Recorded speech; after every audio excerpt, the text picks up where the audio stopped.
Welcome to Fantasy Audiobook, Hogwarts. I am the only one who is a cultivator. Chapter 41. Mr. Yi, have you burned my beard into ashes and thrown it into the Black Lake? Dumbledore's words instantly froze him, who thought he had escaped. When he turned around and saw Dumbledore looking at him with a look that said, sure enough, Yi Feng couldn't help but swallow his saliva. Gulu, Headmaster Dumbledore, I can quibble. I can explain. You know, I'm only an 11-year-old child. It's normal for an 11-year-old child to like to play, right? The only difference is that I like to play with different things. I prefer fishing. As you know, people on the shore can't see what's going on in the water when fishing, so I want to say, actually, I don't know what's going on. Do you believe it? After Yi Feng finished speaking, Dumbledore did not speak but looked at him quietly with a smile, which made Yi Feng feel a little scared. Headmaster Dumbledore, believe me, I really don't know how I caught your beard. I thought it was a unicorn. I lifted the rod when a fish bit the hook. I really didn't know it was you, beard. Principal Dumbledore, you know me. Although I often do things that are different or even outrageous from other students, I still respect you very much. Even if it, occasionally, disturbs your rest, I give you add chili to your dish, put mustard in your favorite dessert, but I'm not a bad student. It must be Black Lake who did it. That's right, Principal Dumbledore, think about it, how could a first-year wizard like me master a magic similar to phantom movement? So it must be the water monster in the Black Lake or something, yes, it must be. Black Lake, #%. Black Lake must feel very unfair at this moment. After all, although it is called Black Lake, the water of the lake is still very clear and not black at all. But now a huge black pot is directly covering it. If it cannot be cleaned clearly, Black Lake will it really become a Black Lake? Looking at Yi Feng, who was trying his best to distance himself from the relationship, Dumbledore suddenly smiled because he suddenly figured out something at this moment. In the past, because Yi Feng acted and thought about problems in the same way and perspective as adults, Dumbledore once suspected that Yi Feng was the alias of an old monster who used some kind of magic to occupy this young body. But at this moment, Yi Feng's childish blame-shifting behavior completely dispelled Dumbledore's idea. Yes, Yi Feng's thoughts and actions were indeed different from those of the little wizards of his age, but in fact, he was still a child in terms of mentality, but he was more mature than other peers. Because he saw through this, although Yi Feng trimmed off a bunch of his beard for some unknown reason, Dumbledore was not very angry anymore, because he felt it was worth it to exchange this bunch of beard for such an important piece of information. Sigma, Su degree D degree winking face, Su. Yi Feng's hair suddenly stood up when he saw Dumbledore actually smiling. To be honest, Yi Feng is not afraid that Dumbledore will be angry or even punish him, because no matter what the punishment is, as long as he is punished, it means that the matter is over, so Yi Feng is not afraid of being punished. But it was a little scary that Dumbledore actually laughed after he explained it. Headmaster Dumbledore, I was wrong. Principal Dumbledore, please punish me. I promise not to come fishing here in the Black Lake again within a month. Can you forgive me? After saying that, Yi Feng looked up at Dumbledore cautiously. Seeing Yi Feng being so frightened, Dumbledore finally came to his senses. He put away the smile on his face and said seriously, Mr. Yi, I didn't expect you to admit it so easily. Although you are admitting it voluntarily, given that you have repeatedly gone to the Black Lake to fish, and this time it has caused serious consequences, I have decided to punish you to teach Harry and the others how to fish, but you can't do it yourself. Touch the fishing rod. Yi Feng, key backquote D. What is shrimp and pig heart? For a fisherman, this is called shrimp and pig heart. Yi Feng, who just realized that he had self-destructed, almost jumped up when he heard this punishment, because Dumbledore's punishment was so heartbreaking, but after being shocked and angry, Yi Feng suddenly came back to his senses. He seemed not to he is a serious fisherman, and more importantly, he doesn't have to go to the lake to fish. Therefore, Yi Feng quickly regained his composure after being frightened and angry, and the speed at which he changed his face even frightened Dumbledore. As this punishment, too light for the little guy. I have to say that Dumbledore did know Yi Feng well enough. He knew very well that just such a punishment would make this guy feel discouraged and demoralized. That was completely impossible. This little one had a strong endurance. It was estimated that he would have fully recovered from this blow as soon as he returned to his dormitory. However, Dumbledore was not a devil, so he directly recruited Yi Feng and ordered him to fish enough ingredients for the entire Hogwarts dinner tonight 1 hour before dinner tonight, and made him responsible for preparing tonight's dinner. Such a request may be difficult for others, but it is not a problem for Yi Feng at all. Therefore, Yi Feng successfully finished the pull after only half an hour. This shocked Dumbledore and he had to marvel that he had seen it. Less, and at the same time, I was amazed at the richness of Black Lake. Because he had to prepare today's dinner, Yi Feng spent 10 minutes in this afternoon's potions class to finish the charm potion prepared by Snape, and then started making various condiments non-stop. As a result, only half an hour had passed. He was kicked out of the potions classroom. As we all know, there are a lot of Chinese seasonings when cooking Chinese food. Some of the seasonings themselves are quite pungent. In addition, Yi Feng didn't want to cause trouble for himself, so he planned to make tonight's dinner a barbecue, so he made those seasonings. Well, that's called spicy and choking. Fortunately, making these condiments does not have to be in the potions classroom, so Yi Feng finished everything when night fell. In the restaurant, Dumbledore, who was sitting at the main seat, saw Yi Feng below him nodding to him. He also cleared his throat, then picked up a spoon and tapped the glass in front of him. Following Dumbledore's tapping, a large number of processed ingredients and burning stoves appeared on the table in the restaurant. Dumbledore, katakana middle dot underscore katakana middle dot. Mr. Yi Feng, can you explain why today's dinner is all processed raw ingredients? Yi Feng was confused when he heard Dumbledore's question, because barbecue should not be uncommon in Western countries, but when Yi Feng saw that it had been processed and pierced into strings, there were even chicken feet, chicken wings, etc. When he was picking up something, he suddenly understood. It's like this. This is called grilled skewers. Just take whatever you like and grill it on the charcoal fire. Just pay attention to the heat when grilling, add seasonings according to your preference, and sprinkle with cumin and you're good to go. Very fragrant. They were indeed no strangers to barbecue, but this was their first time seeing barbecue in this way. However, after they imitated Yi Feng and grilled a bunch of their favorite food and took a bite, the restaurant quickly became full. It's the sizzling sound of grease coming out. It smells so good. I didn't expect that these meatless chicken wings would be so fragrant after being grilled. After taking a tentative bite of the golden chicken wings that Yi Feng brought to him, Dumbledore was instantly intoxicated by the delicious taste. I have decided that Hogwarts will have a barbecue every month from now on. Long live Headmaster Dumbledore. After Dumbledore announced this spur-of-the-moment decision, the whole restaurant could hear the drop of a needle for an instant, but the next second, cheers almost lifted the roof off. At this moment, the barbecue from a mysterious ancient country conquered the entire Hogwarts. Now, he has easily accomplished the great deed that none of the Dark Lords in the past generations have been able to accomplish. As we all know, barbecue stalls are usually in open-air places, because during barbecue, whether it is the grease of the meat itself or the oil brushed on it, it will eventually drip on the charcoal fire, and when the oil falls on the charcoal fire, there are usually two types of phenomena. Condition. When the dripping grease falls on a sufficiently strong charcoal fire, because the strong charcoal fire provides sufficient temperature, the dripping grease will burn directly and be burned quickly. The other is when the dripping grease falls on a sufficiently strong charcoal fire. At this time, the charcoal fire is not strong enough so it cannot reach the ignition point of the grease. At this time, the grease will not burn but will coke and emit black smoke. Of course, no matter whether the grease is burned or not, it will eventually produce oil smoke. Now hundreds of barbecue grills in the entire restaurant are producing oil smoke.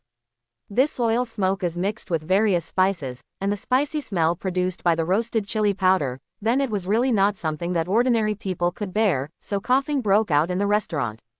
Yi Feng didn't expect that the restaurant would look so big but the ventilation effect would be so poor, so he couldn't find any good solution when he saw this scene.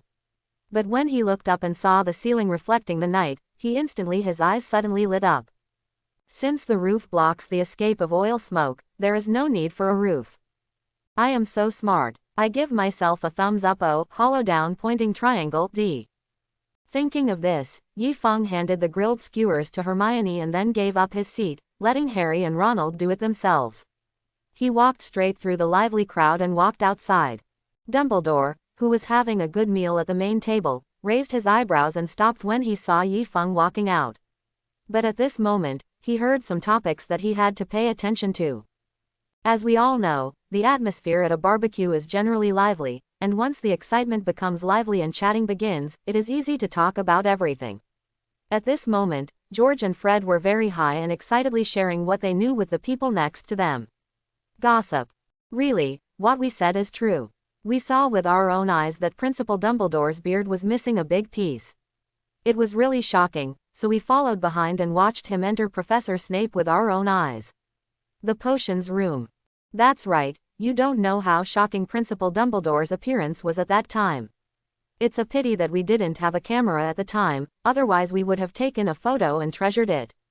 That was an image of Principal Dumbledore that had never appeared before, and it must be very valuable for collection. Quote.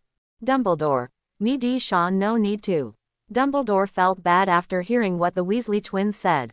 At the same time, he was very lucky that these two guys didn't have cameras in their hands at the time. Otherwise, his reputation would have been destroyed before it was ruined by Yi Feng. The boy was ruined.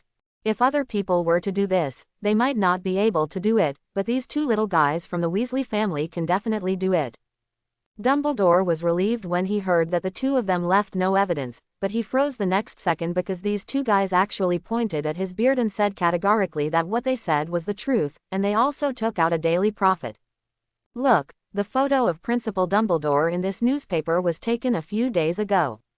Now you can compare Principal Dumbledore's beard in the photo with his current beard. Is Principal Dumbledore's beard now longer and thicker? Dense.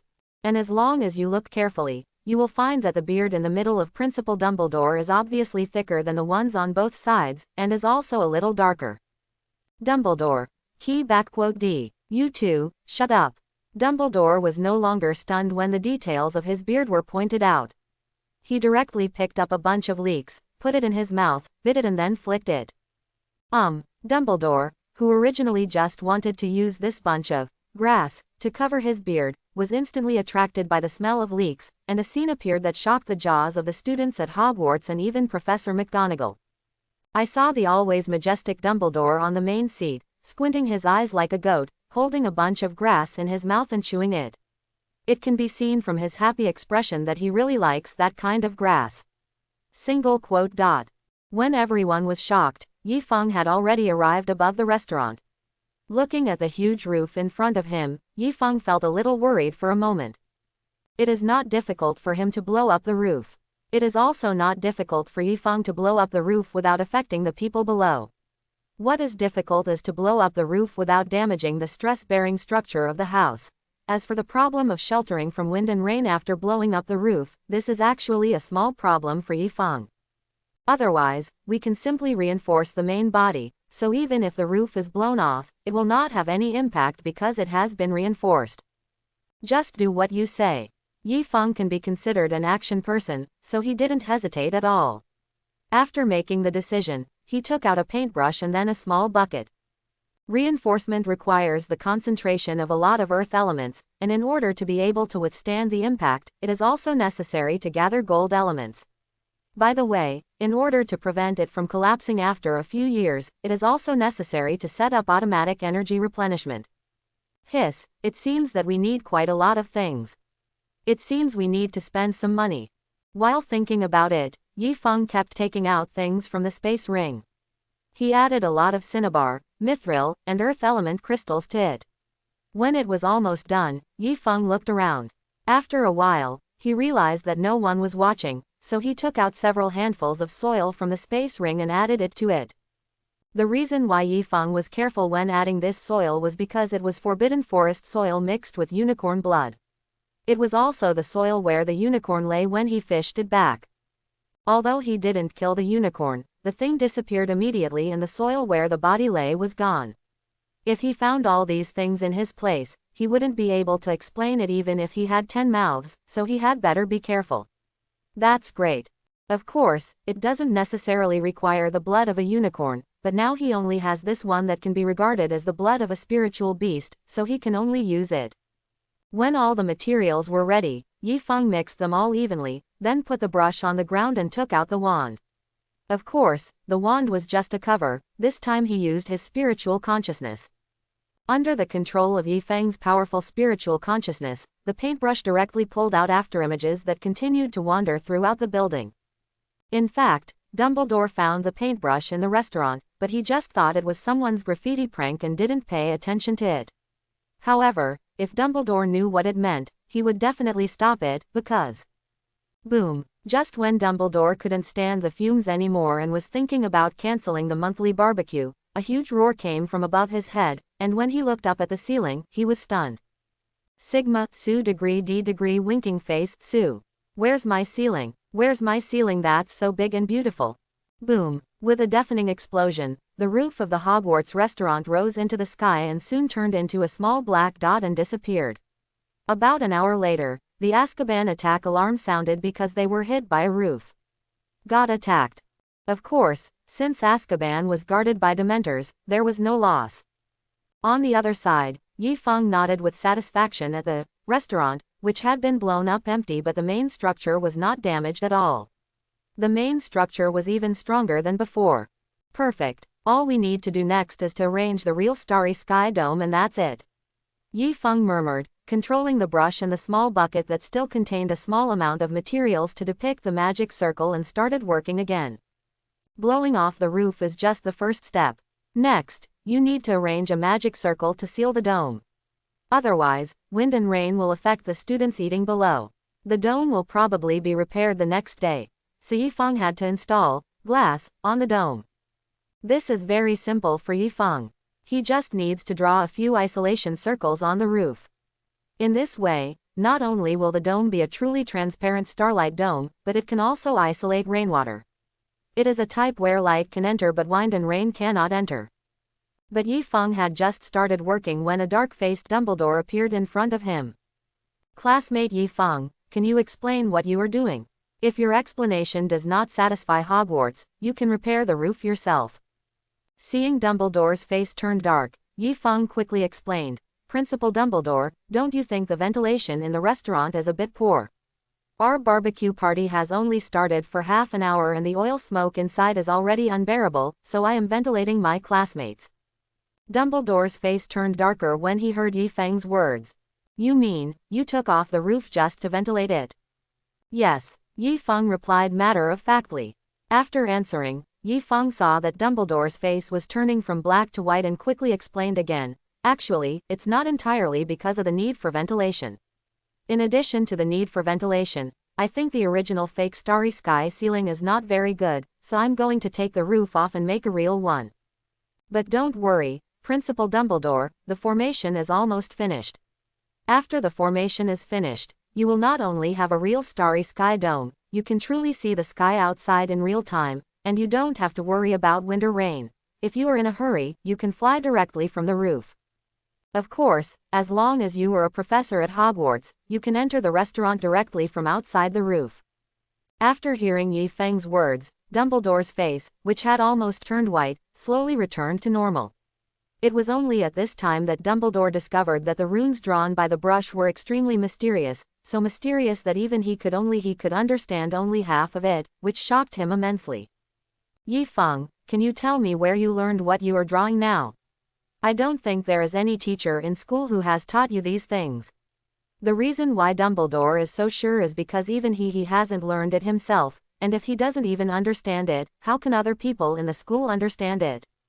Seeing Dumbledore's face suddenly turn serious, Yifeng said nonchalantly, I learned it myself in the library. Those things are quite difficult. It took me a full week to understand them all. Dumbledore. Degree D degree. A week. 1 week. Click. After receiving Yifeng's accurate reply, Dumbledore's jaw was dislocated because he opened his mouth too wide. He even forgot that the books Yifeng mentioned were only in the restricted book section, because this was really too unbelievable. You have to know that at first, I studied it carefully for a month before I could barely understand it.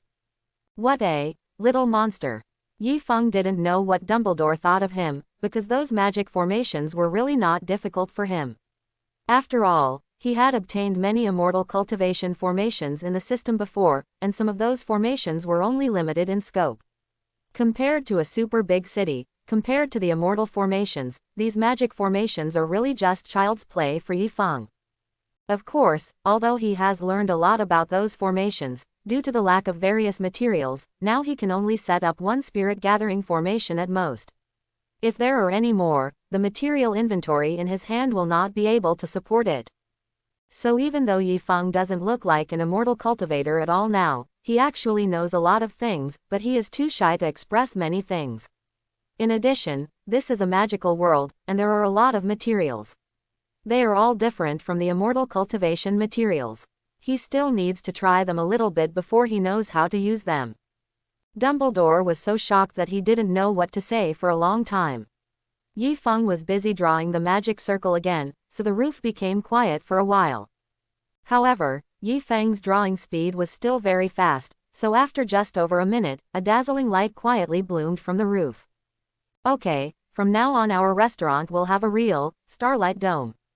Hearing Yifeng's words, Dumbledore quickly turned around and looked at the empty roof, and his eyes widened when he saw the transparent roof with some traces still vaguely visible.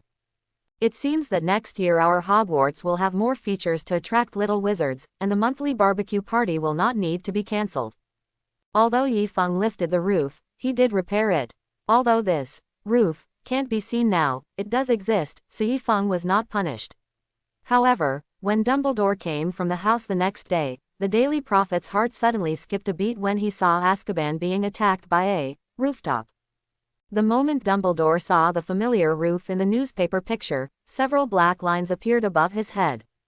This guy is really capable of getting into trouble. But it's so far away, and it's not just Hogwarts' roof that looks like this. No one can guess that this roof belongs to Hogwarts, right? Why don't you go and find out? Dumbledore, who was a little uneasy in the end, decided to go find out the news. Yifeng, after eating and drinking, returned to his dormitory and was working hard. Thanks to the inspiration of drawing the magic circle after blowing up the roof, Yifeng finally knew what gifts to give to Zhongchu's family and Harry's family. He can't make magic weapons and immortal weapons now because he doesn't have the materials, and elixirs can't be made because he doesn't fully understand the properties of the materials and medicinal materials, but there is no problem with talismans and the like, so Yifeng plans to refine some talismans for them. Of course, these gift talismans cannot be ordinary disposable talismans drawn on yellow paper. What he wants to make are jade talismans and peach talismans that can be used multiple times. But Yifeng probably didn't even know that because of his flash of inspiration, a new sect appeared in Hogwarts, the Talisman sect. Although Hermione is very smart and has a very good reserve of knowledge and magic, she will inevitably be in danger with Harry and Ronald as burdens, so let's make an amulet for her. The number of times it can be used as a temporary mention. 10 times better. Harry. This guy is very curious, and he is also very courageous and likes to seek death. Although he is not a top student in studies, his academic performance is not bad, so he should use the 3-time death protection talisman, which should be enough. Neville. This guy has a timid temperament. Although I can help him for a while, I can't help him forever. He will eventually have to learn to be strong and resist directly, so I'll give him a fortune-gathering charm. I hope his luck will be better in the future. As for Ronald, it seems to be a little troublesome. Others, even Neville and even Dumbledore, were easy to talk about, but Ronald's choice of talisman really stumped Yifeng, because this guy is just as fond of death as Harry, and he is also quick to talk. If you don't say anything, it belongs to if you don't. The protagonist's halo is very easy to kill. In addition, he is still a bad student, and he is also a bad student who doesn't study much even if he has Yifeng and Hermione around him. So whether he chooses the talisman to help him improve his academic performance, or like Harry and the others the protective talisman, Yifeng was in trouble for a while. Otherwise, just get one like Harry. It will save you trouble. As for exams and stuff, it depends on your fate. After thinking for a moment, Yifeng decided to get Ronald a protective talisman similar to Harry's. As for Zhongchu and the others, Yifeng used good quality jade to carve the protective talisman 10 times for them, and Yifeng specially made it smaller for the convenience of carrying it. Therefore, the jade talisman is only the size of 2 little fingers and can be worn around the neck as a necklace. Very well, now it's the teacher's turn for gifts. Although Yifeng was not very familiar with the other teachers except Dumbledore, McGonagall and Snape, he had to treat them equally, so Yi-Feng gave gifts to every teacher, even Hagrid was not missed. It was also at this time that Yi-Feng suddenly remembered that although he could not go out or shop online, he could write a letter to ask Zhongchu's parents to help him purchase. Fortunately, Yi-Feng's owl may not be small in size, but its strength cannot be underestimated. So during dinner the next day, the students at Hogwarts were shocked to see a small thing with a wingspan of only about 20 centimeters in its mouth. A bunch of things taller than adults quickly rushed into the restaurant. Exclamation mark exclamation mark exclamation mark. N airy summation opening parenthesis D no. Whose general is that? So brave. The next day, Yi-Feng and Zhongchu went home after dividing all the gifts. When Harry and the others saw Yi-Feng following Zhongchu, their mouths opened wide. You really got this together. Boom. Just after he finished speaking, Ronald's head sighed. Harry hit him because Ronald didn't notice that Hermione's face didn't look good when she heard that Yi-Feng was going to follow Zhongchu back to her home. Zhongchu also realized something, so he explained, Yi-Feng's mother is a classmate of my mother, so he is temporarily staying at our house. By the way, our family is half and half, so we live in the Muggle world. You are welcome to come and play with us. Yi-Feng and the others left. On Christmas Eve, Harry and the others received gifts from Yi-Feng. Of course, in addition to Yi-Feng's gifts, they also received gifts from other people. For example, Harry received the invisibility device given to him by Dumbledore. Clothes. With the invisibility cloak, Harry and Ronald, who were staying in school, were so arrogant when they went out at night to look for information. Yi-Feng and Zhongchu came to Hermione's house. What makes Yi-Feng a little surprised is that Hermione's family is actually quite rich, much richer than Zhongchu's family, because Hermione's father is a dentist, and it is known that in Western countries, the income of dentists is the highest among all doctors. All are top-notch. The only pity is that there is nothing fun in this era, so they only went back to school after shopping around.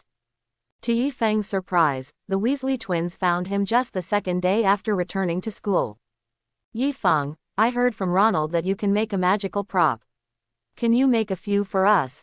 We can trade our gadgets for you. Yi-Feng, katakana middle dot underscore katakana middle dot. Yi-Feng's mind was filled with questions after hearing the words of the Weasley twins. Because he didn't seem to have made any magical props, he didn't know what the two were talking about until the two took out a 2-digit item. Refers to broken jade charms of various sizes. Yi-Feng, N airy summation opening parenthesis D no. Yi-Feng was also shocked when he saw the jade talisman in George's hand that had been used up and shattered, because it was a jade talisman that could withstand 3 fatal attacks, and if the attack was not fatal, he could even withstand close-range attacks. 10 serious injury-level attacks. But such a protective jade talisman broke into pieces after being used up in just a few days. Yi-Feng could not imagine what its owner had encountered in the past few days. As for why Yi-Feng is talking about its owner instead of Ronald, that's because Yi-Feng doesn't know whether the jade talisman is held by Ronald or the Weasley twins these days, but Yi-Feng is more inclined to be Ronald because of the 2 older brothers don't seem to have stayed in school. With strong curiosity, Yi-Feng did not agree to Gemini but asked them to take him to find Ronald first. When he followed Gemini to find Ronald, he was stunned because he was lying on the hospital bed at the moment. He was almost mummified, and next to him lay a Harry Brand mummy. Yi-Feng, can you tell me how you managed to get so injured even with the amulet I gave you? I'm very curious. Hearing Yi-Feng's words, Ronald's eyes wandered and he turned his head away. Harry sighed and explained helplessly, here's the thing. After you left, I, Harry, found the book about the Philosopher's Stone in the Forbidden Book area. Originally we planned to wait for you to come back before discussing whether to go to the secret room, but Ronald thought of the amulet you gave us. We tried it on the Whomping Willow and found that it was indeed effective, and then we went to find the 3-headed dog. Yi-Feng. Needless to say what Harry said next, he already knew what was going on. He could only say that these 2 guys were indeed masters of committing suicide. They magically used things that others used to save lives at critical moments as shields. Well, I can only say that they are indeed 2 burdens to the legendary Hermione. You 2 are talented people. Yi-Feng had nothing to say to the 2 of them. Ronald became anxious when he heard what Yi-Feng said, and he hurriedly said, Yifeng, we know we are reckless, but if you give us 2 more jade talismans, we will definitely be able to get through. Quote. Give me 2 more. Do you know how valuable that jade talisman is? Let me tell you this, the jade used to carve the talisman is worth 500 pounds. I don't have the jade talisman anymore. Huang, do you want the one on the watch paper that can only be blocked once? Want. After Yifeng finished speaking, the 3 Weasley brothers and Harry shouted out almost at the same time, and Yifeng finally realized at this moment that the talisman he could talk to easily seemed to be quite valuable. How about a selling point? Anyway, there are a lot of materials in the Forbidden Forest, and not only defensive talismans, but other talismans can also be sold. The Diamond Talisman, the Light Body Talisman, and the Divine Movement Talisman can be sold to Quidditch players. The Invisibility Talisman, the Wall Penetration Talisman, and even the Immobilization Talisman can be sold to students who like to wander at night. As for Ravenclaw's top students, they don't like it. Do you want to read quietly? Then sell Chingling Talisman and Concentrating Spirit Talisman. For a scumbag like Ronald, a 100-eye talisman that can be seen at a glance combined with an awakening talisman that can make the user unforgettable for a period of time is simply gossamer. Almost instantly, various talismans and combinations appeared. In Yifeng's mind, the Fulu sect in Hogwarts was about to emerge from Yifeng's brainstorming. Hey, have you heard? That coward from Gryffindor got a diamond talisman from Yifeng. Guess what? Come on, I hate the Riddler who speaks half words and leaves half words behind. That's right, the Riddler gets out of Hogwarts. I just heard. It is said that there is a person in Hufflepuff who likes to talk half talk and leave the other half. One day, as usual, he half talked and teased one of his classmates for a day, and then when he got up the next day, he walked around with his buttocks between his legs all day. It is said that when he saw a male classmate, she would cover her buttocks like a frightened bird and never turn her back to her male classmates. Exclamation mark exclamation mark exclamation mark. N airy summation opening parenthesis D no. The person who wanted to tell the truth opened his eyes wide when he heard this, and he felt a cold air rising from his buttocks because he was Hufflepuff. I said it right away. It's like this. You should all know that Malfoy from the Snake Court likes to play tricks on the Forgetful Boy from the Lion Court, and just this morning Malfoy still teased the Forgetful Boy as usual. Guess what? That Forgetful Boy happened to be carrying a diamond talisman in his arms, and then the scene that followed, tisk tisk, was so cruel. Have you ever seen a scene where a speeding carriage knocks people away? The scene at that time should be similar to that. I saw with my own eyes the school doctor carrying them back. The scene was so tragic. As for Malfoy, the black robe on his body was covered in blood when he was carried back. What was even worse was that there was blood in his mouth when he was carried back. He's vomiting blood.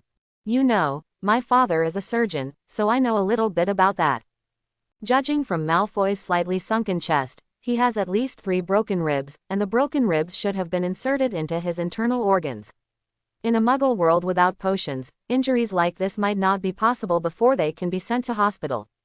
People were already dead when they arrived at the hospital. You mean, they were all hit by that forgetful Longbottom?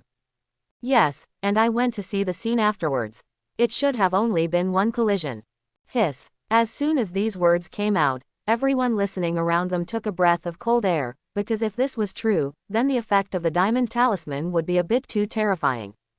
If this diamond talisman is added to the speed talisman used by Gryffindor's Quidditch player George Gulu. As soon as these words came out, everyone around them couldn't help but swallow their saliva, and then they all looked at each other and said in unison, I suddenly remembered that I have something to do. A few minutes later, outside Yifeng's classroom. Anthony, why are you here? I also want to ask you, wait, do you think that is wood? Is what he is holding in his hand the rumored talisman? Holy shit, this guy is actually faster than us. This is absolutely intolerable. A few minutes later, Yifeng sighed helplessly after sending several senior students away. Thanks to the Weasley twins, his talisman was completely spread in Hogwarts in just 2 or 3 days. Moreover, Yifeng's effect was good and the price was affordable.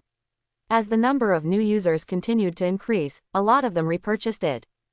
The number of gold galleons in Yifeng's pocket increased rapidly as more people bought, but it was a bit too annoying to come to him one by one to buy. Moreover, he was not short of gold galleons, but when he saw his classmates and senior sisters, he couldn't help but feel soft at the expectant gaze. Otherwise, let Ronald and the others sell it for me. Not only will I be clean, but if Dumbledore pursues the case, I'll have someone to back me up. Of course, the reason why Yi Feng considered asking Ronald and his brothers to help was not just because they themselves liked getting into trouble and could take the blame for him. Another reason was that Ronald's family's economy was not very good. Let them earn some money to support their families. When Yi Feng approached Ronald and told him this idea, Ronald was not very willing, because he thought it was unkind to resell his good friend's things, especially since Yi Feng asked him to directly increase the price by 10%. When I was 20 and going for takeout. Yi Feng didn't expect Ronald to refuse for this reason, but he was actually quite happy. Then he turned around and went to find their third brother, Percy Weasley. Originally, Yi Feng wanted to find Gemini, but thinking about Gemini's character, he suddenly hesitated, because he felt that if his talismans were given to these two guys, they would probably use them up before the next day, and they wouldn't even take turns. Don't sell it to others. After all, Percy Weasley is a little older, more mature and stable, and has more considerations than Ronald and the others, so after listening to Yi Feng's suggestion, he looked at Yi Feng with a complicated expression, but in the end he agreed. Thank you. Weasley will never forget your friendship. When Yi Feng heard this, he knew that Percy had seen his other thoughts, but he didn't pay too much attention to it. After all, this was something that happened easily, but the next development was a bit beyond Yi Feng's expectations. Yes, because the style of Hogwarts is completely distorted. No, it's not crooked anymore, the style of painting has changed. There is a saying called star effect, and the Weasley family is quite famous in Hogwarts or the entire wizarding world, so when Percy Weasley, the overly honest alien of the Weasley family, sold Yi Feng's talisman, there was a rush of looting immediately, and Yi Feng had to work overtime for 3 consecutive days to draw the talismans before he could barely keep up with the supply. The result of a large supply of talismans soon appeared. Now when Yi Feng is walking on the school road, he can suddenly see someone's figure disappearing in a flash, but occasionally he can hear a scream of pain coming from an unknown corner. There is a high probability that he is using the magic talisman. When a person is not good at turning, it is easy to get into trouble. Of course, thanks to his good classmate, Yi Feng was called to the office 3 times in the past 2 days.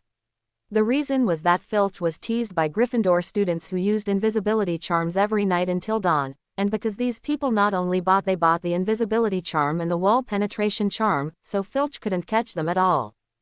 But the worst thing is not Filch. The worst thing is actually the ghosts in the academy.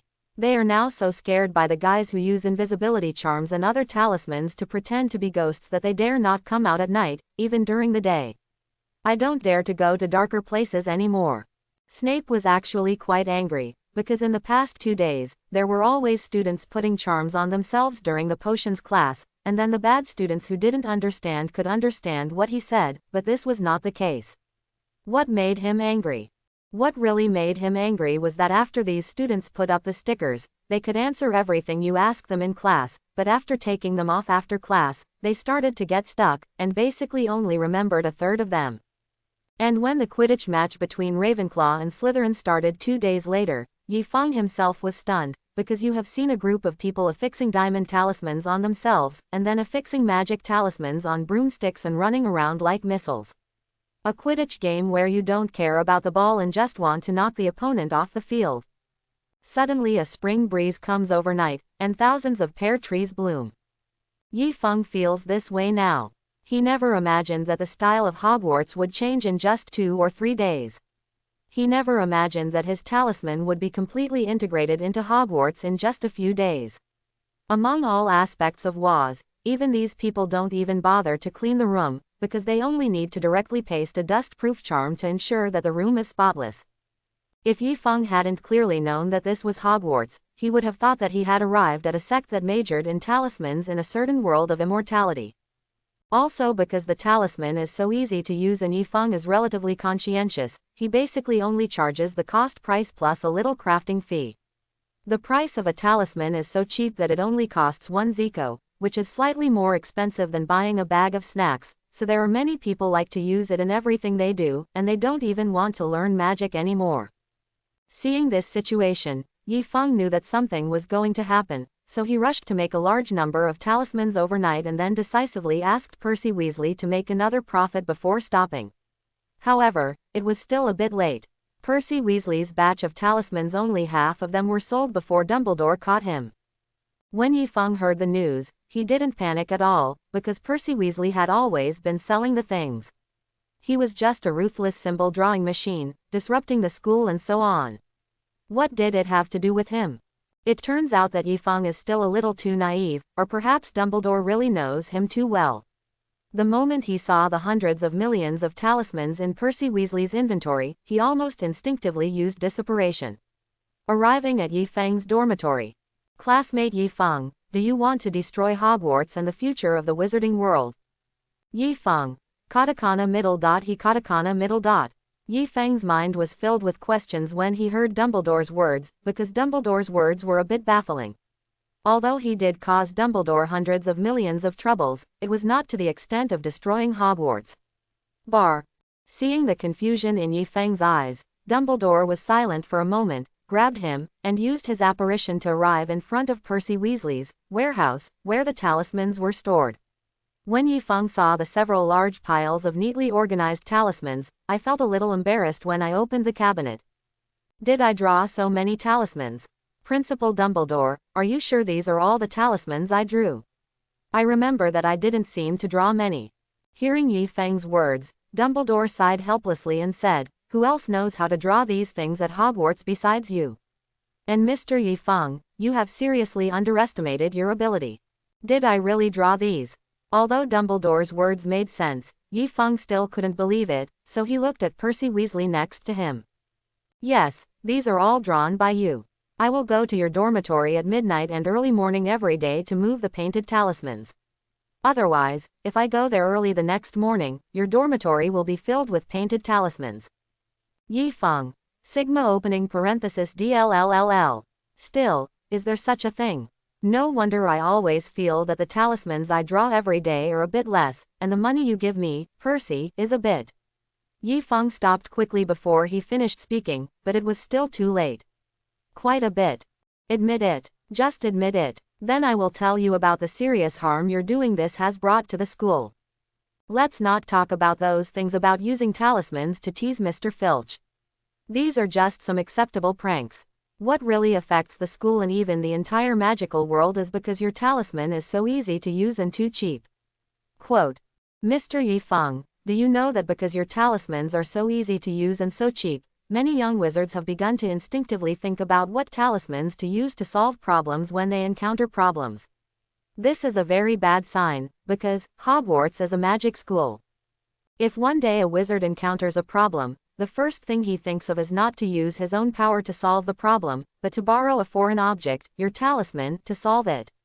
It will be a terrible disaster, because the whole wizard, only you understand write and draw talismans. Hearing Dumbledore's words, Yi Feng also thought about it.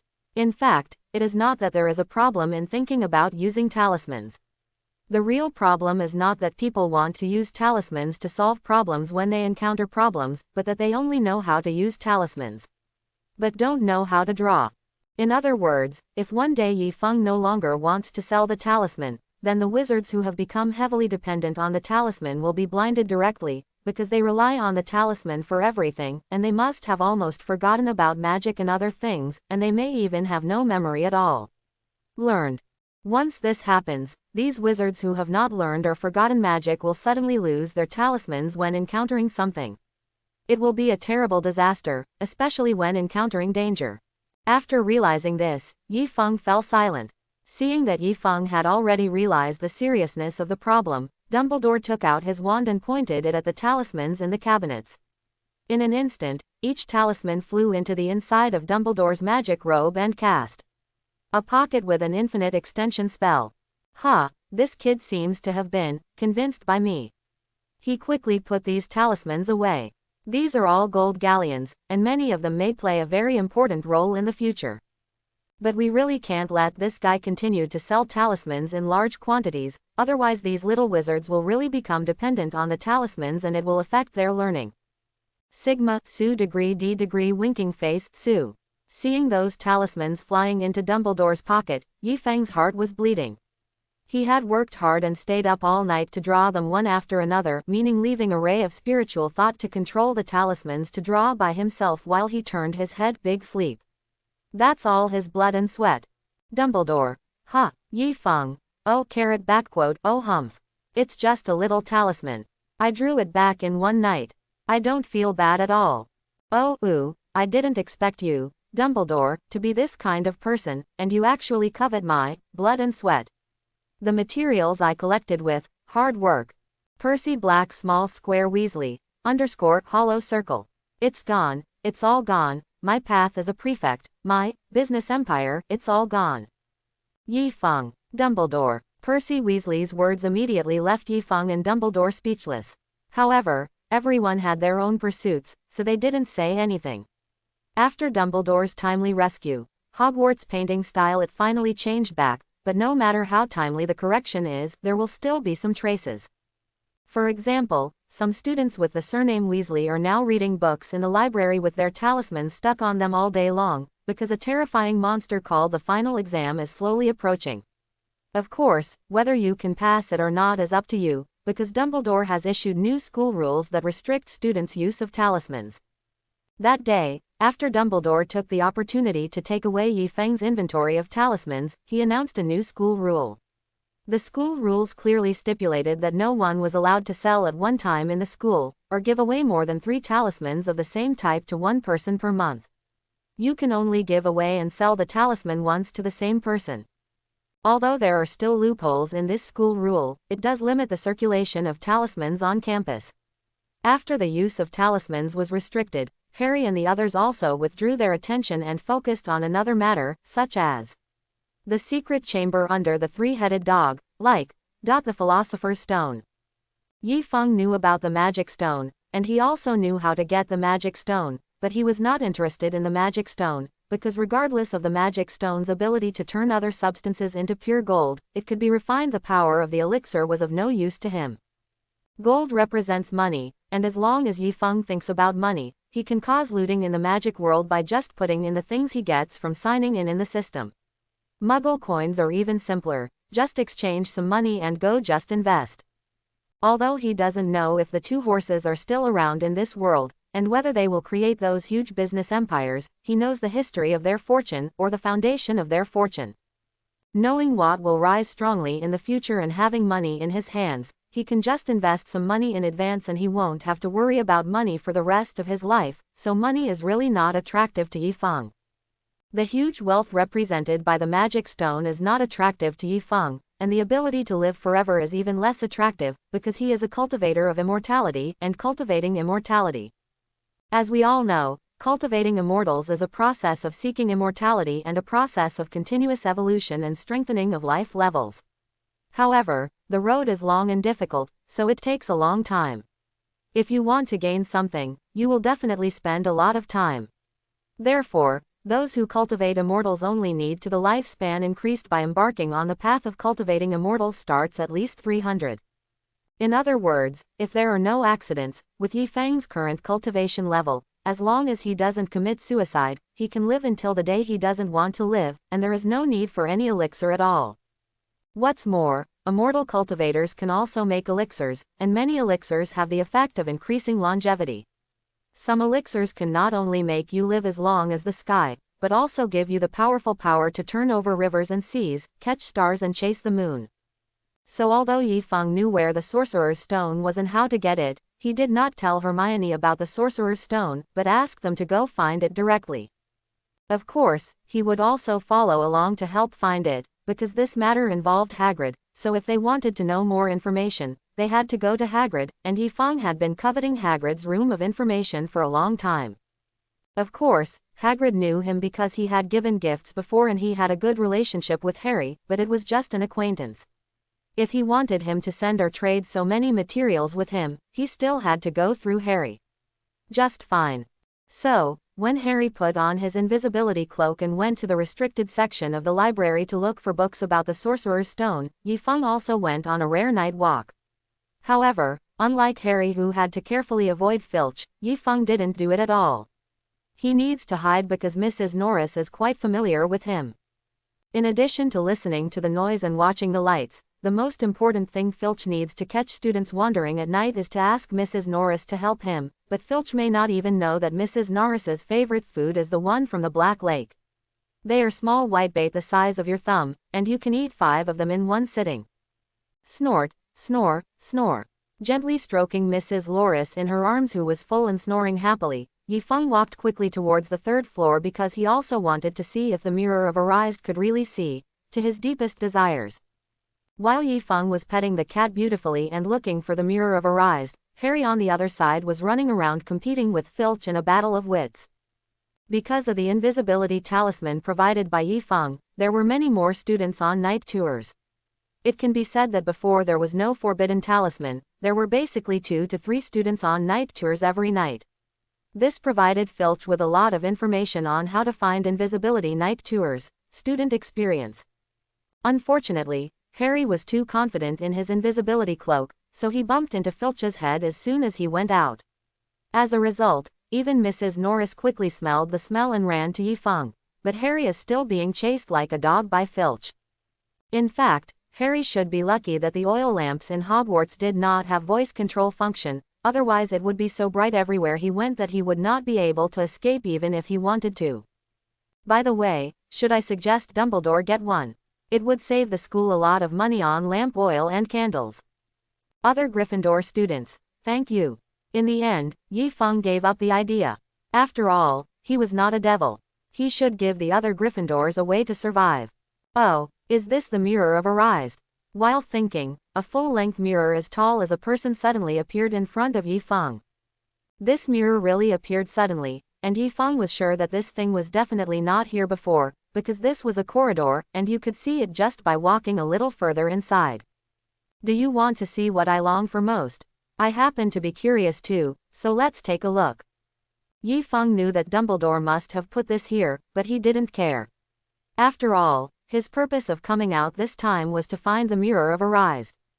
Yifeng, who was holding Mrs. Norris, stood in front of the empty Mirror of Arise and scratched his head.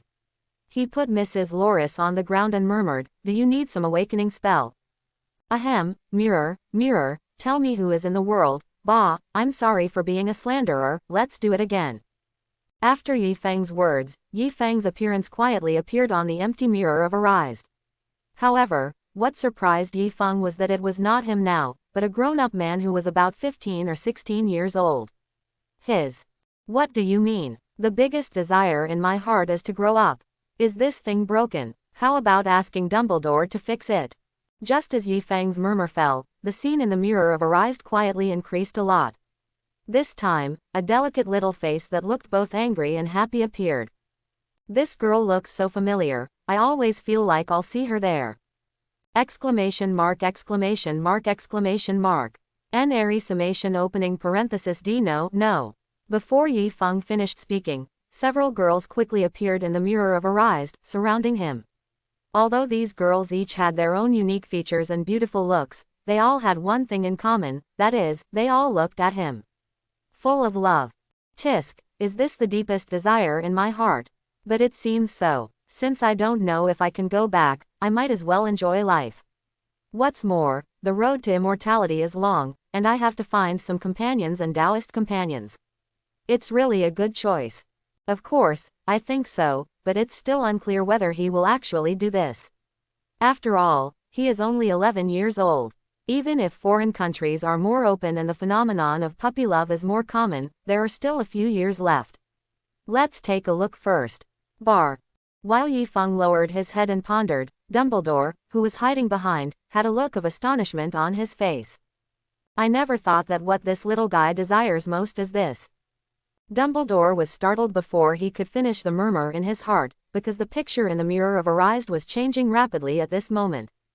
The Mirror of Arise presents what people desire most, and since it is the most desired thing, it will not change in a short time. But now the picture in the Mirror of Arise has changed, and the picture after the change Dumbledore couldn't help but feel angry. In the original picture, all the beauties around Yifeng, who was surrounded by beauty, were gone. He suddenly turned into a mature and steady headmaster of Hogwarts. And Dumbledore, the dignified current headmaster of Hogwarts, actually became Yi Fang's assistant. Does this kid want to overthrow the world? When Dumbledore was so angry that he wanted to rush out and grab Yi Fang's ears and curse him, Yi Fang was a little disapproving of the Mirror of Arise. Tisk, is this the so-called Mirror of Arise that peeps into people's deepest desires? I have already let go of my soul and can't even detect my thoughts. I still need to actively think and simulate them to present them, mana. But at this point, a fun idea suddenly occurred to me. In view of Yi Fang's fun idea, Dumbledore used up all the shocks in his life in the next half hour, and even later he began to slowly become numb. The reason is simple, because Yi Fang directly uses the Mirror of Arise as a television that can project and draw his own thoughts. Within half an hour, Yi Fang imagined some of the grandest scenes in the novel, and then directly presented them through the Mirror of Arise.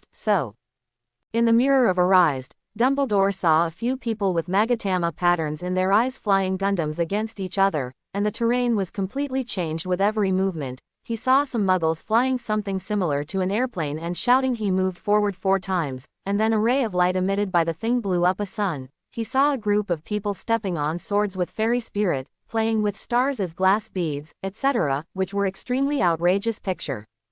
Are these pictures a prophecy, or are they fantasies extended from a real scene that the little guy once saw? Dumbledore left with endless shock, and Yi Fang also saw that the Mirror of Arise was smoking and no picture could be seen. Satisfied, I let it go and went back to sleep, but there was bound to be a sleepless night. Yi Fang didn't care if anyone would suffer from insomnia tonight.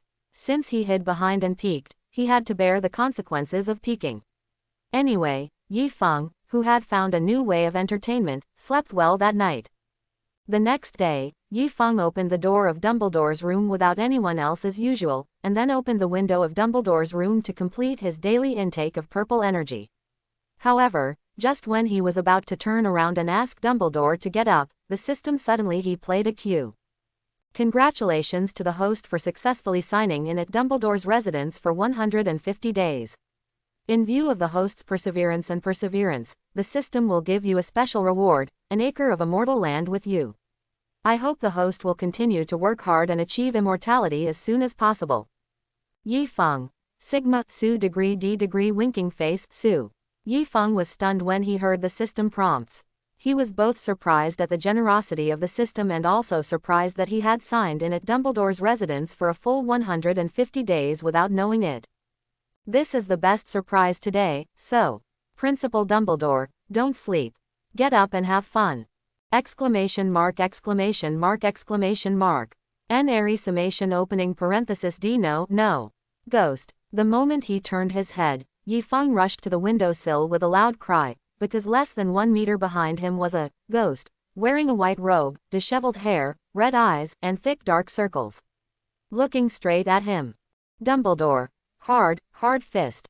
If it weren't for the dignity of my principal, I would have given you bang 2 punches. Looking at Yi Fang, who was frightened by him and rushed to the windowsill with a whoosh, Dumbledore's fist became hard. He didn't want to think about the reason why he became like this. You actually think of me as a scary ghost, that's too much. Although he was very angry in his heart, Dumbledore had to maintain his majestic identity as the principal. Although this majesty had long been lost to Yi Fang, he still suppressed the anger in his heart and said angrily, "It's me, Dumbledore. Mr. Yi, it's dangerous on the windowsill. Come down from it quickly."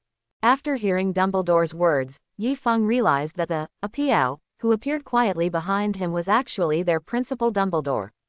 This shocked Yi Fang's heart greatly, because at this moment, Dumbledore's image was completely different from the past.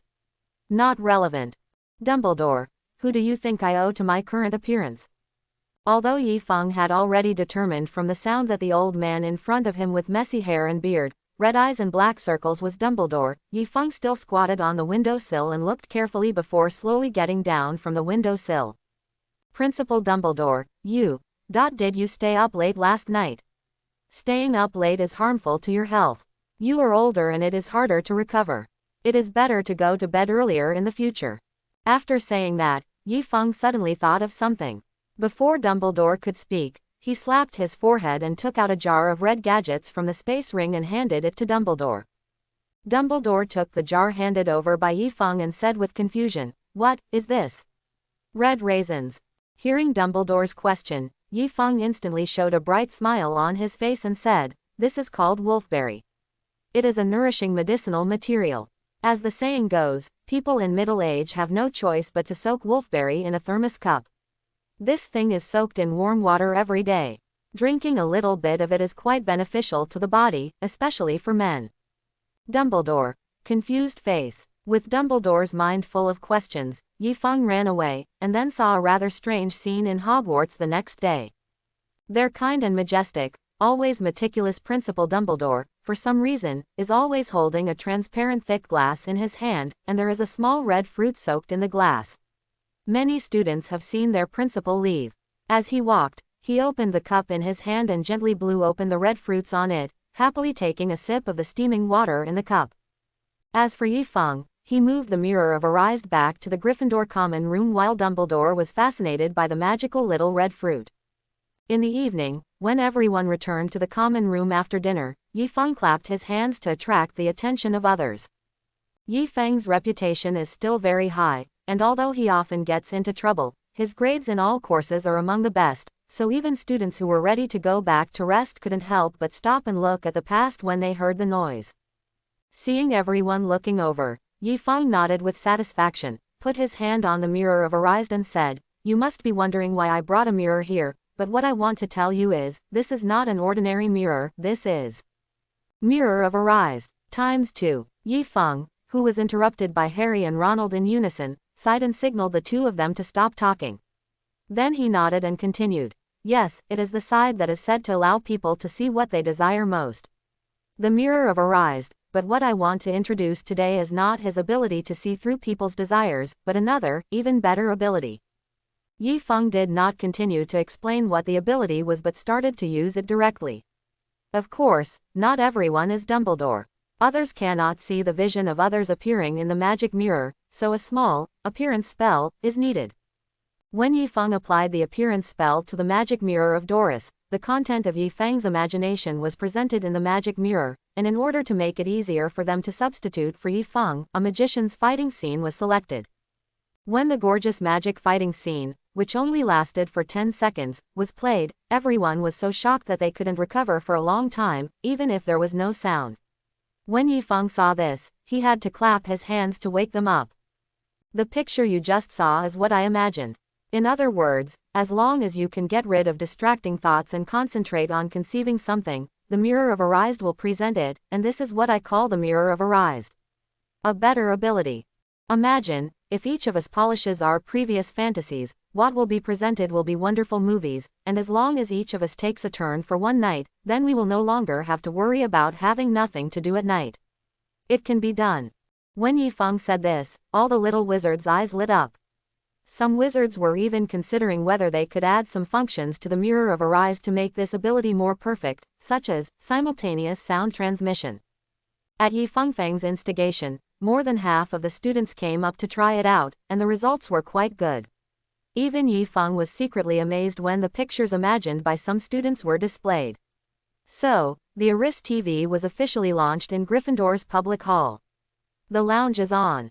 While many young wizards were excitedly looking at the silent picture in the Mirror of Arised, Dumbledore looked at the empty corridor that was already messy in the wind. "Where's my Mirror of Arised? Where's my big piece of the Mirror of Arised?" It has to be said that in this world where entertainment activities are scarce, and the entertainment activities in the magical world are even scarcer than those in the Muggle world, the temptation of the Mirror of Arised TV to the young wizards is extremely huge, so much so that during class the next day, Gryffindor showed up with a lot of pandas. Seeing this situation, Yifeng decided to put some restrictions on it. After all, staying up late is very bad for the body. Their beloved Principal Dumbledore is a good negative example. His thick dark circles under his eyes were caused by 2 drinks. The wolfberry water in the sky slowly disappeared. Gryffindor students are naturally unwilling to Yifeng's decision to limit the duration of use of the Mirror of Arised, but without Yifeng, they would not be able to use the Mirror of Arised's imaging function at all. He wasn't willing to stand by and watch, so he had to compromise in the end. But what Yifeng didn't expect was that because of the limited usage time, these people's fantasies became more and more outrageous and exciting, and the number of people not only did not decrease, but became more and more. And when Yifeng saw Zhang Wenchu appeared in the Gryffindor lounge with a female Gryffindor classmate, he finally realized something. But as the saying goes, having fun alone is not as good as having fun with everyone, so Yifeng didn't say anything. Moreover, the pictures imagined by people in other colleges due to their personalities were of another style, with better effects. They even invented when two people use it together, a split-screen effect appears. Thanks to the Mirror of Arise, Harry and the others were happy to forget about the Sorcerer's Stone for the time being, but everything has its limits, and so does the Mirror of Arise. On this day, the Weasley twins suddenly had the idea to use the Mirror of Arise as a game console to play magic battles, and the effect was quite good. After the Weasley twins left the game, Malfoy came up with an idea that seemed reasonable but was actually unfair. He thought he wants to use the Mirror of Arise to compete with Yifeng on various magical attainments, and the loser must admit in public that he is not as good as the other person. Almost everyone in Hogwarts knows that Yifeng's performance in various subjects is quite outstanding among students of all generations. Whether it is magic, potions or transformation, it can be said that Mal is better than them in all aspects. All the blessings belong to the one who is hung up and beaten. However, you don't need to understand the Mirror of Arise. It can be presented as long as you know it and can imagine it, so this is quite unfair to Yifeng, because Malfoy is a pure-blood wizard and he knows he has many more curses than Yifeng. Yifeng was immediately shocked when he heard Malfoy's invitation to the competition, because it was indeed very unfair. Of course, this was for Malfoy. After all, he was a person who lived in the era of the information explosion. And people in the information age have no intellectual advantage, but the amount of miscellaneous knowledge absolutely crushes them. Therefore, in terms of imagination, Yifeng can be said to be unstoppable to anyone in this era. So, when Yifeng came up with one world-destroying forbidden curse after another in the competition, not only Malfoy, but also the people watching were stunned. But, one drawback of the Mirror of Arise is that he has no independent judgment mechanism for victory or defeat. So even if everyone can see that Malfoy has lost, as long as he refuses to admit it, the scene will continue, and with Yifeng's side as a reference, the picture he imagined also became outrageous. There was no problem at the beginning. After all, it was difficult to imagine even if there were reference objects. But as time went by, Malfoy became more and more proficient, so the battle scenes became more and more grand. It gets more and more complicated, and then, the Mirror of Arise goes up in smoke. Ah, it's on fire. It's on fire. Run. Oh, greater than less than, oh. Almost everyone panicked when the sound of fire came out, but calmed down when they saw that it was just the Mirror of Arise that was smoking. Hey, it's not on fire, it's just that the Mirror of Arise is smoking. Oh, wasn't it on fire?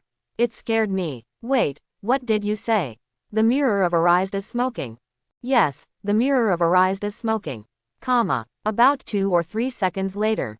The Mirror of Arise is smoking. Everyone who suddenly reacted exploded in an instant, because the Mirror of Arise has brought them endless joy in the past few days.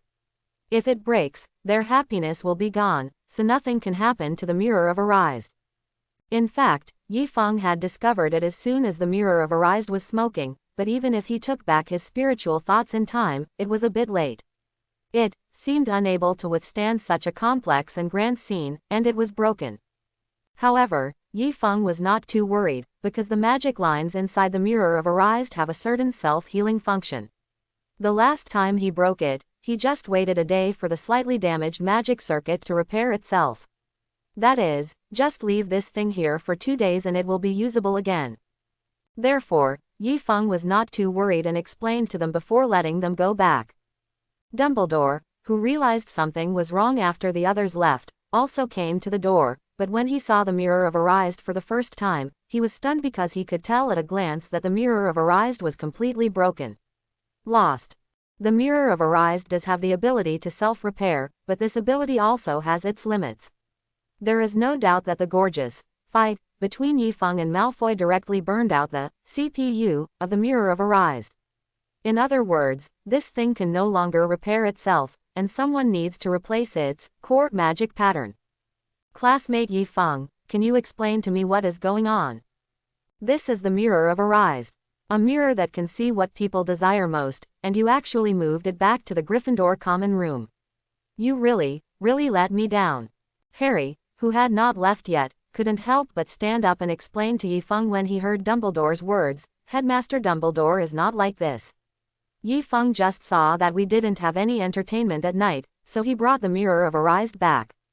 Next, Harry told Dumbledore what had happened in the past few days, and while Harry was talking, Dumbledore's mouth began to open slowly and did not close again during the whole process. Are you saying that you use the mirror of Arise as a television? Yes, Dumbledore. Tired, destroy it, this principal loves so and so. After listening to Harry's explanation, Dumbledore was speechless for a long time. In the end, he silently took the mirror of Arise away without saying anything, but that night all the teachers were called to the principal's office for a meeting. Yifeng and the others had no way of knowing the content of the meeting, but the next day Dumbledore announced a new school rule during breakfast. After discussion with all the professors at Hogwarts, we have made the following rules. The mirror of Arise is a relatively dangerous magical item, so it is absolutely not allowed to move the mirror of Arise back to the common room and use it as a television, and students from China are strictly prohibited from using the mirror of Arise without permission. When announcing this new school rule, Dumbledore glanced tiredly at Yifeng, who was carelessly sucking the meat porridge as if he had nothing to do. However, he was also a little distracted when he looked at him, because Yifeng, the look on his face, was really enjoying himself. The porridge made with minced meat tastes quite good. How about asking the house elf to make me a bowl tomorrow morning? Albus, Headmaster Dumbledore, Headmaster Dumbledore. Oh, I'm sorry, I was a little distracted just now. I have nothing to say now. After hearing Dumbledore's words, the other people withdrew their gazes. At this time, Dumbledore suddenly said something that almost made Professor McGonagall almost if choked. Minerva, how about adding some Chinese dishes to our menu? Balanced nutrition is healthier. Children can't always eat these fried things. After hearing Dumbledore's words, Professor McGonagall looked at him blankly for a while, and opened her mouth several times. In the end, she didn't say anything, and nodded in agreement with Dumbledore's words. Then the students at Hogwarts discovered that the dining table there are new dishes appearing every day. Oh, it's so boring. Why did Principal Dumbledore take away the mirror of Arise? There is nothing to look at now, and I always feel empty inside. It was just dark in the evening, and Ronald, who had returned to the lounge, looked at the location of the mirror of Arise begins to grumble. Yifeng, who was reading a book and pondering the art of transformation, glanced up at him when he heard this and said, have you found any records about the magic stone?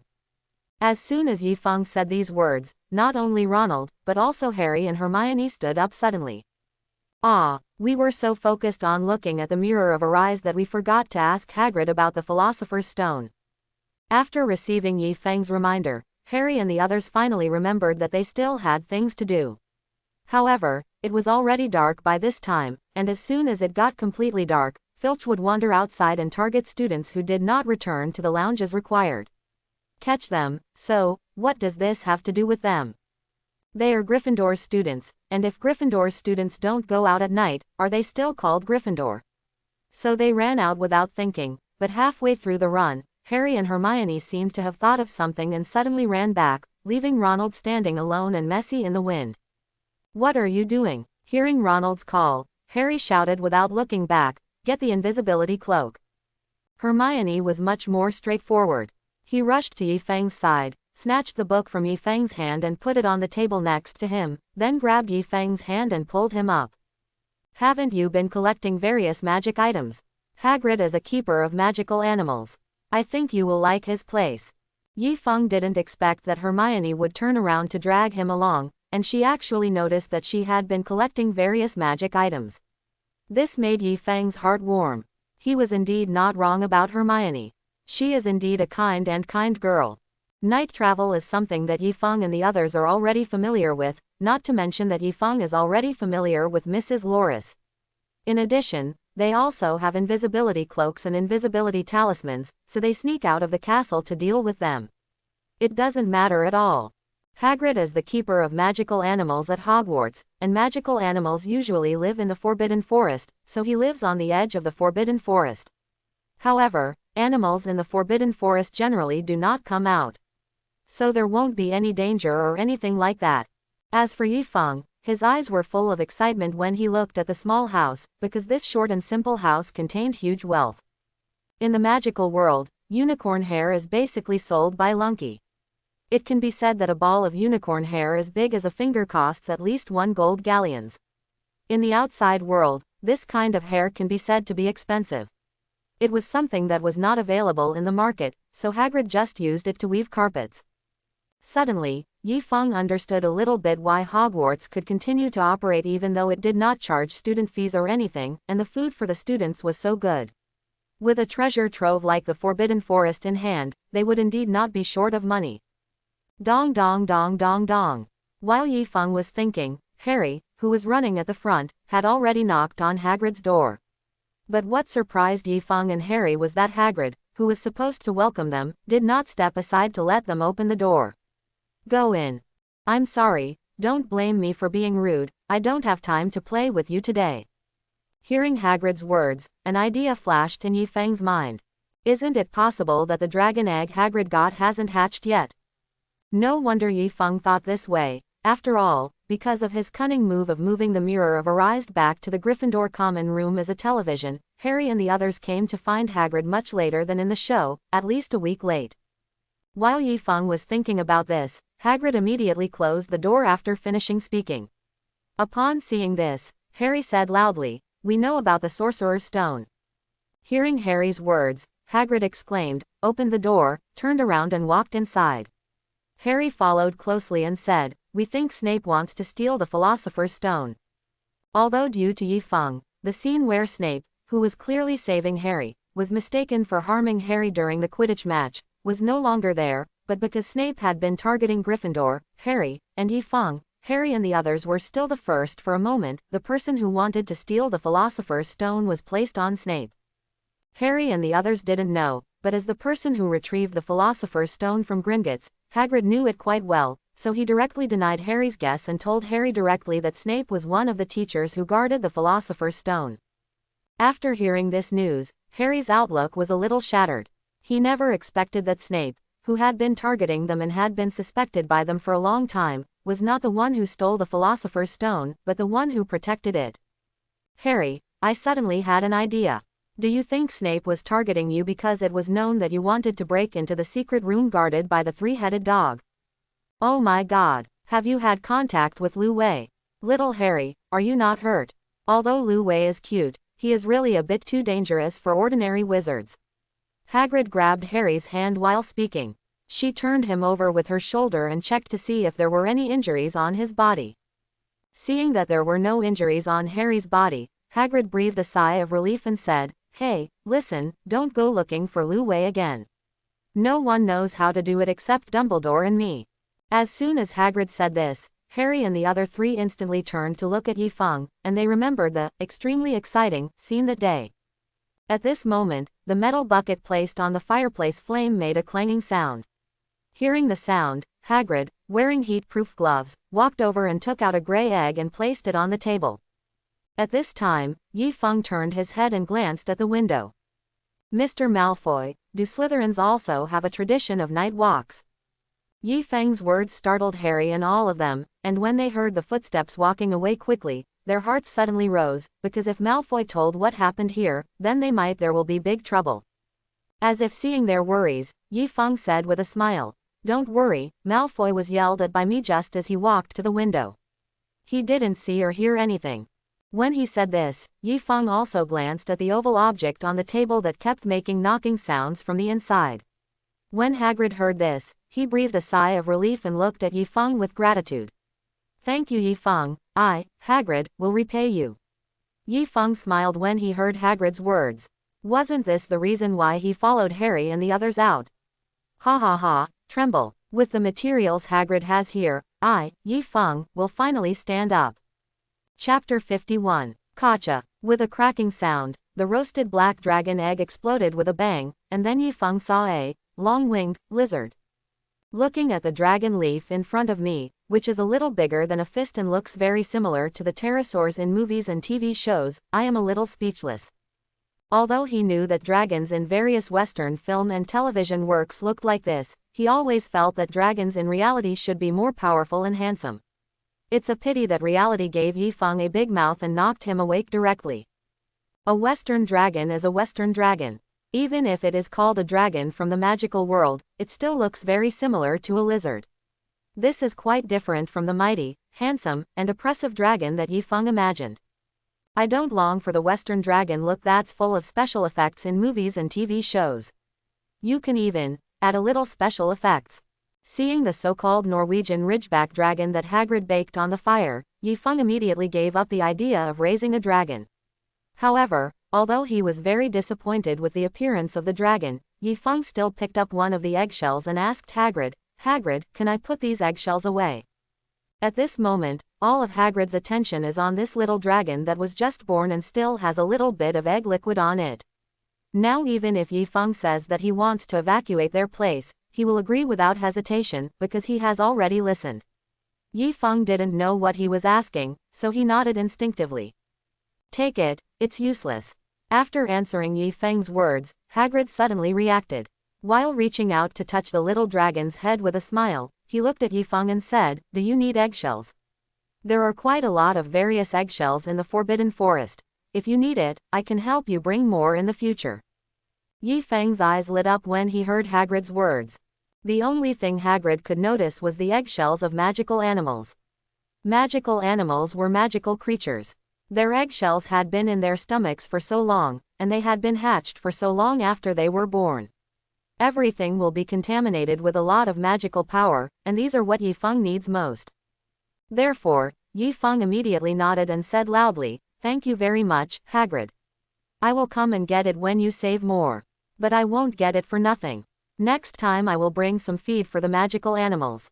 "Wow," Hagrid exclaimed as soon as Yifeng finished speaking, because his little dragon gave him a mouthful of dragon fire, burning half of his beard, but he didn't care and still looked at him with doting. Look at the little dragon. Seeing this scene, Yifeng, who wanted to buy some materials for Hagrid, wisely did not disturb him anymore. After picking up all the eggshells of the dragon eggs, he followed Harry and the others and left. Looking at Hagrid's appearance, he had no time to spare in a short time. Ignore them. When leaving Hagrid's hut, Yifeng reluctantly took another look at the dragon rubbing its head against Hagrid's finger.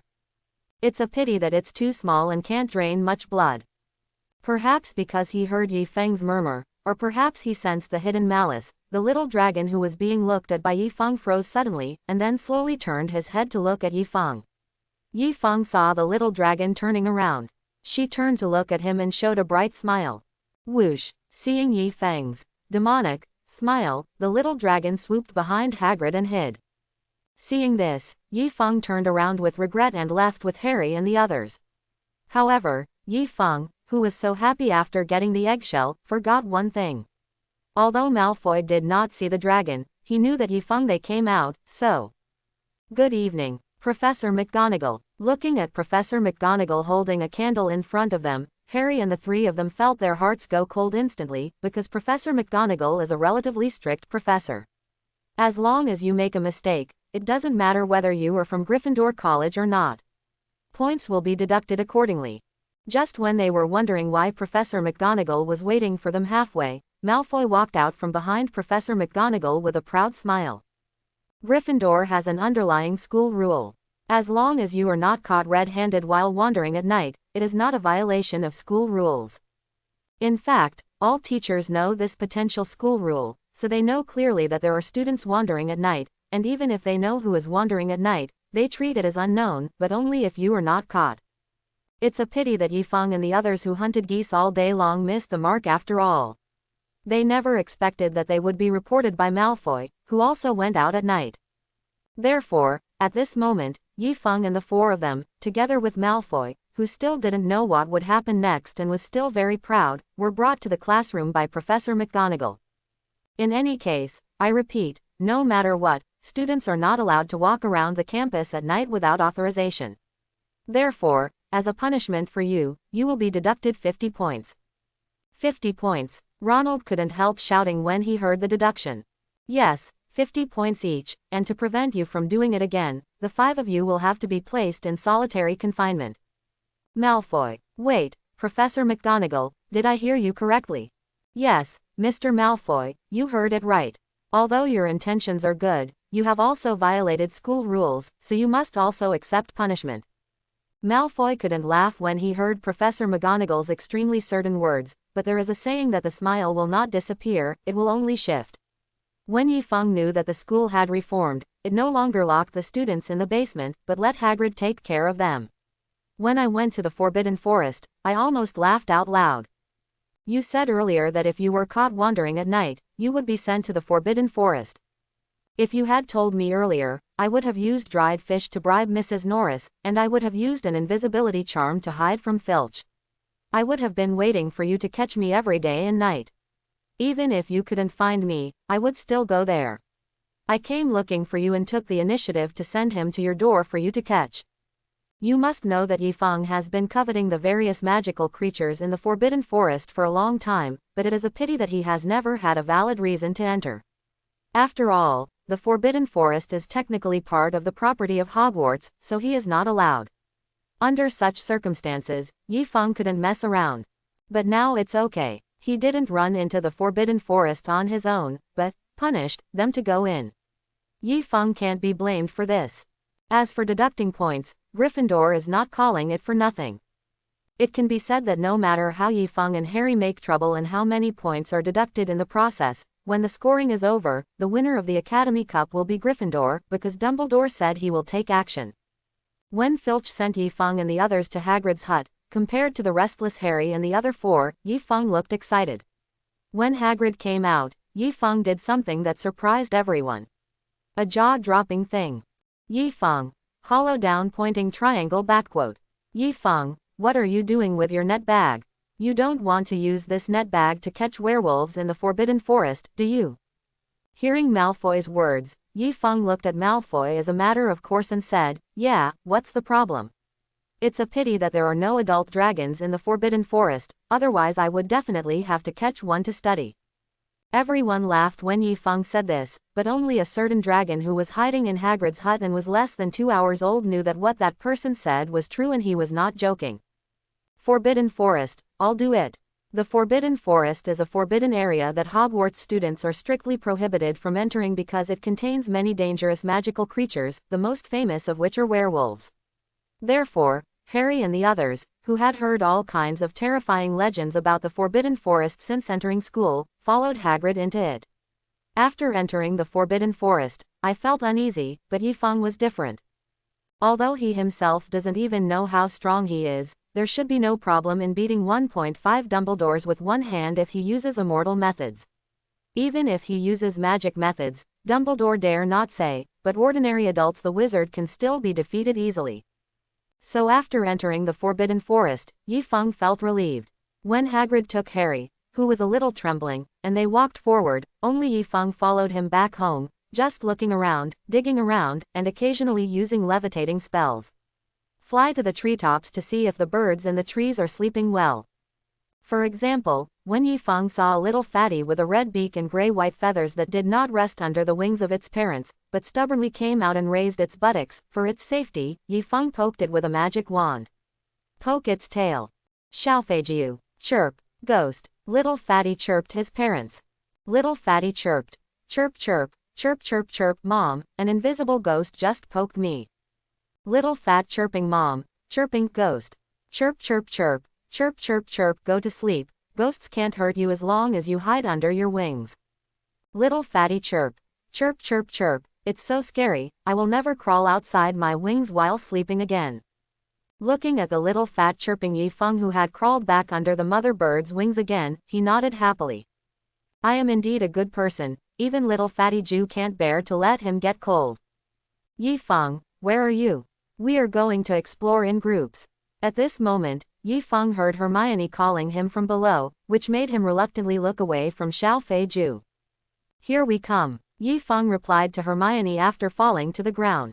When he came to Hermione and the others, he discovered a large puddle of thick liquid similar to mercury on the ground. Is this unicorn blood? After hearing what Yi Feng said, Hagrid couldn't help turning her head and glanced at Yifeng and said, "Yes, this is the blood of unicorns. I found a unicorn dead a few days ago. This little cutie's injury should be serious now. We have to find it quickly." The unicorn is a very pure magical creature, but its blood has magical effects. It can make those who drink it immortal, but at the cost of being cursed and turning into a monster for the rest of their lives. Therefore, although many people know that drinking the blood of unicorns can lead to immortality, almost no one will do it, but once someone does, it proves that the other person is definitely not a good person. However, in order to find the injured unicorn as soon as possible, and because Hagrid knew this place very well, he knew that they would not really encounter any danger here, so he explained and directly divided Yifeng and the others into groups. After thinking for a while, Hagrid assigned Yifeng, who seemed slightly more reliable, to the group of Harry and Malfoy, while he took Hermione and Ronald, who seemed relatively weaker, but when Hagrid saw Yifeng he knew he had guessed wrong when Feng had a net bag in one hand and a wand in the other. With Yifeng's attitude, he believed Yifeng when he said he was here for an outing. This made Hagrid a little worried about Harry and the others' safety. However, when he thought that many races in the Forbidden Forest knew Harry, some were still very friendly to him, so he felt a lot more at ease. Of course, before leaving, he still explained something, saying, "There are many dangers in the Forbidden Forest. Remember, don't hesitate when encountering danger. Run, shout loudly while running, I will rush over as quickly as possible." Harry and Malfoy nodded seriously when they heard Hagrid's words, and Yifeng also nodded when he heard the words, but he didn't know whether it would be Yifeng and the others, or other creatures in the Forbidden Forest, who would run away. It is said that night is the time when wild animals come out. This is true for wild animals, but not for magical creatures, because their strength and intelligence are generally far superior to ordinary animals, so they do not need to take advantage of the night. It was for cover hunting, but it also greatly facilitated Yifeng.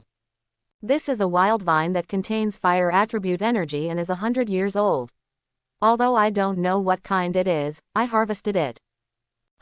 There is actually a tree snake of the same color as the vines living on it, and it is also fire attributed. What an unexpected surprise. Yifeng murmured and stretched out the net bag in his hand. Yifeng, what are you doing? Hiss, get away. Before Harry could finish his words, a snake that was the same color as the vines and as thick as their little boy's arm swooped down from the vines, startling both Harry and Malfoy who were approaching. Although Harry was scared, he knew that although Yifeng occasionally did some puzzling things, he was still very reliable, so although he was scared, he only took half a step back, and Malfoy, he saw a snake that big jumped down from above, and it screamed in fright and fell to the ground. A net bag slightly larger than the washbasin whizzed past, and then the extremely ferocious tree snake was taken away. After catching the snake, Yifeng quickly rotated the net bag and sealed the mouth of the bag. Then he took out a thick white cloth bag, grabbed the mouth of the bag and swung the air around to blow the bag open, then stuffed the net bag into the bag, and the snake was put into the bag. He quickly shook the bag to stun the snake inside and let it fall under the bag. Then he tied a knot and put the bag tightly. Yifeng then turned his head to look at Harry and the others and said, "Is something wrong?" Gulu. Looking at Yifeng's smooth movements, Harry and Malfoy, who was lying on the ground, looked at each other and swallowed, and then said in unison, "It's okay, we just came here to tell you that Yaya seems to have gained something." Quote, Yaya is a big dog raised by Hagrid. He is characterized by being relatively timid. However, the dog's vision is much better than that of ordinary people at night. In addition, their sense of smell is also very sensitive, so they dig all kinds of things along the way in Yifeng. It successfully found traces of unicorns while picking them, and occasionally picking up small animals that were asleep. After hearing what Harry and the others said, Yifeng used his spiritual mind to scan the various unknown medicinal materials that had piled up into a small mountain in the space ring and nodded. "Let's go then, it's important to find the unicorn. I have to say that the dog's nose is indeed very sharp." Yifeng and the others walked forward for about 100 meters and saw a black shadow lying on a white horse. However, because it was a little far away, the light source in their hands, there was only an oil lamp in Malfoy's hand, so they couldn't see very clearly, so they walked forward some distance. Maybe they were too close, or maybe the other party heard the sound of their movements. When they got close enough to see clearly what it was, which was less than 10 meters away, the black figure raised its head, got up. The moment the black figure raised its head, Malfoy, who was holding an oil lamp, and Harry, who was following him, were frightened. The next second, the screams sounded again, and when Malfoy screamed, Yifeng's eyes lit up. He picked up his net bag and rushed forward. Black Shadow. Seeing Yifeng's appearance clearly, the black figure turned around and ran without any hesitation, but his speed was still a little slower. A huge net bag was already under the hood. Harry, come and see what I've caught. A wild Voldemort. He's 10 times more nutritious than beef. Just twist off the head too. Harry, Voldemort. Harry, come and see what I've caught. A wild Voldemort. He's 10 times more nutritious than beef. Just twist off the head too.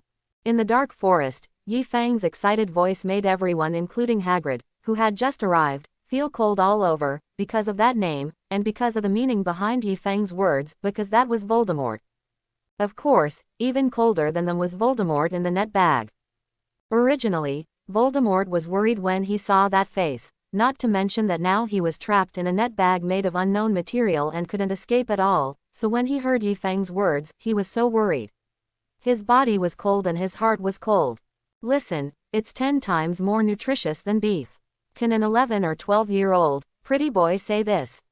He was shaking with anger. When would Voldemort? Oh, sorry, I went to the wrong set, crossed out this sentence.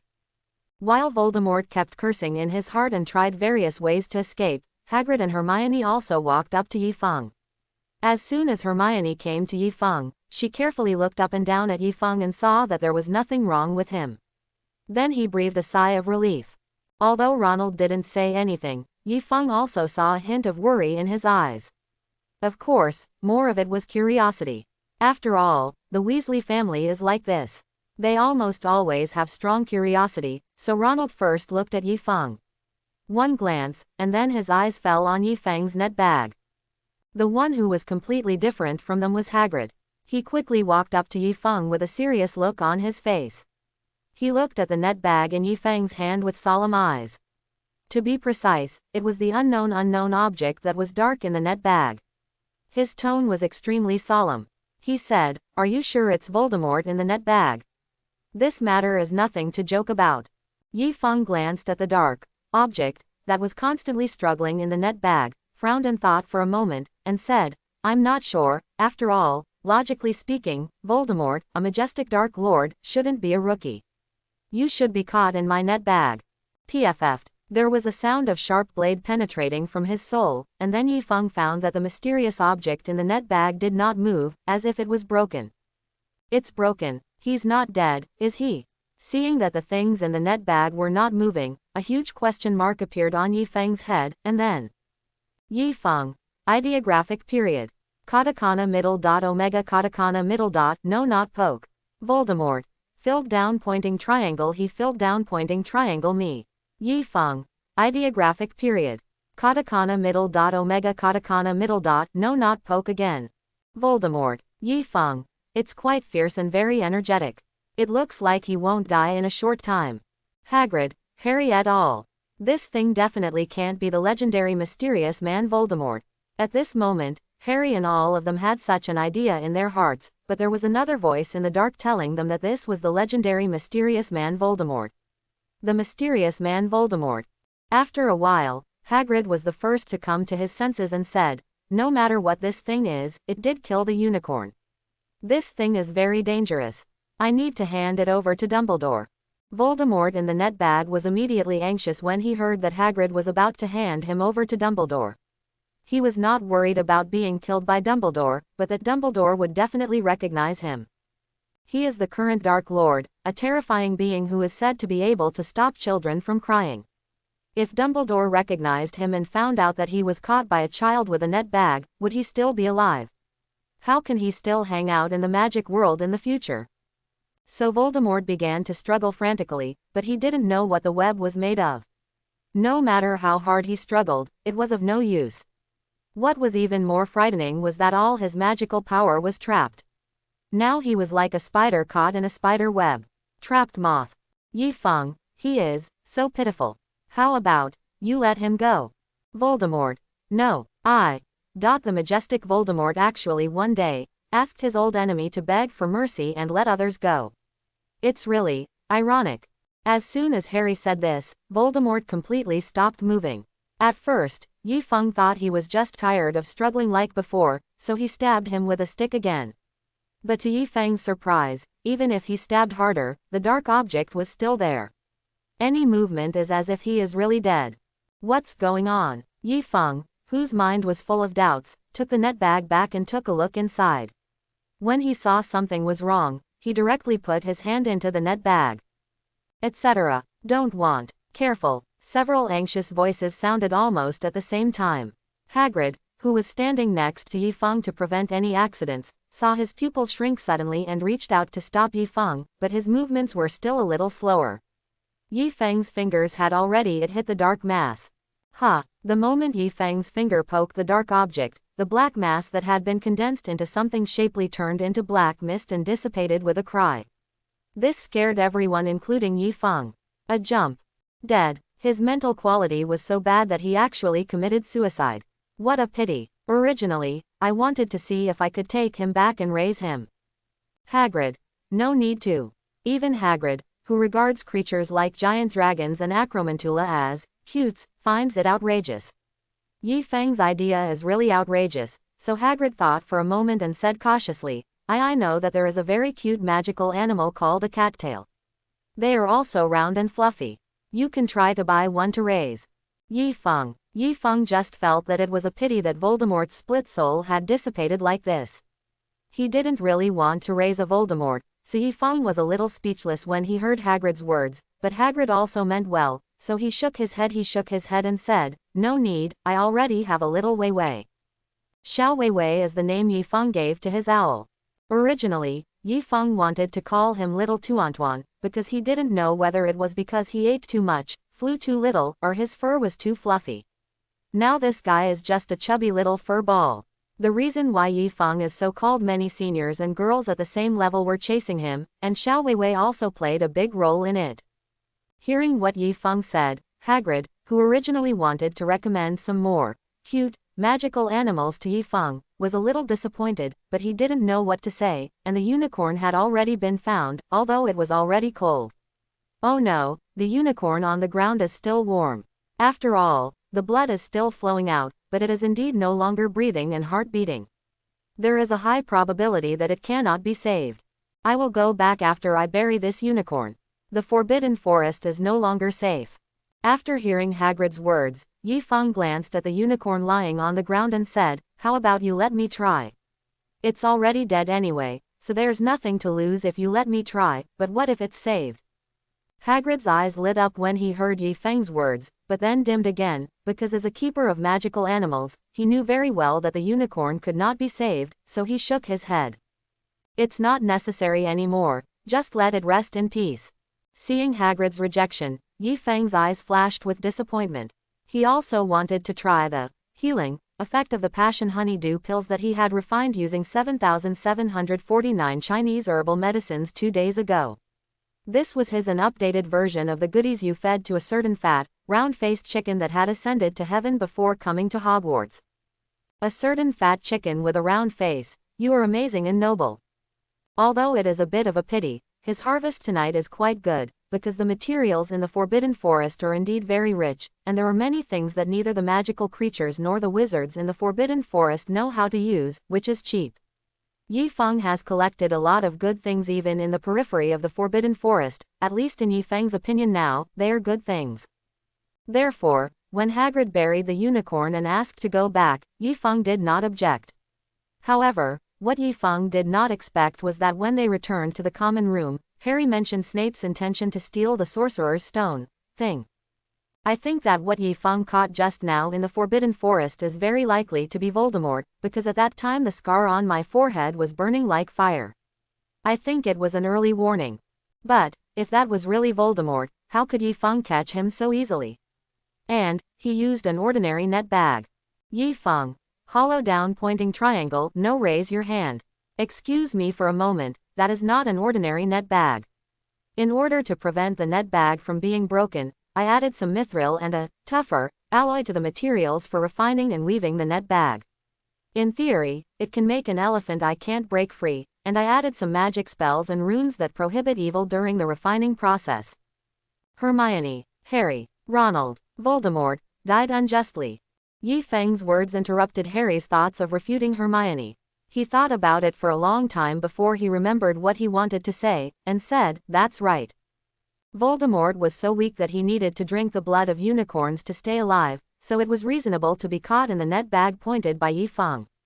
And the reason why Snape wanted to steal the magic stone was to make the elixir of life to help Voldemort recover, so that he can make a comeback. But, if that is really Voldemort, then he should be dead, right in front of us. Everyone fell silent as soon as Ronald said this, because he revealed a fact that all of them had ignored, that is, Voldemort died in the Forbidden Forest, and he died in front of all of them. This directly turned into black smoke and dissipated. This time Harry didn't remain silent for long, and in just 3 or 4 seconds he said firmly, "No, I have a hunch that Voldemort is not dead, he must still be alive. Although I don't know what means he used to survive, but I'm sure he is still alive and somewhere not far from Hogwarts." Even Yi Feng had to sigh. Harry was indeed the destined enemy chosen by Voldemort. Even if he saw Voldemort dissipate into black mist in front of him, even if he didn't know that there was such a thing as a Horcrux, he relied on his intuition to do it. Being able to tell that Voldemort is still alive. Perhaps infected by Harry's attitude, Ronald and Hermione also chose to believe Harry's words, but they still didn't believe that Snape would steal the Philosopher's Stone. Compared with Harry's anxiety and worries, Hermione and Ronald were not worried about Voldemort. It would hurt them because they believed Dumbledore could protect them. Moreover, even if Dumbledore is not in school, they still have Yi Feng. If Yi Feng can catch Voldemort once, he can catch Voldemort a second time. Harry slowly calmed down with the comfort of Yi Feng and the others. More importantly, the final exam is coming, and they have no more time to think about other things. Things like final exams are completely stress-free for top academics like Yi Feng and Hermione. As for Harry, he is quite talented in magic, so although he often hangs out with Ronald at night, he is even more powerful than Ronald. But there's nothing wrong with taking the test. As for Ronald, Yi Feng could only say that he had tried his best to help him. After all, he had carved peach wood for him, such as the concentration talisman and other talismans that would help him study. If he failed in the exam again, there would be nothing he could do. It turns out that Ronald's mind is quite smart. With the help of Yi Feng's talismans, he unexpectedly did well in this exam. However, judging from the smiles on the faces of other students, they did quite well in the exam. After all, although the use of talismans is extremely limited, who would not like a good thing like the pure heart talisman that can save lives at critical moments? How many more should I prepare? It's a pity that Hogwarts exam results are calculated based on scores. If this were drawn proportionally, Ronald and the others would definitely be sucked to death even with the help of Yi Feng's talisman. After all, there is a saying, the saying goes like this: if everyone has it, it means nothing. If others don't have it but I have it, then it means I have it. How about recommending this excellent examination system to Dumbledore? Yi Feng feels that the learning atmosphere at Hogwarts, except for Ravenclaw, is a bit too unorganized. They need a little bit of motivation. Unfortunately, Dumbledore received a letter from the Ministry of Magic and left, which prevented Yi Feng from recommending him in time. Other students at Hogwarts, just be a human being. Let us go, let yourself go, wouldn't you? Just when Yi Feng was thinking about whether to go back and write to Dumbledore, Harry saw Hagrid sitting at the door of the hut preparing dinner for the dragon he had quietly raised, and suddenly an idea flashed in his mind. Wait, don't you think it's strange? Hagrid wants a dragon wholeheartedly, but by chance he meets a stranger with a dragon. Think about it, who would walk around with a dragon egg in their arms all day long? What's so surprising? The method of trying to get information from someone you want has been used for a long time, but no matter how bad the method is, some people will still fall for it. It's normal for Hagrid to fall for it. Harry, Hermione, Ronald, confused face. You have seen it a long time ago. Harry looked at Yi Feng with disbelief in his eyes. Yeah, this kind of routine is so low level that I wouldn't even bother to use it. If it were me, I wouldn't have to give him the dragon egg. After all, Hagrid is not strict with his words. As long as I drink 2 glasses of wine with him and chat with him about magical animals, I won't have to talk to him. I can tell it all myself. Hollow square winking face. As soon as Yi Feng said these words, Harry and the others opened their mouths in astonishment. Then after they came back to their senses, they all moved half a step back in unison, looking at Yi Feng as if they were looking at a monster. You know, why didn't you tell us? Harry looked at Yi Feng with disbelief. Yi Feng replied matter-of-factly, you didn't ask me. I thought you all could see it. After all, this method is too low level. Harry, I always feel like you are scolding me, but I have no proof. Feeling insulted, the 3 of them decided to drop the topic, so they walked quickly towards Hagrid's hut in a tacit understanding. Yi Feng smiled when he saw this. He did not remind Harry and the others on purpose. After all, he was not Harry's nanny. He might ensure their safety in times of danger, but if they wanted to pass the level, they still needed to work hard on their own. Of course, in order to avoid being bored, Yi Feng would also find some fun for himself, such as almost scaring Voldemort to death Halloween night and scaring Voldemort to death Forbidden Forest and so on.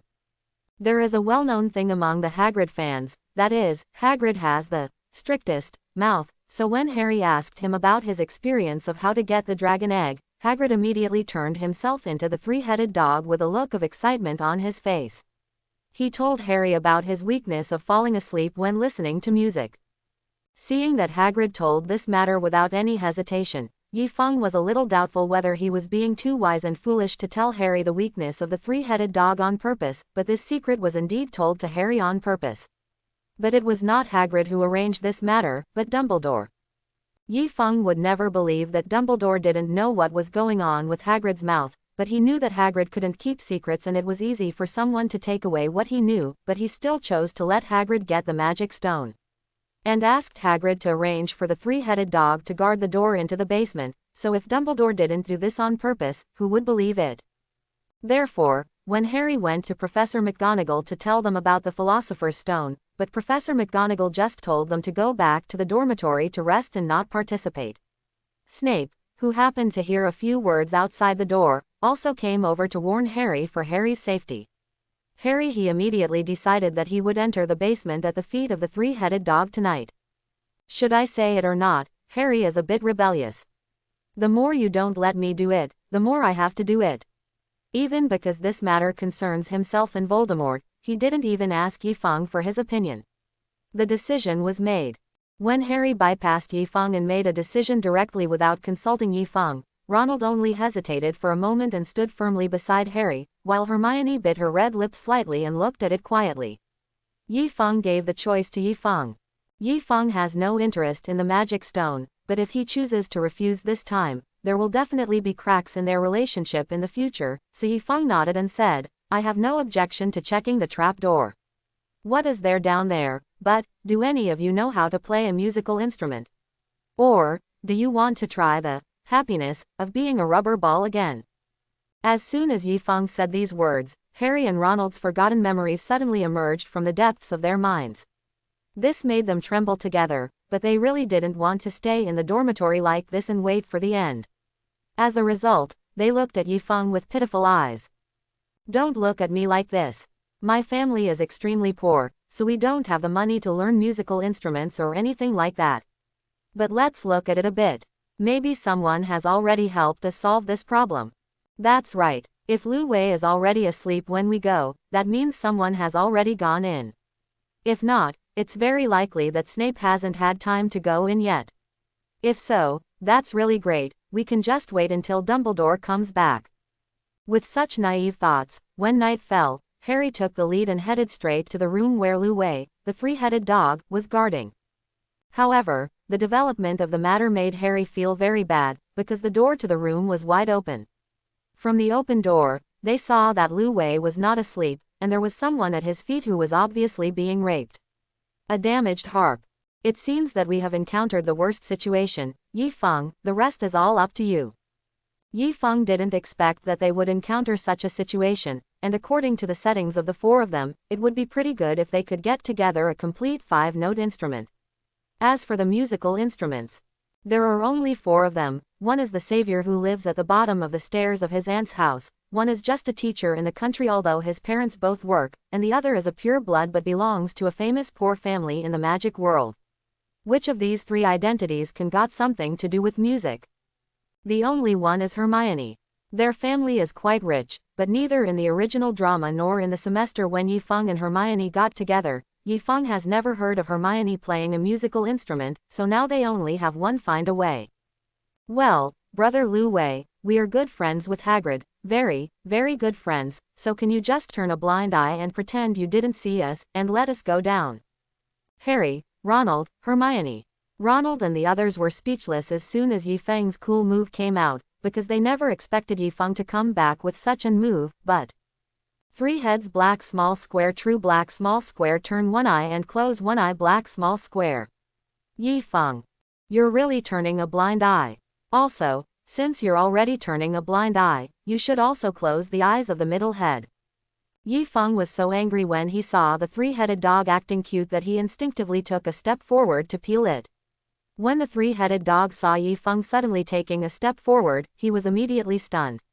He was so frightened that he took a big step back. Harry and the others didn't know what happened last time. As a 3-headed dog that had been slapped, it was quite clear. So when it saw Yifeng taking a step forward, Yifeng's slap knocked it to the ground. A scene appeared in its mind again, so it instinctively took a step back out of fear. Harry's eyes suddenly lit up when he saw the 3-headed dog retreating, and he ran out with a sudden movement. At the same time, the 3-headed dog noticed Harry's intention and forcibly suppressed the fear in his heart and moved half a step forward. He held the trapdoor under his feet with his claws. Xiao Shu, be good and get out of the way. I'll catch you a big squid from the Black Lake and bake it for you when I come back later. Tick. Hearing that Yifeng wanted to grill squid for him, Lu Wei, the 3-headed dog, opened his mouth at the same time. His tongue drooped due to greed, and saliva with a strong fishy smell flowed down, almost dripping onto Kenkinsha. On Harry who lives in the car. However, although he really wanted to eat the grilled squid that Yifeng said, Lu Wei did not forget the task assigned to him by Hagrid. Although this task had failed once, it would never fail again, so its outstretched paw firmly pressed the trapdoor. Seeing this scene, Yifeng sighed slightly, and while taking out the wand, he sighed, "Suddenly I remembered that I haven't eaten dog meat for a long time, and I have forgotten the smell of dog meat. It seems that I will have to eat dog meat tonight. It's all about having a good meal and savoring it." Lu Wei. Dong. The moment Yifeng stretched out his wand and pointed it at Lu Wei fell down. When Yifeng looked at the paw that was still on the trapdoor even after it fell, Lu Wei, who had his eyes narrowed, pretended to twitch. After a moment, he retracted his claws, revealing the trapdoor that Harry had longed for. Seeing that the road was open, Harry excitedly looked back at Yifeng, opened the trapdoor with a creak and jumped in. After Harry and the others jumped in, Yifeng quietly stretched out his hand to give Lu Wei a sign. Only then did Thumb jump down. As for Lu Wei, when he saw Yifeng and the others had gone down, he immediately pretended that nothing had happened and continued to put his paws back on the trapdoor, sleeping soundly. Ah! A piercing scream came from the mouth of Ronald, who jumped down first, but the scream soon stopped abruptly because they were caught in the dense vines and did not fall to the ground. Oh! Luckily these plants stopped us. As soon as Ronald finished speaking, the vines under their buttocks began to move rustlingly, tying them up at a very fast speed. At this time, Hermione recognized this kind of vine, so she said loudly, "Don't move, this is a devil's net. The harder you struggle, the faster you will die. You must relax. Die faster. That will make you even less relaxed." When Ronald was extremely nervous, Hermione had already fallen down because she relaxed in time, and Yifeng, my eyes were shining when he looked at these devils. Tough, automatic binding, and very good growth ability. What a good thing. Yifeng's eyes lit up when he realized the benefits of this devil's net. He immediately freed his hand and took out his wand, which flashed fluorescently. The devil's net has the property of being photophobic, so as soon as Yifeng's fluorescent light flashed out, the devil's net immediately shrank back. After Yifeng was released, he did not fall down, but floated directly in the air and stared at the devil's net with burning eyes. The direction to go back. Found it. When the devil's net returned to a certain position, Yifeng's eyes suddenly lit up, because he saw where these devil's roots were, so he put away his wand and took out a shovel. Chang! The sound of the shovel hitting the stone was heard, and sparks bloomed from the darkness. Hermione and the others in the underground looked at Yi Feng's movements, their mouths slightly opened and their eyes widened in shock. Hey, Yi Feng, what are you doing? Seeing the confused looks of the three people underground, Yi Feng said in a slightly apologetic tone, I'm sorry that I can't help but feel itchy after seeing this devil's net. Just wait a moment, it'll be fine in 2 minutes. As he spoke, Yi Feng sped up the movements of his hands, and as Yi Feng sped up his movements, stones and shovels of soil fell, and soon the thick roots of the devil's net appeared in front of Yi Feng. Click, shoveled up, the vine fell. As Yi Feng waved the shovel in his hand, a devil's net rhizome as thick as an arm was dug out. The moment the devil's net was dug out, Yi Feng waved his right hand and directly collected it into the space. In the ring. After putting the roots of the devil's net into the space ring, Yi Feng did not waste the chopped roots. He also put all the chopped roots into the space ring, because the devil's net or devil's vine also has rich magic power. So it should be a pretty good material for refining potions or elixirs. Okay, let's go. After putting everything away, Yi Feng waved to Hermione and the others that they could leave, but Hermione and the others were a little stunned when they looked at the empty devil's net above their heads and couldn't recover for a while. What's wrong? I'm done. Let's go quickly, otherwise we won't be able to catch up with the guy in front. Seeing that Harry and the others didn't move, Yi Feng spoke again to remind him. This time, Harry and the others finally came to their senses. She followed him forward with a dull expression. After following Yi Feng through the passage where the devil's net was, Yi Feng and the others heard a strange sound. What sound? It seems like the sound of flapping wings. It came from the door in front. Let's go over and have a look.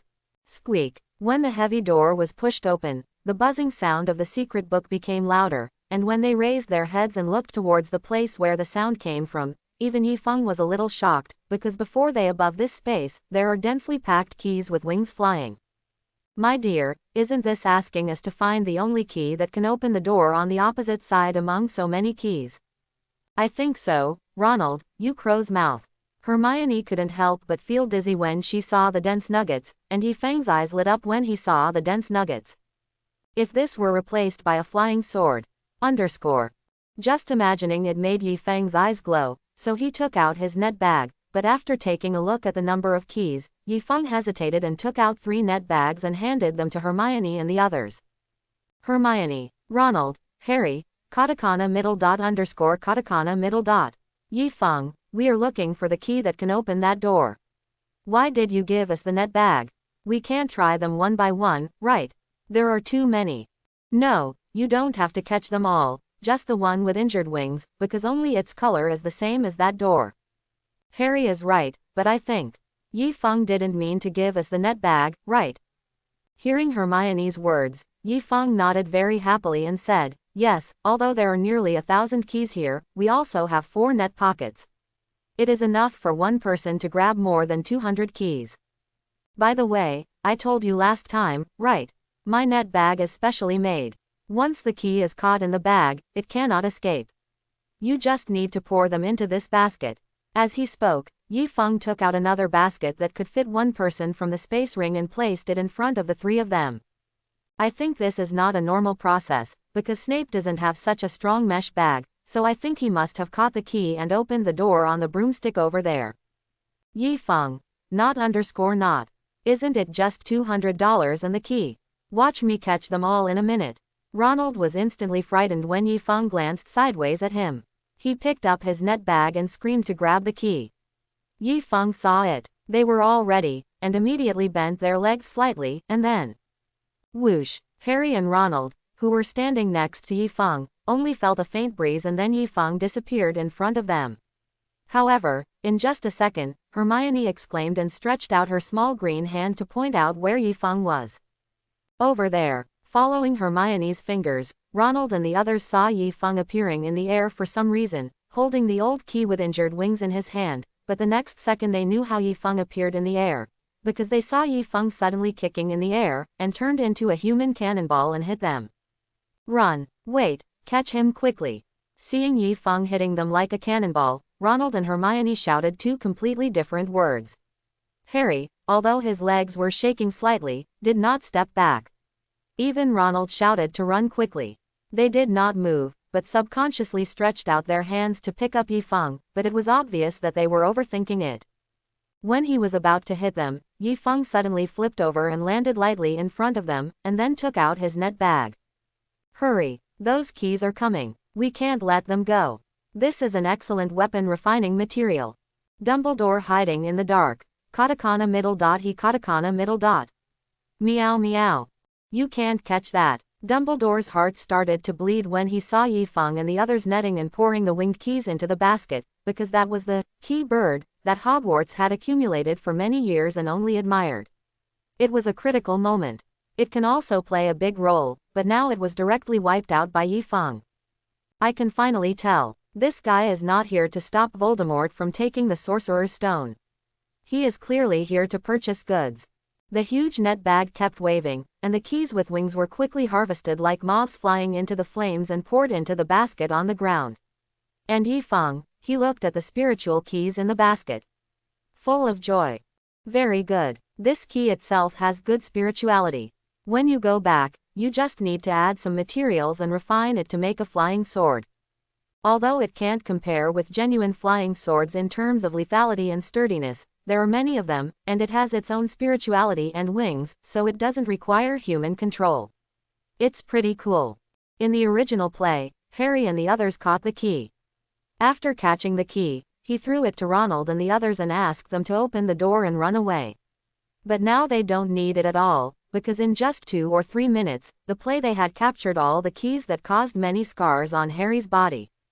Is this done? I haven't even had enough of it yet. When no more keys were caught in the waving net bag, Ronald suddenly stopped. It was also at this time that he discovered that all the keys they were all caught out. Come on, don't forget what we are here for. Seeing that Ronald was still a little eager to try, Harry quickly reminded Ronald that they were here to do business. After hearing Harry's words, Ronald reluctantly returned the net bag. Yifeng. Yifeng, do you have more net bags? Just when Yifeng stretched out his hand to take the net bag, Ronald suddenly spoke. Yifeng. Katakana middle dot he katakana middle dot. Although Ronald didn't say it clearly, Yifeng heard 2 horrible words, whoring for nothing. Ronald, he actually wanted to use his net bag for free. Originally, Yifeng wanted to refuse directly, but after thinking about it, he had tricked Ronald many times during this period and they were pretty good friends. In addition, a net bag didn't cost much material and effort to make. So Yifeng said, I don't know what will happen next. If nothing else, this net bag is definitely tough enough. You can use it to defend yourself. Not only Ronald, but also Harry and Hermione's eyes lit up when they heard Yifeng's words. Dumbledore, who was hiding behind them, almost burst into tears when he heard Yifeng's words, because that thing is really useful. He estimated that if it were made bigger, it might be able to catch the dragon. It's a pity that Yifeng has no idea of giving him one. You really don't know how to understand me as an old man at all. It seems that I have to remind him next time. And I remember that the guy's fishing rod and fish guard are also quite good. Isn't he also using this kind of fishing rod? Is it made of woven materials? Yifeng, who had already followed Harry into another room, felt an inexplicable chill down his back, as if he was being targeted by something in the dark. Voldemort is here. It shouldn't be. Voldemort, who is currently in a state of residual health that can kill anyone in seconds, can't possibly give me such a sense of oppression. No, I always feel that old Bidang wants to plot against me. It seems that I have to do it sooner. Just get the little flying sword out. While thinking about it, Yifeng and the others all entered the new room, and then, the room became empty. What? This room uses wizard auto chess to test their friendship and courage. Yifeng said, is there such a thing? He only saw a bunch of puppets that no one wanted, and in order to avoid waste, he could only pack up and take away all the puppets that no one wanted.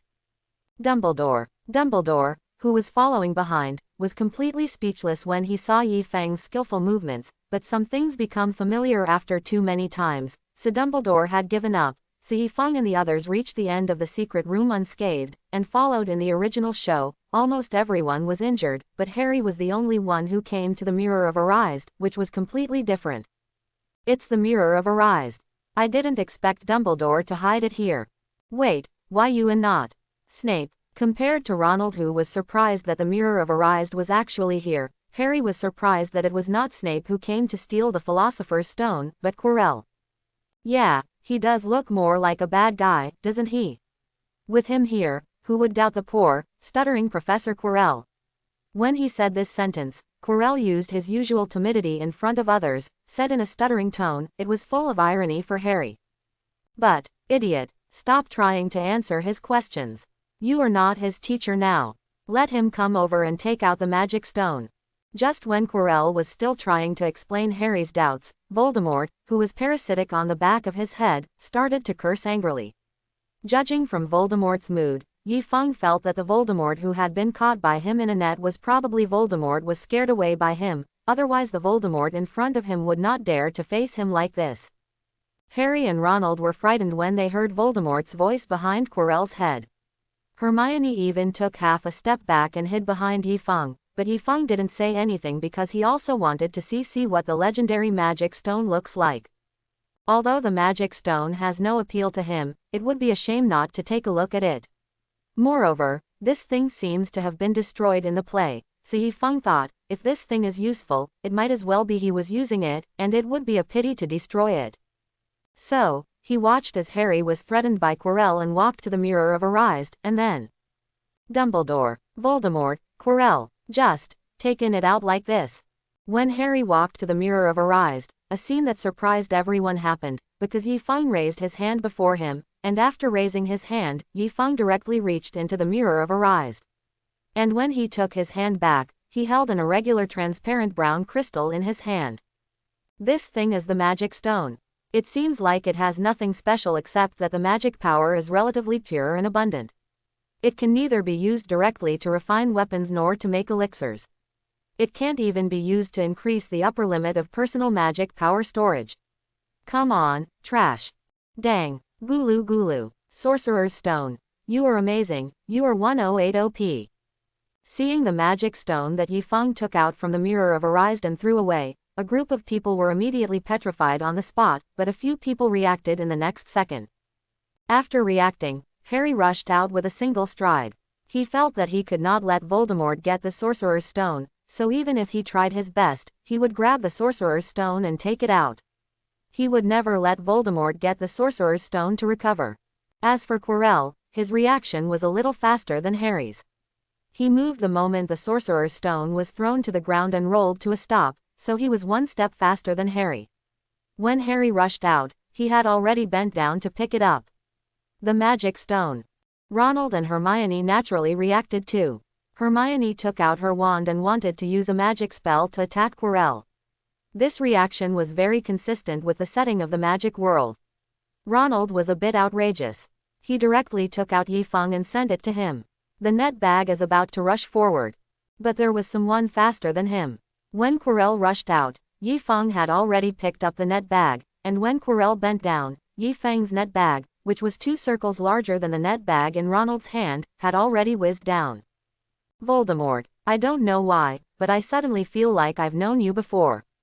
Under the huge net bag hood, Voldemort, who was behind Quirrell's head, watched helplessly as he was caught in the net bag like an insect. This made the proud Voldemort instantly furious. However, the next second Voldemort was frightened because he found that he could not move, and the same was true for Quirrell, who had already taken the Sorcerer's Stone in his hand, and he could clearly feel that the magical power in Quirrell's body was imprisoned and he could not move at all. Move. Yi Feng. Degree, no.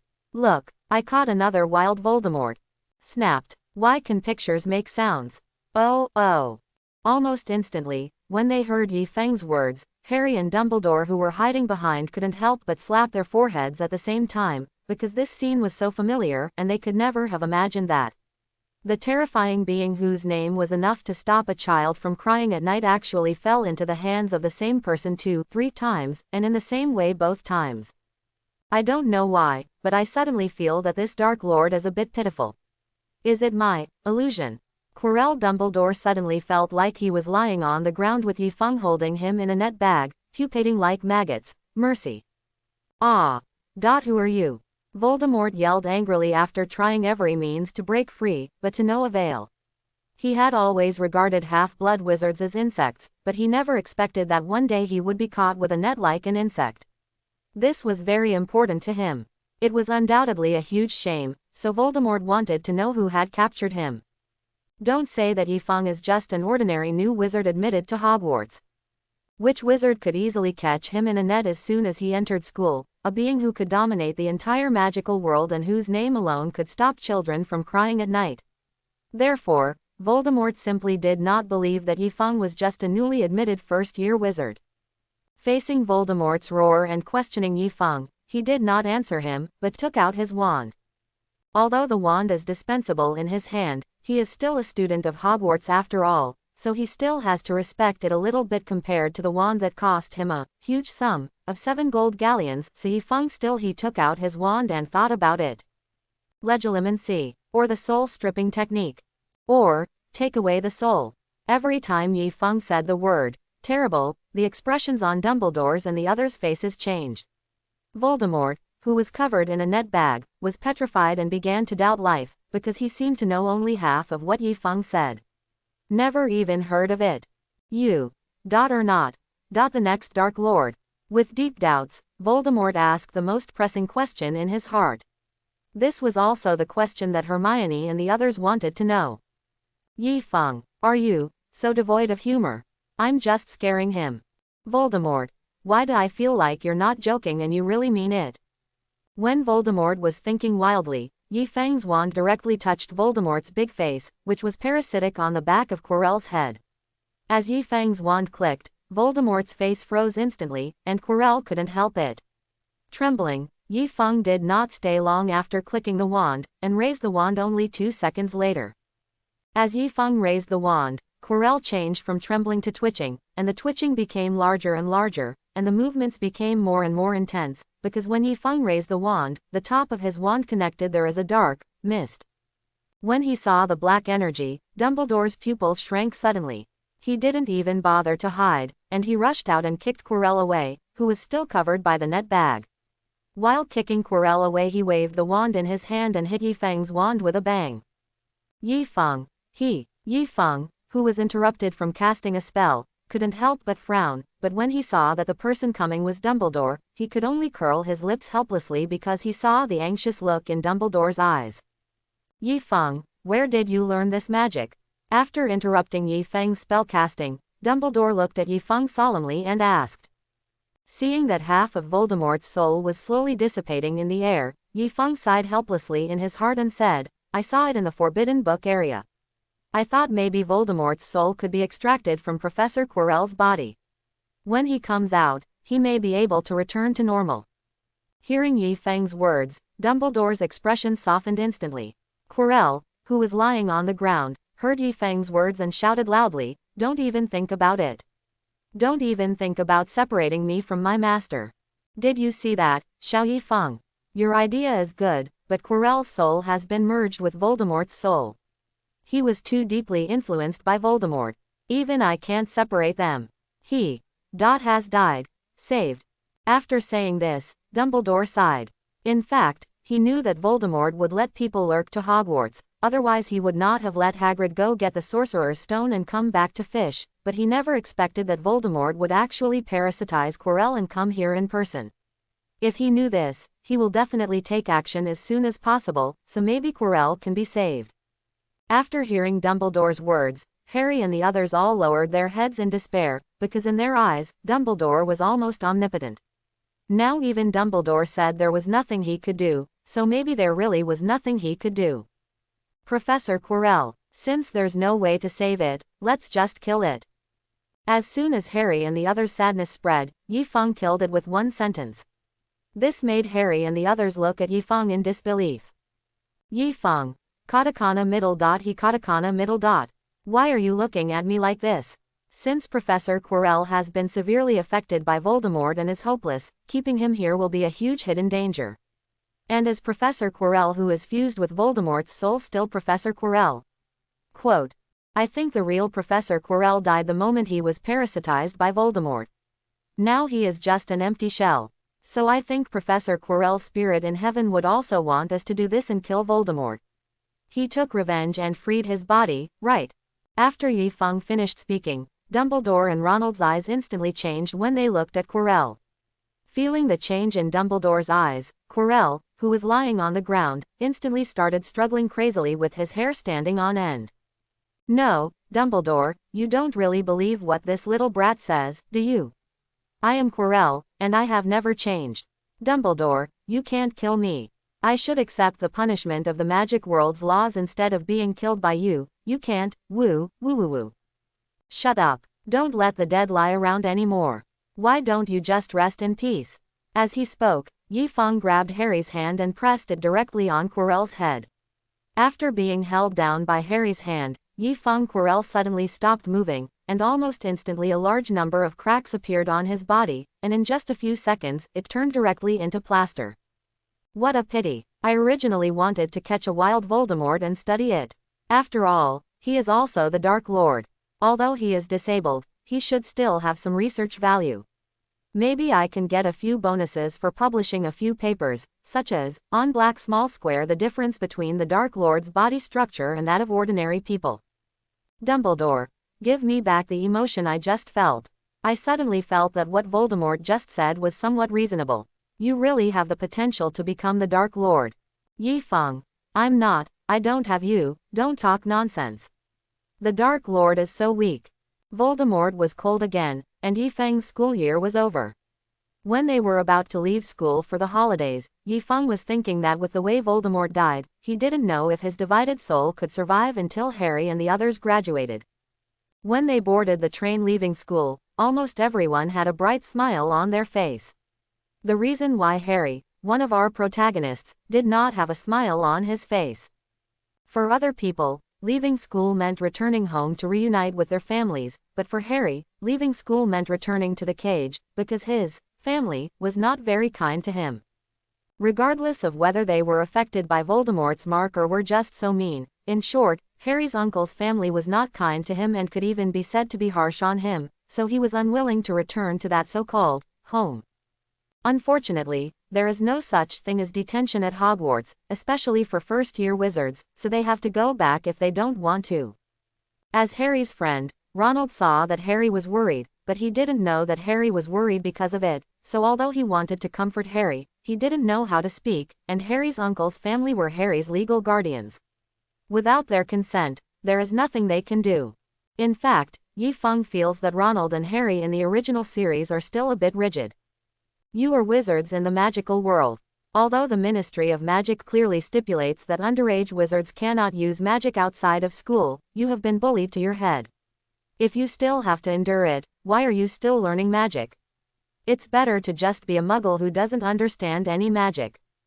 Therefore, Yi Feng thought for a while and said directly, how about Harry, you can just move out. Although you are not an adult yet, you are already a wizard. Logically speaking, you can move to the magic world, and your uncle's family are not wizards, so they cannot enter the magical world. Harry's eyes lit up when he heard Yi Feng's words, but then the light in his eyes quickly dimmed, because although Yi Feng was right, the only thing he knew about the magical world was Hogwarts.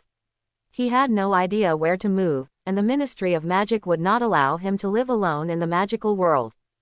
Seeing that the light in Harry's eyes dimmed quickly, Yi Feng seemed to have read through his thoughts, and continued, actually, Gringotts not only allows you to exchange Muggle coins for galleons, but they prefer you to exchange gold galleons for Muggles currency. Hearing Yi Feng's words, Harry seemed to have understood something and his eyes suddenly became extremely bright. At this time, Yi Feng gave him another shot in the arm and said, if you are worried that you can't rent or buy a house even if you have money, I can ask Zhongchu's parents or Hermione's parents to help. I think they will be happy to help. After Yi Feng's words, Harry's face finally showed a smile, but he did not agree immediately but said with a smile, I am looking forward to that day. If possible, I hope that the window of that house can be opened to see the sun. It'd be best if it's near your or Hermione's house. But now I need to go back to my uncle's house first. I need to tell them clearly and get all my luggage back. It's something that belongs to me. Hearing Harry's words, Yi Feng didn't say anything else. After all, although Harry's uncle seemed quite rich in the show, it was no use to Yifeng no matter how rich and powerful you were, because the Ministry of Magic could ban you. He can't use magic, how can you ban him from using magic? Besides, although there is no magic in the Muggle world, strength is still respected, but this strength is not how strong your fighting power is, but how rich and powerful you are. In Western countries, money often represents peace and power. Fortunately, Yifeng is not in short supply of money. Even if he wants to, he can use gold to change the economy of a big country in a few days. Smashed to collapse. Yes, he doesn't have much gold in his hands now, but he can refine weapons, and there aren't many opportunities to refine weapons with metals, so it's normal for him to know several large-scale alchemical formations, right? For example, after unfolding, the alchemy formation can cover dozens of miles in radius and refine all the gold within these dozens of miles within a few minutes. For another example, after being inscribed, it can continuously gather the spiritual energy of the nearby heaven and earth to cultivate the best spiritual energy. Jade Yunshi Array and so on.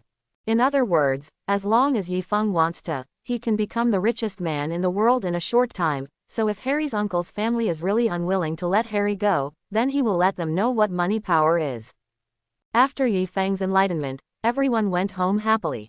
However, when Hermione got off the bus and saw Zhongchu holding Yifeng's hand and running towards a young Chinese couple, her pretty little face was filled with laughter. A look of grievance was visible to the naked eye, but it soon disappeared because she saw her parents coming to pick her up. The emotions of young people are like this. They come and go quickly, so after everyone said goodbye, the group of people went back to their homes happily. However, what surprised Yifeng was that they had dinner in the evening, or were almost finished. At that time, Zhongchu's parents looked at Yifeng dotingly. Xiaofeng, are you going to go back to China during this holiday or stay here? Although we all want you to stay here, I still hope you can go back. After all, you haven't been home for almost a year, so it's time to go back and see your parents. After hearing what Zhongchu's parents said, Yifeng thought about it for a moment. After all, in this era, if you want to call back from abroad and contact your parents in the village, it is no more difficult than asking Voldemort to come and kill Yifeng now. So, after staying for 2 days, Yifeng went back, but this time he didn't go back alone. He also had a little tail behind him, because Zhongchu hadn't returned to China to visit his grandparents for a long time. Grandma. One morning 1 day later, outside a quiet and peaceful mountain village, a man and woman, about 12 years old, who looked like golden boys and girls, stepped into the village entrance facing the rising sun and accompanied by the chirping of birds. Suck. Ah, it still smells familiar. Now I, Hu Hansen, am back. Ouch, run. Woof woof woof woof woof. Why do dogs that are even worse than our dogs think they are back again? Woof woof, woof woof woof. Who knows, I'm going to hide at Shalwa's house in the next village for 2 days, what about you? Woof woof woof. You are a real dog.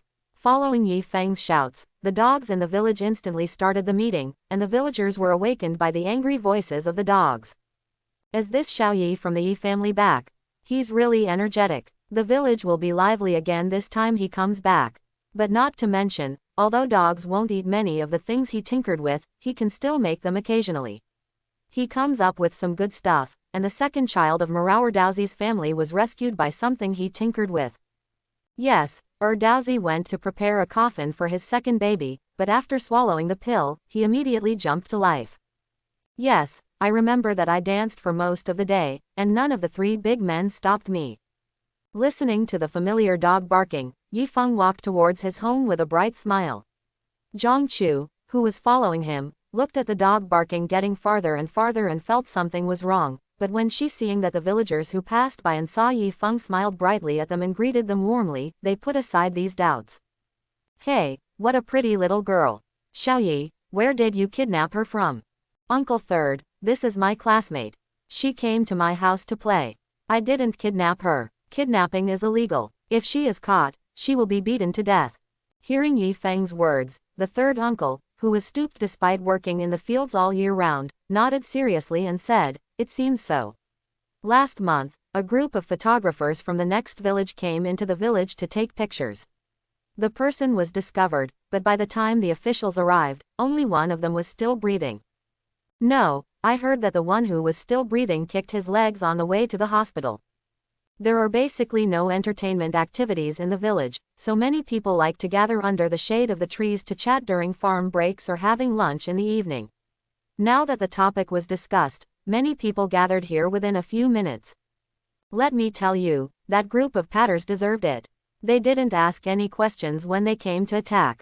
The village next door is a big village where even the public is not willing to enter the village during leisure time. This group of patters actually dared to enter their village to film people. Isn't that a proper way to light a lamp in the toilet, looking for shit to die? In just a few minutes, one person and one sentence were rarely seen after the 1920s, but in the 1980s and 1990s, things that were very common in rural areas, especially in some remote and backward places, were described. Zhang Chu, who was behind Yi Feng, was dumbfounded. Yi Feng couldn't help but smile when he saw Zhang Chu's cute little mouth open slightly. However, seeing that the topics these people were chatting about became more and more unbroadcast, Yi Feng quickly said goodbye and pulled Zhang Chu away. They left, and not long after Yi Feng and the others left, as the smoke slowly dissipated, the crowd also quickly dispersed. In rural areas, it is normal to sit at sunrise and rest at sunset. Now that the sun has risen, villagers have to eat breakfast and do farm work before the sun rises and the sunlight is not so poisonous. As for Yi Feng, they walked forward smelling the not rich and complicated food aroma in the village and soon stopped in front of a small villa. Yi Feng also contributed a little bit to this small villa. After all, it is very difficult for two-income people to build a small villa in this era, even in the countryside. However, something embarrassing happened to Yi Feng. He forgot that today was not the weekend. In other words, his parents were still at school and not at home at all. Oh, it seems I have to break the school rules. Open sesame. Zhang Chu. Katakana middle dot underscore katakana middle dot. Looking at the door that slowly opened following Yi Feng's words, Zhang Chu's little face was full of doubts. Isn't it? The Allaho hole is open. Hearing Zhang Chu's words, Yi Feng walked in and explained, nonsense, the spell to open the Allaho cave opens the door of a foreign country, but this is the country of China. It is obvious that the door of the country of China uses a foreign opening spell. It doesn't work, so in China, open sesame is the real door opening spell. Looking at Yi Feng's serious face, Zhang Chu always felt that there was something wrong with Yi Feng's explanation, but she felt that it made sense, so she nodded with a blank expression and followed Yi Feng inside. In the evening, Father Yi and Mother Yi came home and were shocked when they saw the open door. Dad, isn't there a burglar in our house? Intruder. No way. Our relationship with the folks in the village is pretty good. If they see it, they will definitely stop it. Could it be that you didn't close the door when you came out? It's impossible. I remember very clearly that I closed the door when I came out. Could it be your parents here? I remember they seemed to have the key to our house. Possible. How about you go back and buy 2 kilograms of meat? If our parents are really here, we can't let them eat our leftovers from last night, right? Okay, you go back first, I'll go back to town and buy 2 kilograms of meat. As he spoke, Dad Yi put one foot on the ground, grabbed the handlebars of the bicycle with both hands and suddenly lifted it hard, and Kara turned the bicycle around with a sound. Riding back, Yi Ma walked towards the house with a curious face, and then she saw a head sticking out from the corner. Hollow down pointing triangle. Mom, you are back. Do you miss me, your dear son? Yi Ma. Yi's mother turned around. The child's father. No need to buy it. It's not our parents who are here, it's Xiao Yi who is back. Dad Yi, who had already turned around and rode some distance away, stopped his bike when he heard Ma Yi's voice, turned around and shouted, "What? Are you saying that it's not our parents who are here, but Xiao Yi's? Okay, there are quite a lot of leftovers from yesterday. If he eats more, he should be able to finish it tonight." Quote. Yi Feng, our uncle and aunt back. At this moment, a small figure ran out from behind Yi Feng in a panic. Yi Ma, ring an equal lower half circle ring an equal. Dad, you have to buy at least enough meat for 4 dishes tonight. If you can't buy it from the vegetable market, you'll have to borrow it from me if you ask someone to borrow it. Dad Yi was also very curious when he heard that Yi Ma had changed so much, and he was not many steps away from the door, so he did not turn back directly but continued to ride towards the door. When he returned to the door, he saw Yi Feng behind him. Zhang Chushi was instantly excited. Our pigs have started to understand cabbage, right? Hello, uncle and aunt, my name is Zhang Chu. Zhang Chu. Suddenly, an idea flashed in Yi Ma's mind and she exclaimed, "Are you Zhang Chu?" I really didn't expect that Nier, who was dark and thin when she was in school, could actually give birth to such a beautiful daughter. Zhang Chu. Speaking ill of my mother in front of me seemed quite exciting. After all, she had never understood the mother in other people's eyes. Following Yi's mother's exclamation, Yi's father also came to his senses. He nodded very seriously and said, "Honey, don't worry, I'll buy the vegetables right away." Before he finished speaking, Yi's father had already turned the car around, and just as he turned the bicycle around, something suddenly occurred to him. "By the way, son, the old hen in the chicken coop has not laid eggs for several days. You will kill it and deal with it later. Don't forget the passion pill. Without that, the soup made by the old hen will always feel lacking. Have some flavor." Yi Feng. The case has been solved. He is definitely his biological child, because only biological children will receive this kind of treatment. As for Zhang Chu, the uneasy Zhang Chu has been pulled by Yi Ma to sit down on the sofa in the living room, and saw Yi Feng still stood there dumbly and then immediately turned around with a tigerish face.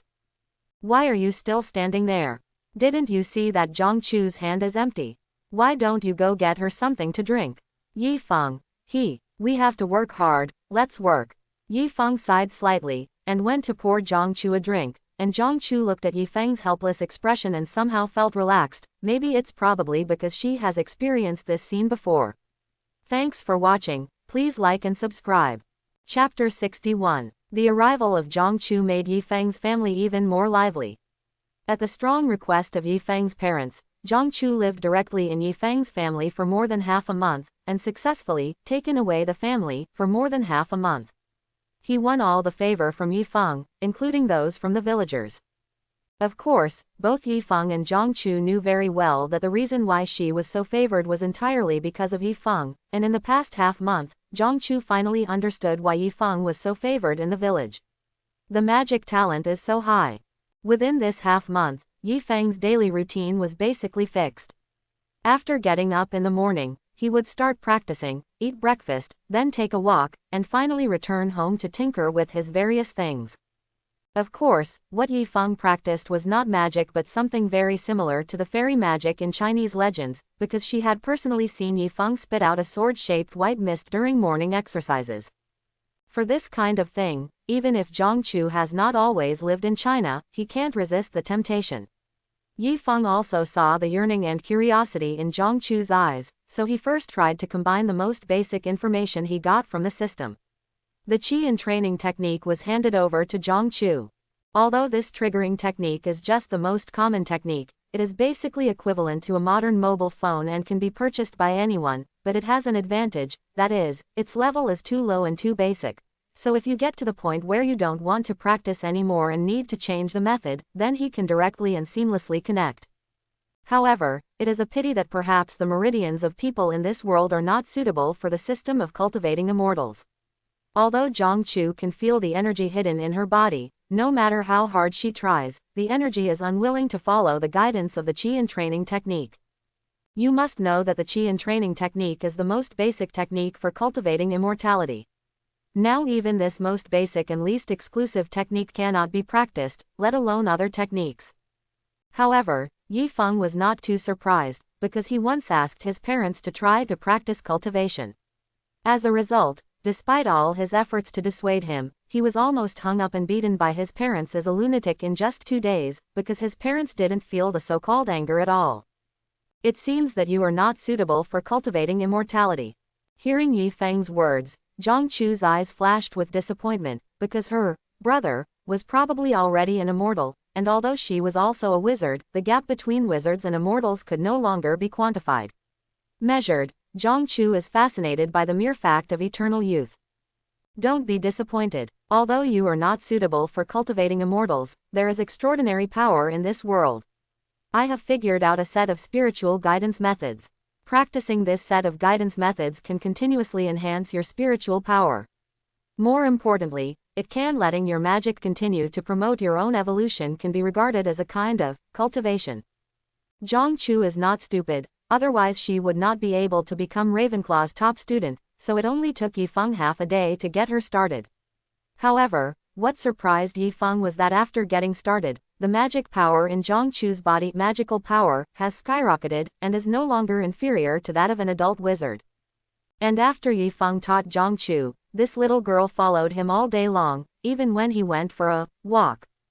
In fact, it is not correct to say that it was a walk, because he was actually wandering around the village to see if the elderly in the village had any health problems, whether the chickens, ducks, cats and dogs at home were sick, and if they needed his help. Of course, he didn't do it for free. After all, there are some things that you just learned and memorized are useless. You have to do it yourself and experiment, and the livestock and poultry in this whole village are his best training targets. It is precisely because of this that whenever someone in the village has something going on at home, as long as he is still at home, he will go and have a look. The reason why Yifeng came back this time was to see his parents. The other reason was to collect some herbs that he asked the villagers to help grow and to customize a batch of alchemy furnaces. In the past, he was worried that taking out too much money would worry his parents and cause unnecessary trouble to them, so he rarely used fairy methods to make money. But it is different now. After all, he is also a kid with a legal status in the magic world. Wizard, so a little money is totally understandable.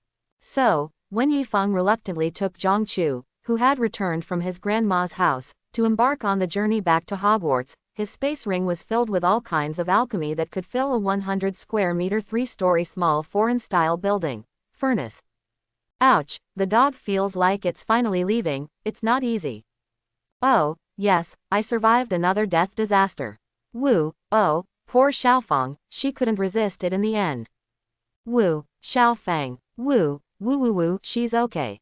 I saw her in Lingtu village yesterday, and there was a dog beside her. Suddenly, the two dogs fell silent. They looked at each other and then hugged each other and cried. We are both dogs in the end of the world. Otherwise, we can just live together. Anyway, we dogs don't have to work and we don't have to make money to build a house. Because Yifeng left the village, it became extremely lively, especially the cats and dogs that had been troubled by him seemed to be celebrating the new year. There was even a pair of cats and dogs that would pinch each other when they met on weekdays because they were so happy that they hugged each other. Together. Yifeng left, just like when he came back. When he returned, it was noisy and lively, and it was the same when he left. Of course, Yifeng didn't just hang around all day during this holiday, he also gained a lot of money. First of all, he had successfully developed the art of controlling people that he had previously imagined, and the most powerful thing about this manipulating technique is that it is not a spell but magic. In other words, Zhongchu and Harry can also learn it. In addition, he has also completed the transformation task previously issued by the system. After this whole holiday of friendly exchanges with the cats and dogs in the village, Yifeng thoroughly understood the art of transformation. Now he can transform into any cat or dog in the village without any flaws. I don't know if it's because his consciousness is too powerful. Even if he transforms into a cat or dog, his consciousness will not be affected at all, and he can even control his transformed body at will. In other words, after he transforms, you can completely behave like animals in cartoons without being affected at all. The moment Yifeng completed the task, he received a quite astonishing reward. It was precisely because this reward was so amazing. Until now, Yifeng has not figured out how to practice because the system gave him his reward as the 108 transformations of Tiangong Disha, which means that he has collected all the 72 and 36 transformations. The only pity is that the system only gave him the exercises but did not teach him how to practice them, so he had to figure it out on his own, which was similar to the rewards he had received before. 2 days later, at platform 9 3/4, Yifeng's eyes lit up when he saw the girl who followed Ronald and his family indirectly. She was more delicate and cute than in the movie. Don't get me wrong, he is not attracted to Ronald's sister, Ginny. After all, Zhongchu is also countless times more beautiful than in the movie. The reason why he is staring at Ginny is because he discovered the final exam questions of this semester. Yes. Hehehehe. Here comes another wild Voldemort. I must not let him die so easily this time. I have to study it carefully. Just like the graduation exam of the apprentice taught by a guy who is in conflict with heaven as the heavenly palace, the final exams of each school year for Harry and the others in the world of Harry Potter are also very similar, except that instead of the heavenly palace, they are the shark Voldemort. It's a pity that the 2 final exams of last school year were cut off by Yi Feng, so Harry and Ronald were unable to complete the exams. But this time, Yi Feng felt that he would give them a chance, so his eyes lit up. Walked in front of Ronald, his family and Harry. Mrs. Weasley, Miss Ginny, good morning. Oh, and Harry. The 3 Weasley brothers, what about us? ×3. Oh, and you 3. The 3 Weasley brothers, hello. While Yi Feng and the Weasley family were greeting Harry, Zhongchu also came over and said hello. Seeing Zhongchu, the Weasley family including Harry were obviously a little embarrassed, because Zhongchu, who spent most of the summer at Yi Feng's house, was not only well taken care of and fed by Yi's parents but also ate a lot of Yi Feng's food.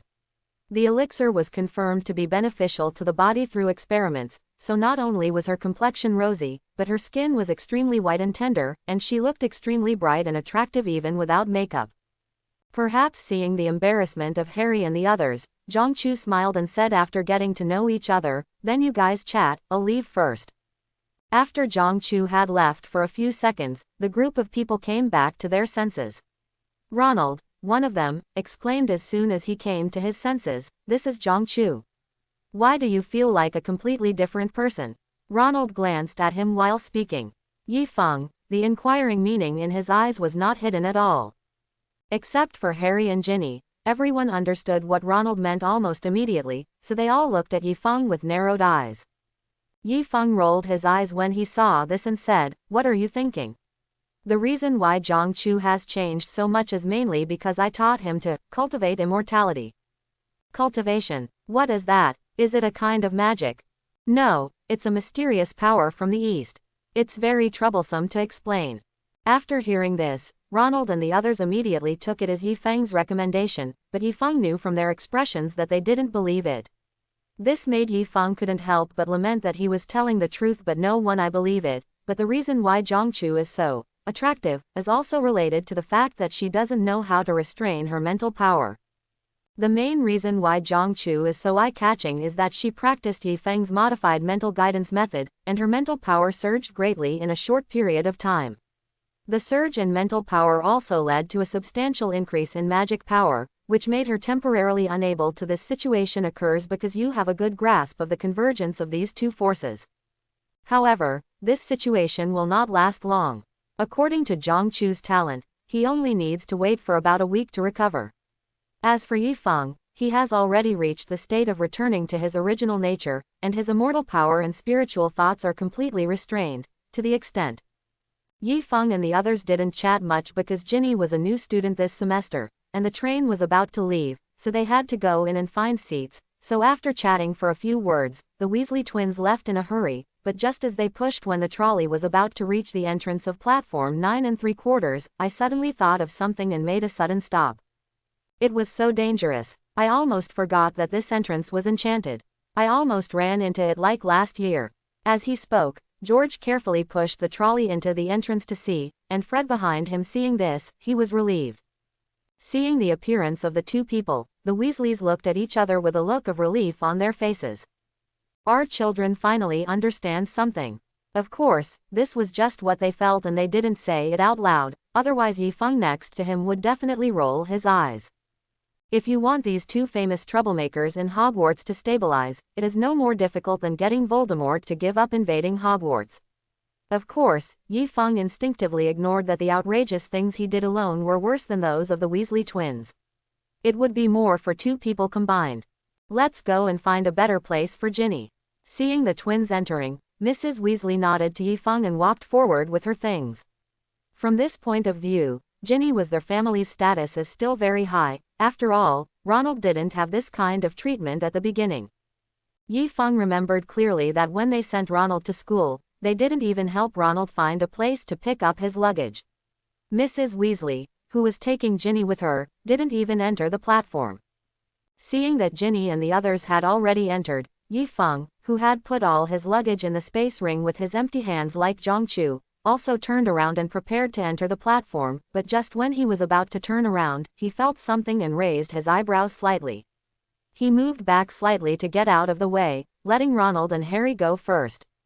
Although they didn't know why Yifeng took a step to the side, there was really not much time, and if they wanted to talk, they could do so on the train, so they pushed the stroller forward without thinking too much, and then bang! The sound of the metal cart hitting the wall was heard, but because of the magic circle that Yifeng had created before, the two of them walked very fast but did not start running, so the impact was not too strong, but they were suddenly hit by the cart. Their stomachs still hunched up like cooked shrimps. Tisk, tisk, tisk, it's so miserable. As expected of Harry's house elf, the master of the trap was very neat and tidy. Yes, this was not done by Yifeng but by someone else. The reason why he did not stop him was naturally because the house elf had no ill intentions, just kidding, so he watched the two of them collide on the wall. Of course, although Yifeng was watching the joke between the two, it did not mean that he liked this ugly house elf. On the contrary, he did not like this house elf because he never liked to put his own will into his own hands. For the same reason, he doesn't like others to impose their will on him, even if it is with good intentions. However, this is a good opportunity, a chance to fly the broomstick in a legitimate way. As a prospective second-year student at the Academy of Magic, it makes sense that he couldn't break a house elf's magic, right? What? You said I'm not an ordinary second-year student. Well, we are outside platform 9 3/4 now, and we are in the Muggle world, not the Wizarding world, right? Since they are in the Muggle world, it is reasonable for them, as 3 good students, to abide by the Ministry of Magic's regulations and not use magic in the Muggle world, right? So, when the entrance was sealed by the house elf Dobby, Yifeng and the others legitimately missed the train to Hogwarts. And just when Harry and the others were anxious and overwhelmed, Ronald thought of his father's that magical modified car. However, when there is obviously a better means of transportation, why do they choose an old, slow and uncomfortable car instead of using a flying broomstick? So when they left the station and found Ronald's father's flying car, Yifeng spoke. Although your proposal is very good, Ronald, you just drove away your father's darling. Aren't you afraid that he would find out and beat you to death? Moreover, I have a better proposal. Yifeng raised his hand as he spoke. He took out his flying broomstick. By the way, I made a few more during the holidays. Do you want them, or do you plan to open them? Yes, Harry and Ronald's voices sounded almost at the same time. After all, a handsome, flying broomstick, full of technology and a dilapidated classic car. Anyone who is not stupid knows how to choose between these two. So, in a few seconds after a few minutes, 3 handsome broomsticks rushed up to the sky with long white trails, and the future broomstick competition also kicked off. What is romance for men? Is it a gorgeous explosion? Or a majestic mecha? Or is it the ultimate speed? In fact, these are all correct, but they are also incorrect, because these are only part of it. After all, thousands of people have different faces, but one thing is indisputable, that is, the attraction of machinery, or large machinery, to men is indeed fatal. For men, boys, they may feel tired after watching beautiful women for a whole day, but if you let them watch an excavator, they can really watch it for a whole day without getting tired of it, even if the excavator keeps repeating the action of digging. And now, Harry and Ronald couldn't refuse Yifeng's flying broomstick, which was full of technological style, especially after they fully mastered the control method of this flying broomstick, under Yifeng's guidance, and when they turned the throttle, they flew into the sky. The feeling of the broom swooping out is quite fascinating. Compared with the first-generation broomstick, their broomstick Yifeng now incorporates many side spray auxiliary devices, which means that this generation of broomsticks can make more complex movements and be faster. More importantly, this generation of broomstick Yifeng has added a magic introduction array, which is equivalent to this broomstick having an additional energy input circuit that can control the output according to one's own will. In other words, if you feel that the output power of the broomstick itself is low and the speed is not fast enough, you can actively input magic power to accelerate the broomstick according to your own wishes, and the manifestation is that when using this mode, the tail will a white mist is sprayed out, which is the water vapor emitted by the broomstick operating at full power, absorbing water vapor in the air to cool down the energy circuit. Of course, there must be basic magic such as cognitive impairment or invisibility. In other words, ordinary people cannot see the current broomsticks. They can only see the 3 rays that dissipate in a second or two. Water vapor trails in the air. Cool, so cool. Yifeng, is this really what you transformed with a flying broomstick? This is simply a miracle. Although Yifeng brand flying broomsticks have begun to appear in the wizarding world, because the manufacturing is a little complicated and the price is a bit expensive, and the wizarding world is relatively conservative, this thing is not yet mainstream, so Ronald and Harry have not really gotten started with this kind of broomstick. However, boys have similar interests, so in just a few minutes, Harry and Ronald completely fell in love with this thing. After a few laps, Ronald couldn't put it down anymore. He could control the speed at will and make a lot of cool moves. Then, Yifeng, have you sold your broomstick? If so, how much does it cost? It can be seen that Ronald really likes this flying broomstick, and Yifeng is also very happy that what he made can be accepted by others and like it, so he replied with a smile, this thing is not very valuable, it just depicts the magic circle. It will take some time to add magic, and the light wheel inside is probably only worth 2,000. Ronald. Excuse me, Nimbus 2000. When he heard Yifeng say that the core of this thing was actually Nimbus 2000, Ronald immediately gave up the idea of buying one, because if he wanted to buy one of this thing, his family would probably have to eat at least 1 or 2 years of land to collect money. Yifeng knew the situation at Ronald's house, and this thing was really worthless to him, because he was now cooperating with the workshop that made flying broomsticks, and because he had slightly improved the flying broomsticks before. He is now considered one of the shareholders regarding the craftsmanship and process of broomsticks, even if he doesn't know where the broomsticks are made.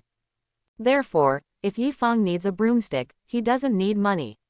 He can just write a letter and ask them to send it over. Yifeng can even get some of the latest broomsticks that are being tested but have not passed the inspection at any time. Therefore, when seeing Ronald liking this broomstick so much, Yifeng directly and generously said that he would give these 2 broomsticks to the 2 of them. Harry, did I hear you correctly? Did Yifeng just say that he would give these 2 broomsticks to us? Yes, Ronald, you heard that right.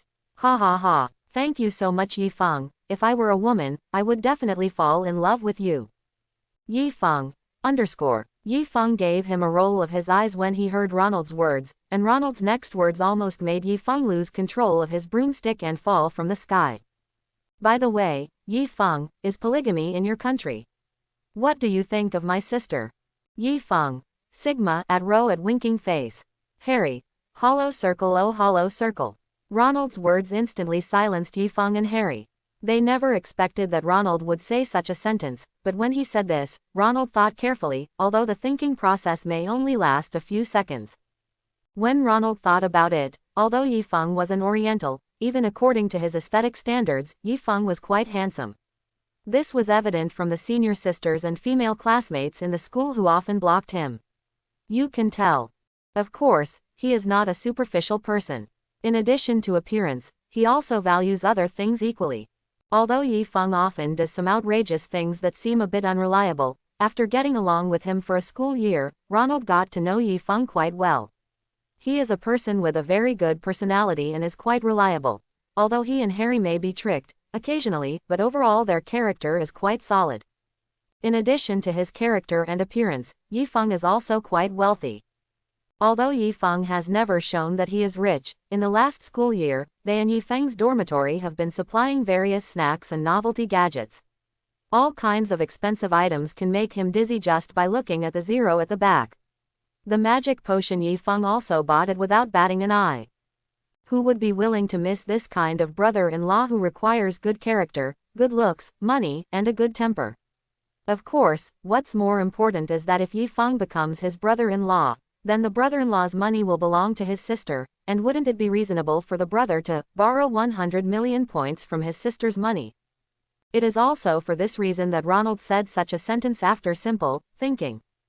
As for Yifeng, he has no idea of finding a girlfriend yet, even though the little Lolita Ginny is indeed pretty and cute, so he did not answer Ronald's words but changed the topic and said, let's compete and see who can get to school as soon as possible.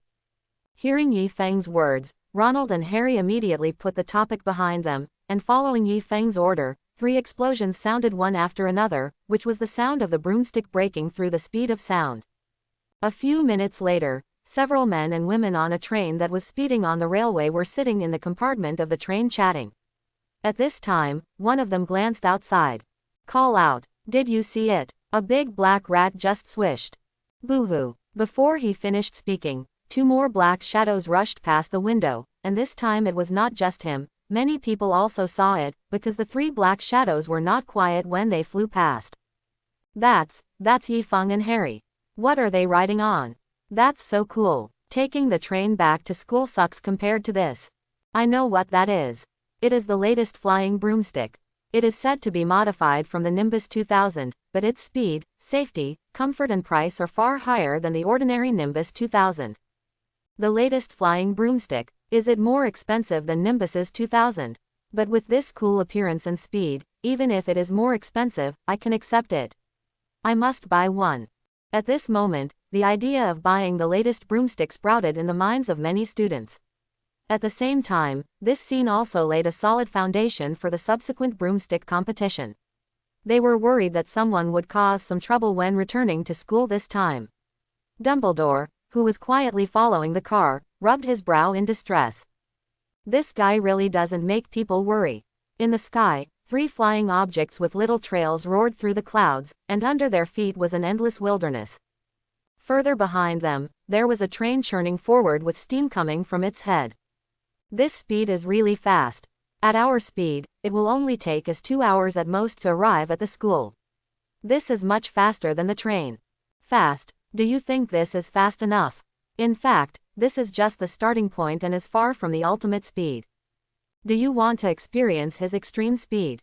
While turning the throttle to the bottom, concentrate on injecting your magic into the throttle, and you will experience the out-of-body excitement. Yi Feng's words sounded like a devil's whisper in Harry and Ronald's ears, which made them act according to Yi Feng's words by accident, and then drop, mo, duck. A long, drawn-out scream sounded from the sky, with a voice that was somewhat similar to those spoken in front of the electric fan. It was not known whether it was an illusion, but Harry and the others did not have any experience or preparation to directly use their magic power. The moment Yi Feng pressed the throttle, he and the flying broom flew out. He seemed to see a faint shadow emerging behind the 2 people. Yi Feng called this the real person flying in front and the soul chasing behind. Yi Feng didn't expect that they would be able to fully input their magic power at once. In addition, they had no defense at all, so the super acceleration in that moment directly caused their souls to come out. Tisk, it seems that the magician's physique is still a little overestimated. They may be able to withstand the extreme speed, but they simply can't bear the speed at full speed in an instant. It seems that the speed limit increase of 3.6 seconds is still a bit too fast. Let's slow down the acceleration a little to make the acceleration gentler. Yi Feng murmured and directly increased the acceleration to full speed, surpassing the 2 of them in a whoosh. After all, Yi Feng is also an immortal cultivator. With his current physique, I dare not say that he can carry a nuclear bomb, but if the high-speed train hits him at full speed, he can still carry it without saying a word. P.S.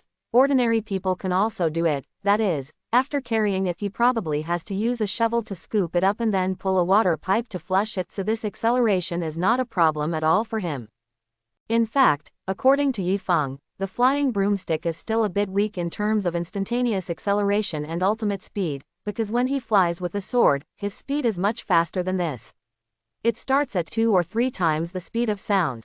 If he uses the escape method, reaching more than 10 times the speed of sound is not a problem.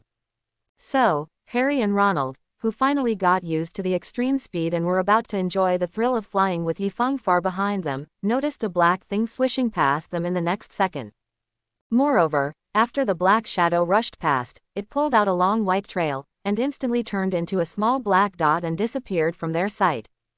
Harry, Ronald. After being silent for about 2 or 3 seconds, the 2 looked at each other and said almost at the same time, Yi Feng, is he really still a human?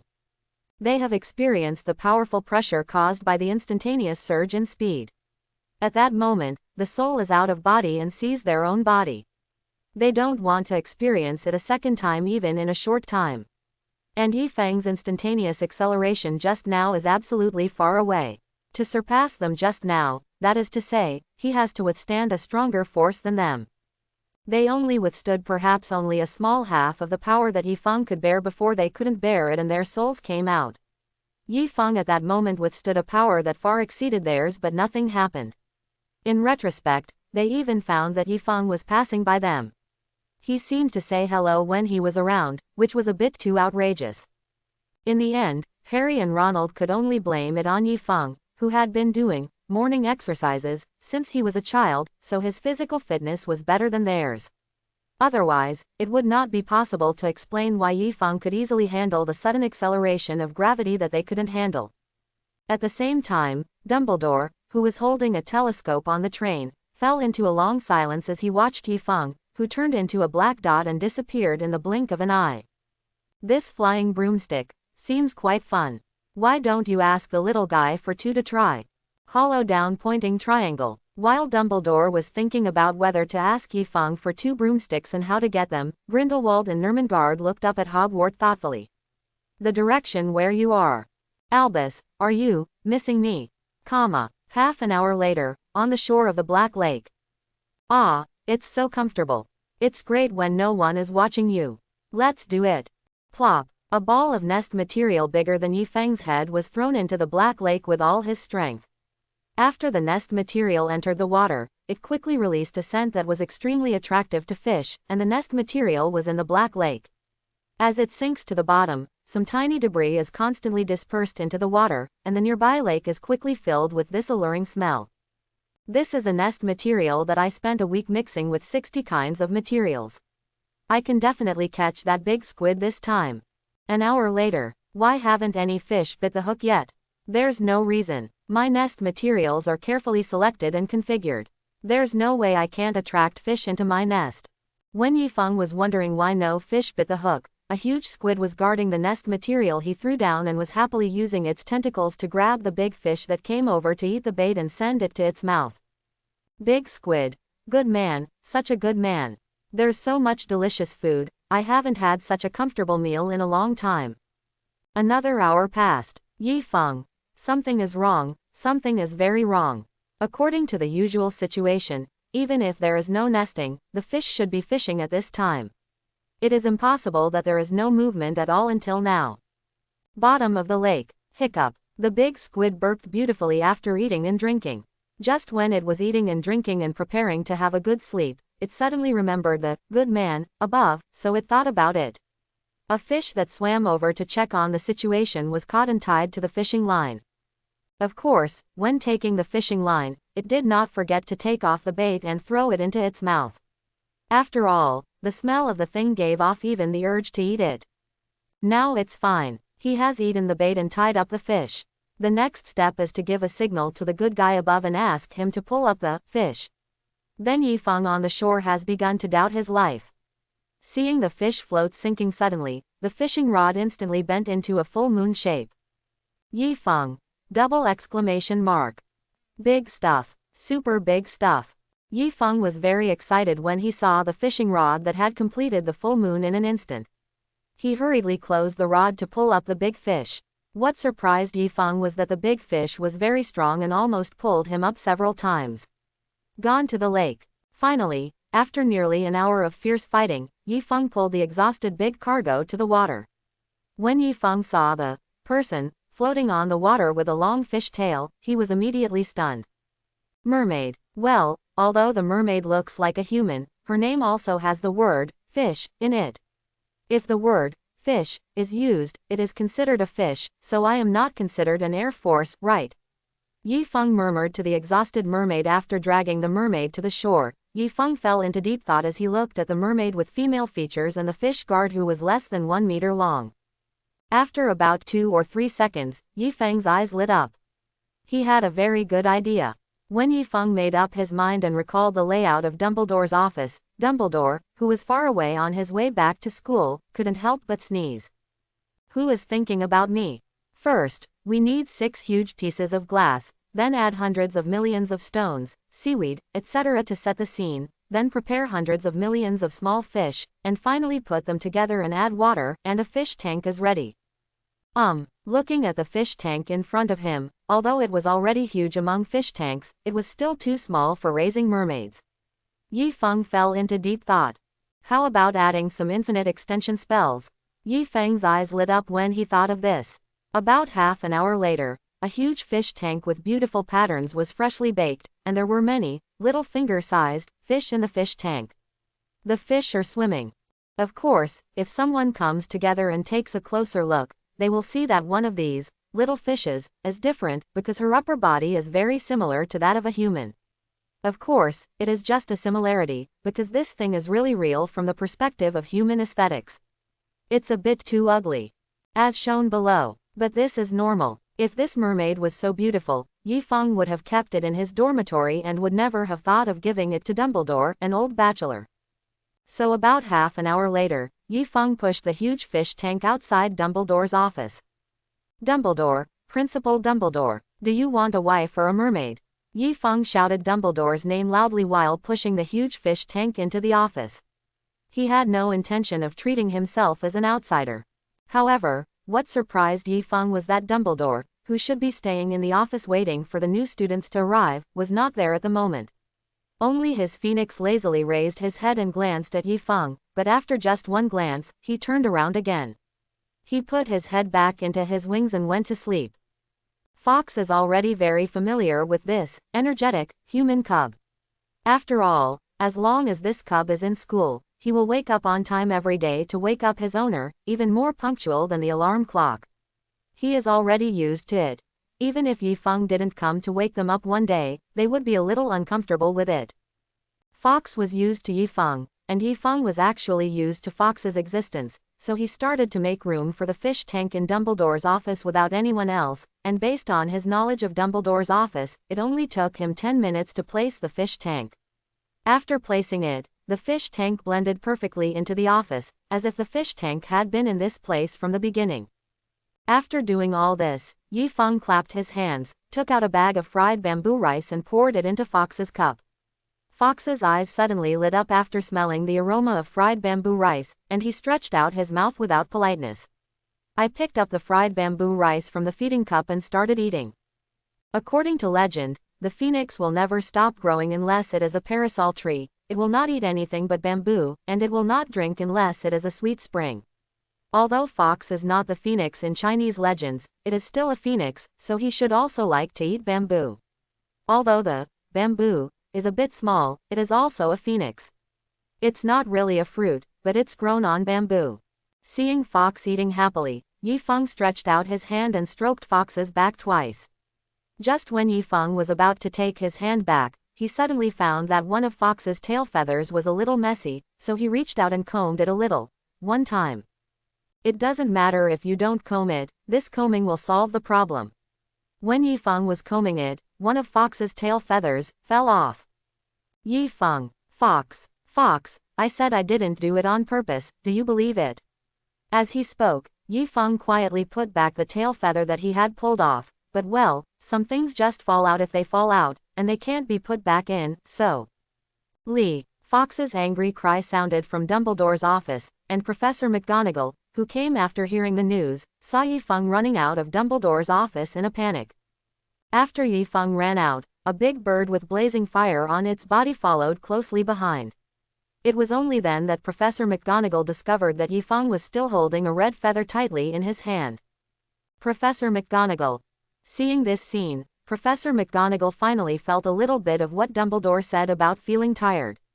She was very lucky that she was only the headmaster and vice principal of Gryffindor, and she had Dumbledore supporting her, otherwise Yi Feng would be there. She must live a few years shorter. Forget it, these two guys look like they are just joking, let Dumbledore come back and deal with it. Professor McGonagall muttered and turned around and walked back, and Yi Feng saw Professor McGonagall's eyes suddenly brighten. Professor McGonagall, help. Fox is going to kill me. McGonagall, who had already seen that these two guys were just playing around, didn't want to pay attention to Yi Feng at all, so she just walked away as if she didn't see him. When Fawkes saw Professor McGonagall walking away, his eyes suddenly lit up, and the flames on his body lit up. It instantly became more violent. "I'm going, you're serious?" Feeling the blazing heat coming from behind, the Yifeng monster screamed and ran away, a little faster than before. 10 minutes later, the panting fox stopped on the handrail of the corridor. It couldn't help but roll its eyes when it looked at Yifeng, who was standing less than 5 meters away from him, sweating and out of breath. This is simply a little monster. Its physique is stronger and more perverted than non-human beings like them, so it took a rest and went back directly. Today's exercise has reached the standard, it's time to go back and rest, and Dumbledore will be back soon. After completing today's exercise, Fawkes slowly flew back to Dumbledore's office. After Fawkes left, Yifeng looked at the phoenix tail feathers in his hands and laughed with satisfaction. The fire attribute of this thing is really strong. Although it is quite reluctant to be used to refine magic weapons, if it is used to modify a flying broomstick for acceleration, it is still quite good. Thinking of this, Yifeng walked to his dormitory with brisk steps while humming a tune. When Yifeng installed the tail feather on his modified broomstick and successfully gave his broomstick 2 extra jet thrusters and walked out of the dormitory, Harry and the others finally arrived. Seeing Harry and Ronald falling from the sky, Yifeng's face was full of doubts. According to the flying speed of his modified flying broomstick, they should arrive at noon at the latest, but it was already afternoon before they arrived. This was something that shouldn't happen at all. Perhaps seeing the doubtful look on Yifeng's face, Harry couldn't help but explain. "That's it, after you left, we thought we wouldn't be able to catch up with you, so we didn't rush along the way, and..." "And what?" Yifeng looked at Harry and asked directly. "And we took a little rest on the train midway, that's why it came so slowly." After hearing Harry's words and looking at the expression on Ronald's face, Yifeng had roughly guessed what happened. If he guessed correctly, many people should have experienced this new type of broomstick while they were resting on the train. This is indeed the case, and it is precisely because of this that after the freshmen were sorted, Yifeng was blocked in the restaurant by the male students of Hogwarts before the dinner was over. The layers of people were astonished by the new elementary school students, calling the seniors all rich. At the same time, they also completely remembered the name Yifeng. At Hogwarts, perhaps what everyone looks forward to most is the first day of every new school year, because although today is a day off, it is also a day when they can see their juniors and juniors. Of course, strictly speaking, they didn't really want to meet these juniors, but they wanted to see which house they would be assigned to and tease the new juniors. Yifeng doesn't have such bad taste, but he is still looking forward to this class of students, because this class has another Hogwarts school beauty, that is, Ginny. Speaking of this, Yifeng can't help but want to complain. The casting of Harry Potter's movie is a bit unsuitable for Harry Potter fans. To be precise, it is what the original Harry Potter fans, or domestic Harry Potter fans, want, because in the original work, school beauties Chu Jong and Ginny are actually not as good as the plain-looking Hermione in the original book in terms of appearance in the play. Fortunately, this is a real world, and the power of correction in the world allows the two of them to still show amazing beauty even at a young age, so when Ginny was called by name and walked onto the stage, many people's eyes lit up. Of course, it was just a flash in the eye. After all, Ginny was only 11 years old. If she had any ideas, she would be sent to Azkaban to pick up soap with the Dementors, and Ginny's surname was Weasley. Although in the show, Harry seems to be a celebrity in Hogwarts or even the entire wizarding world. No matter where he goes, people know him. But if you randomly pull two people out and ask them to recognize Harry and Ronald, Ronald will be recognized first. The probability is very high because they have very noticeable flame orange-red hair. Of course, besides Ginny, there was another girl who also attracted Yifeng's attention, to be precise, because that girl had a pair of silver eyes. However, this is not what caught Yifeng's attention the most. What caught Yifeng's attention the most was actually her voice. It was obviously just a normal speech, but it was as gentle as a lark's cry, and that kind of instinctive the charm that creates a sense of trust and confidence. As this Luna, who is called crazy. I didn't expect her mental power to be so powerful. It's a pity that she doesn't know how to guide and use it. If someone guides her, if this naturally powerful mental power is thrown into the world of high demons, she will at least be a demigod.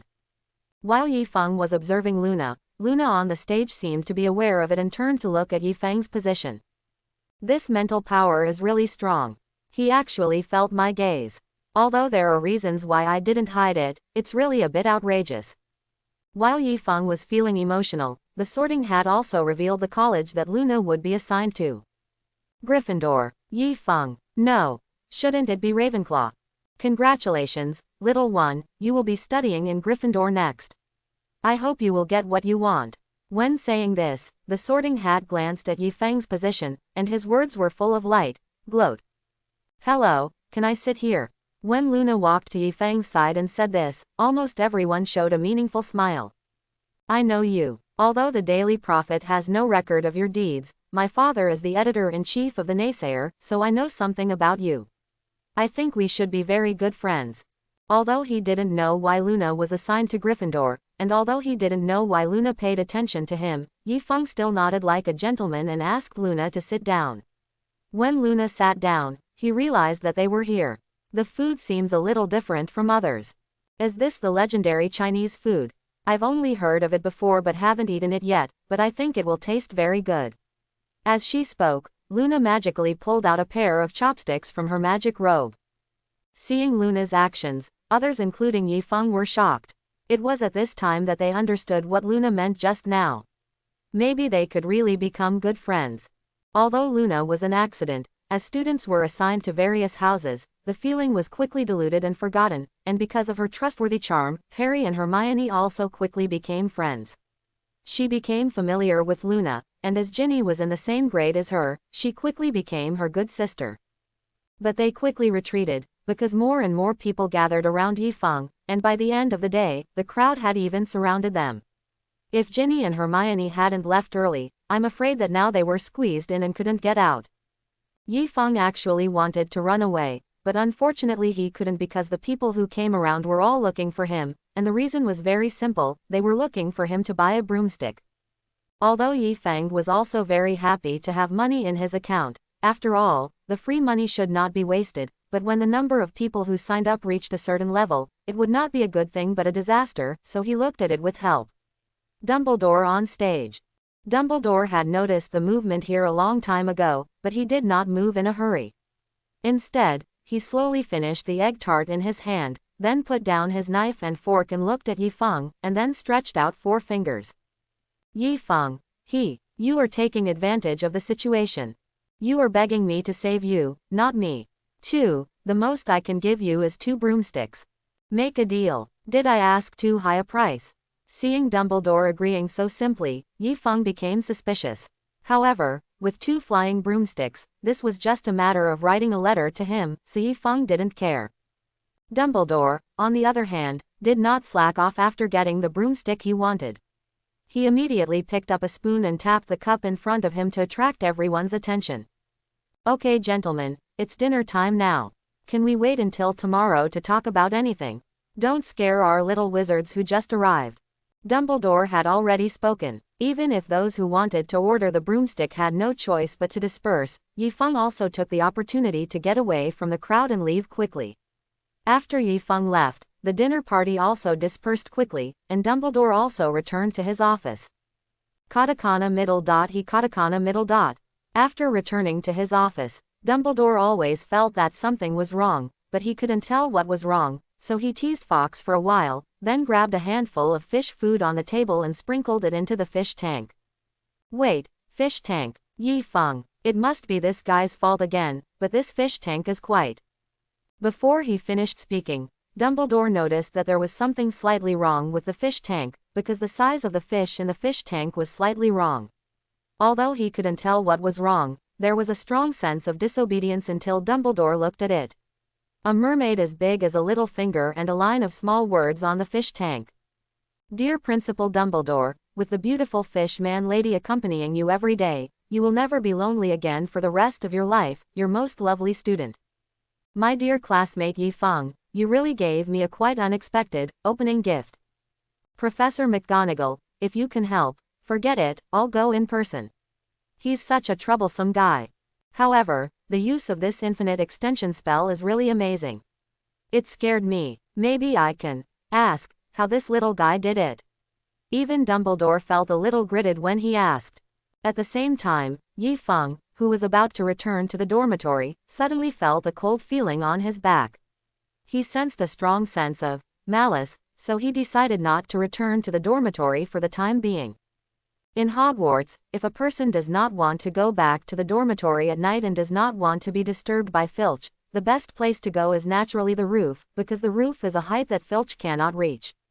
The reason is that he is a squib, that is, he has a person who has magic power but cannot release magic, so under normal circumstances he cannot get on the roof.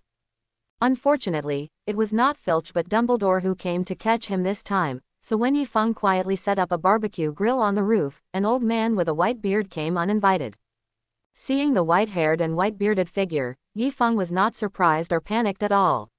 Instead, he took the time to lay out the various prepared skewers. When Yi Feng was arranging the skewers, Dumbledore also walked away calmly. He reached the opposite side of Yi Feng and took the wand and gently released a chair and sat down. Although he came to settle accounts with Yi Feng, he had to say that this kid's barbecue skills were indeed quite good. The dinner just now was basically their more traditional dishes in order to take care of the new students, so he was full, so Dumbledore decided to finish his meal first before settling the score with Yi Feng. I have to say that Yi Feng's craftsmanship is really good. Just a few minutes later, a golden grilled chicken wing dripping with oil was handed to Dumbledore. Looking at this steaming chicken wing with an alluring fragrance, Dumbledore felt that most of the small amount of anger dissipated immediately, and the remaining half quickly dissipated as Yi Feng took out something called happy water. After drinking wine, happy water, and having 3 rounds of food, barbecue, and 5 flavors, Dumbledore, who was 7/10 full, slowed down his barbecue and looked at Yi Feng and said casually, "The species in the Black Lake are really rich, even there are creatures like mermaids." As soon as these words came out, Yi Feng was immediately alert, but he still pretended to be nonchalant. He put a bunch of grilled kidneys into his mouth and said vaguely, "Mermaid. It's the kind of very beautiful one in the legend." Mermaid. Dumbledore. Meow. This little guy has become shrewd. It's hard to fool him, but he didn't even fall for it. Dumbledore was a little surprised to see that Yi Feng didn't take advantage of him, but did he really think it would be okay if he didn't admit it? Innocent. Actually, that's not a legend. Mermaids in warm waters, that is, in the Caribbean, are very young and beautiful. They are also very gentle and very loyal to love. They will only love one person in their life. But the mermaids over there are also more conservative and relatively isolated from the world. If you don't understand their language, they won't come out to communicate with you. And I happen to know a little bit of the mermaid language. Yi Feng. *row. Coach, not professor, I want to learn. Want to learn? That's okay. I'll teach you some basic words and phrases after school tomorrow.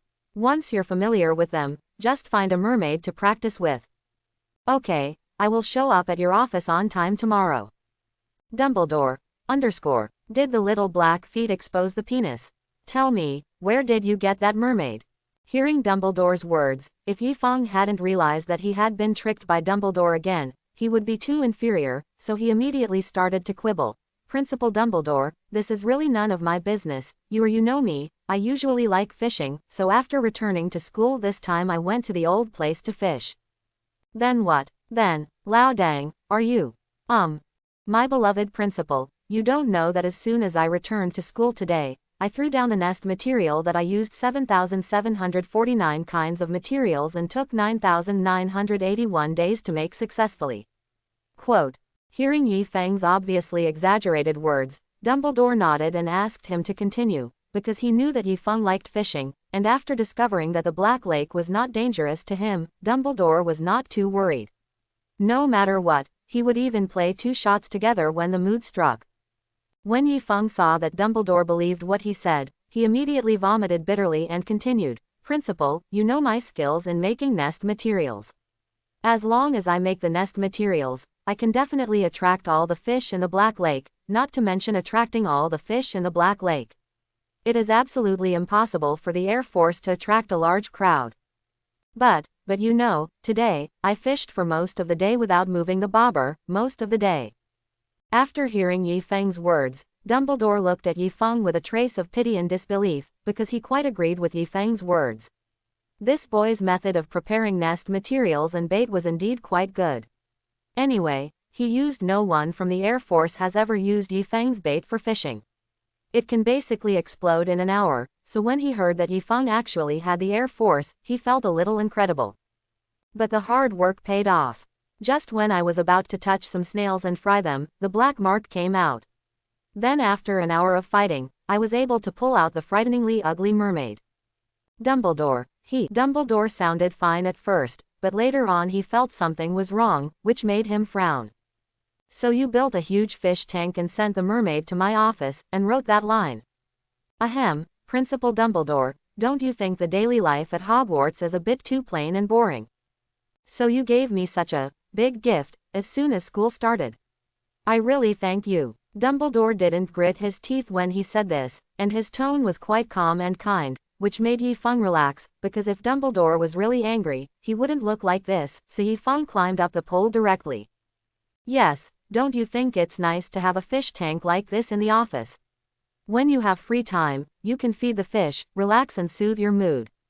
This is simply a multi-purpose thing. After hearing what Yifeng said, Dumbledore thought for a moment and suddenly realized that it seemed really good, and their school seemed to have no other activities besides Quidditch. So he looked at Yifeng thoughtfully and motioned for him to continue. After receiving Dumbledore's permission, Yifeng instantly became excited and said, Principal Dumbledore, you don't know. Just before, when the four of us went to protect the Sorcerer's Stone, we almost failed to pass Luwei because none of us knew music. 1 level. You have to know that our school is a benchmark school in the magic world, but apart from magic, our students can't do anything else, such as music, painting and so on. Isn't it a bit too embarrassing to spread this word? There are various interest clubs and so on in schools in Gua, so I think our school should also cultivate students' other interests and allow students to develop in an all-round way. Your note is good, I will consider it carefully, but you must personally return the mermaid to the Black Lake. She is also a highly intelligent being, and is classified as a member of the human race under the laws of the magical world. Yes, so don't let me find a reason to deduct Gryffindor points. Yifeng. Although the initial goal of setting up a society and a broomstick club was achieved, he still failed to throw the blame away from the mermaid. However, neither Yifeng nor Dumbledore expected that a large-scale competition that could compete with Quidditch in the future would be held in the city. This barbecue meal quietly took shape. Please be quiet for now. I have something important to announce today. In the restaurant, the noisy hall instantly fell silent as soon as Dumbledore's words came out. The newly arrived juniors, who had never experienced such a battle, looked at Dumbledore on the stage seriously, waiting for what he would say next, and the experienced old classmate turned his head and looked at the location of Gryffindor after calming down, to be precise, the location of Gryffindor Yifeng. Yifeng was a little angry when he saw that almost all his classmates in second grade and above turned their heads or looked at him out of the corner of their eyes. Who did they think he was? It's not like every time Dumbledore announces something on such occasions, it has something to do with him, although this time it does. But there was nothing he could do to get angry, because there were too many people. Even Harry and Hermione beside him looked at him with questioning eyes. Only Luna's silver eyes became bright, as if she was expecting something. Yifeng. I'm not careful in making friends. No one wants to believe me. I decided to sell you the accessories for modifying the broomstick at a 95% discount, and I will give you a 50% discount on the others. While Yifeng was lamenting alone, Dumbledore once again announced this event that would be recorded in the history of the wizarding world. After discussions with the school professors last night, we decided to add various interest groups in the school. Students can join or break into various interest groups according to their own interests. Of course, this is completely voluntary and has no compulsory meaning, but I suggest everyone give it a try. It is also quite good to master an ability other than magic. After all, even a wizard's life does not necessarily have to be only magic. Okay, I'll just say this. Those who are interested can go to the superiors at all levels to sign up. The superiors will then make the statistics and hand them over to me. If necessary, I will discuss with the deans of each college whether to allocate activities to you, classrooms, and purchasing various supplies.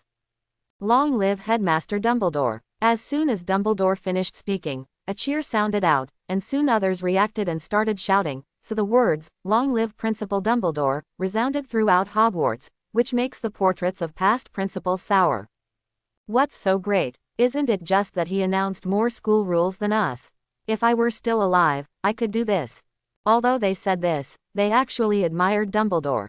After all, if it were them, none of them would be sure that they could control the troublemaker Yi Feng, even though this little guy has never done anything really extraordinary. With Dumbledore's announcement that various interest groups, societies, etc. could be established and developed, there were already hundreds of large and small societies with more than 5 people registered in just one day, and there were enough societies with 50 people registered. A total of 11.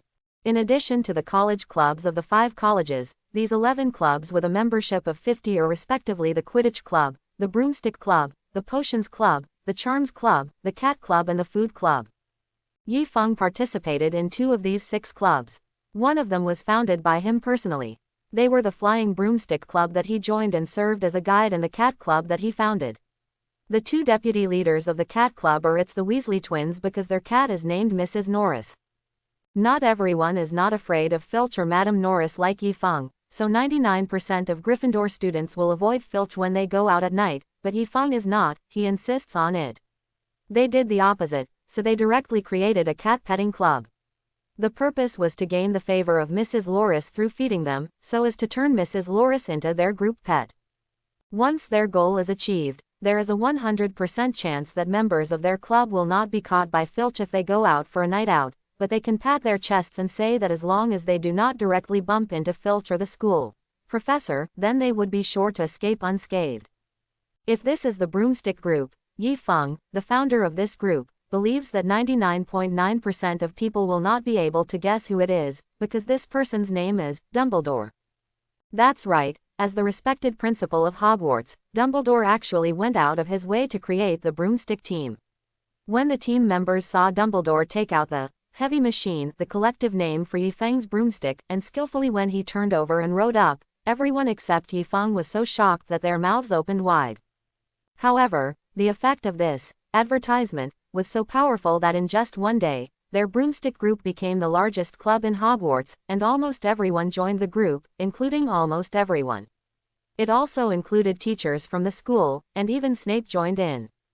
That is to say, it happened to be night when Snape approached Yi Feng to buy a flying broomstick of this model, and Yi Feng was too surprised that he didn't have time to record it. Otherwise, Snape's coy and embarrassed expression would definitely make it to the Daily Prophet's head. Version. Of course, not everyone is satisfied with this, such as their new defense against the dark arts teacher, Gilderoy Lockhart, because Dumbledore's flying broomstick team completely stole everyone's limelight, making the heavy machine completely become Hogwarts' stardom meant that when he promoted his book, few students were willing to listen, let alone discuss his book. But what does this have to do with Yi Feng? At the moment, he is preparing for the first broomstick competition. The broomstick competition organized by Yi Feng is different from traditional broomstick competitions because he is not simply competing on speed or skills in controlling broomsticks, he is competing on the transformation of broomsticks. As long as you modify it enough, your broomstick can fly faster. Even if your driving skills are 0, you still have a chance to win. Of course, in addition to modifying the flight speed, modifications in other directions are also possible. For example, you can attach several interference spells to your flying broomstick to make your opponent fly less fast or even directly appear and win. You can even, while driving the broomstick machine, attack the opponent and knock the opponent out of the air. It can be said that there are no restrictions on the modification of broomsticks. During the competition, there are no rules other than attaching a scapegoat to each contestant, because the only rule for flying broomsticks is whoever reaches the finish line first. He is the champion. As for the process, it is not important. When they heard the rules set by Yi Feng, the members of the flying broomstick team were not afraid but eager to try. Even Dumbledore later borrowed a lot of modification materials from Yi Feng. When Yi Feng was preparing for the competition enthusiastically, a certain former Dark Lord of Nurmengard has transformed his broomstick into a cool dark wind. Dumbledore, just wait, I will definitely let you understand that I am stronger than you. While everyone is sharpening their knives, the contemporary Dark Lord hiding in a blank diary is trying to seduce a cute little girl. There are strong differences between what the two generations of Dark Lords are doing now, and they can only. It is also said that the Dark Lord is different from the Dark Lord. What does it take to host a great contest? There is no doubt that it is funds, because without funds you cannot arrange the venue, and without funds you cannot set up attractive prizes to allow more people to participate in the competition. At the same time, it is difficult to implement safety guarantees for participating players without funds. In addition, the casualty rate in both the irregular broomstick competition and the Quidditch competition organized by Yifeng will probably not be low, so the safety of the players or the audience also needs to be considered. Compensation and treatment expenses.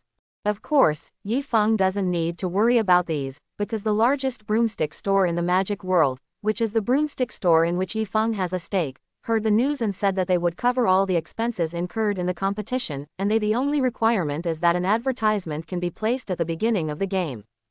This requirement was not difficult for Yifeng at all, but when he saw people from the specialty store bringing cart after cart of materials and broomstick accessories into Hogwarts and saying that they could try it out for free, Yifeng, knowing that he is short-sighted, he is completely rushing to promote this competition to the entire magical world.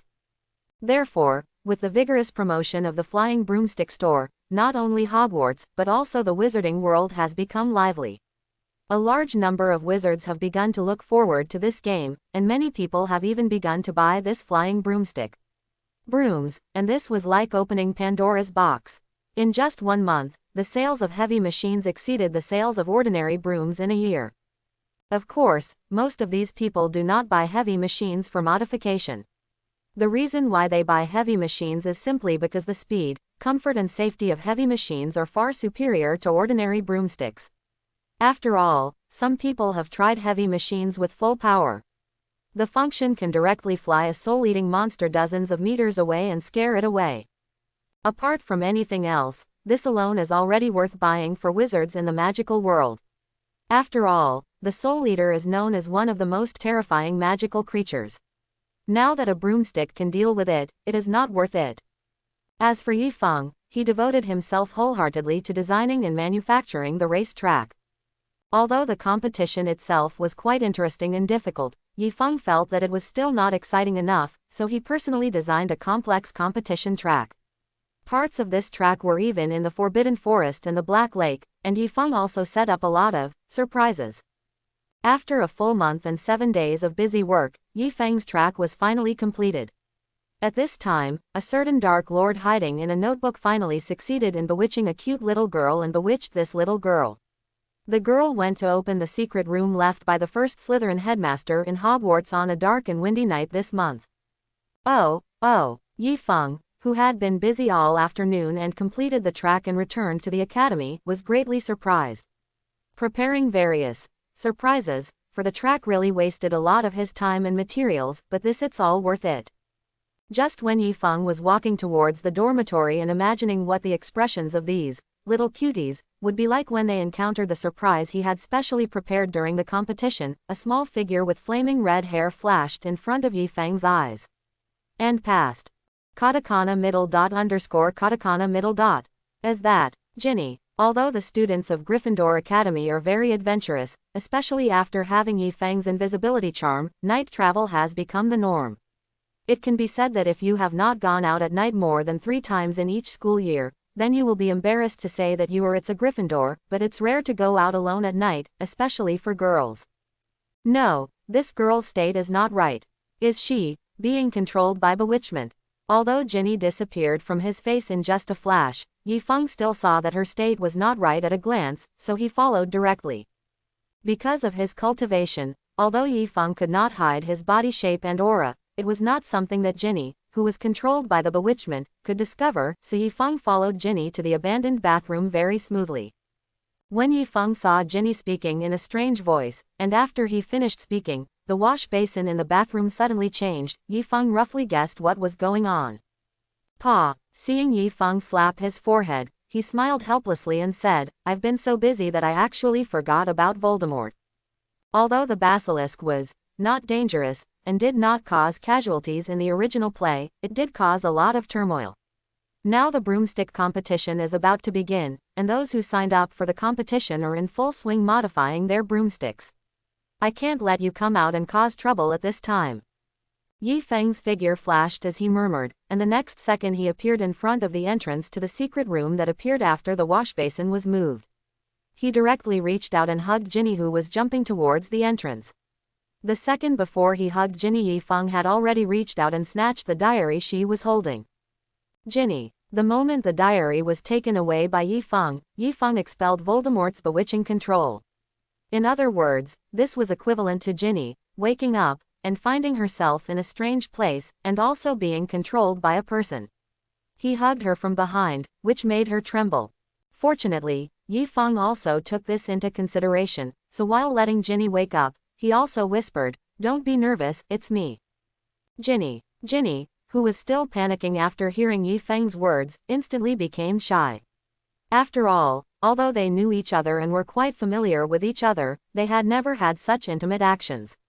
They usually only ate together and handed each other to each other at most. There was almost no physical contact with anything, so Ginny's little face turned red instantly when she found out that it was Yi Feng who was hugging her. And Voldemort, seeing that his plan had been successful, most of the secret rooms were opened, but in the middle of the process, a man unexpectedly came out and snatched away the little girl he had been bewitching for a long time. This made Voldemort instantly furious, but when he found out who was cutting off the beard, he instinctively felt a little bit of fear for some reason.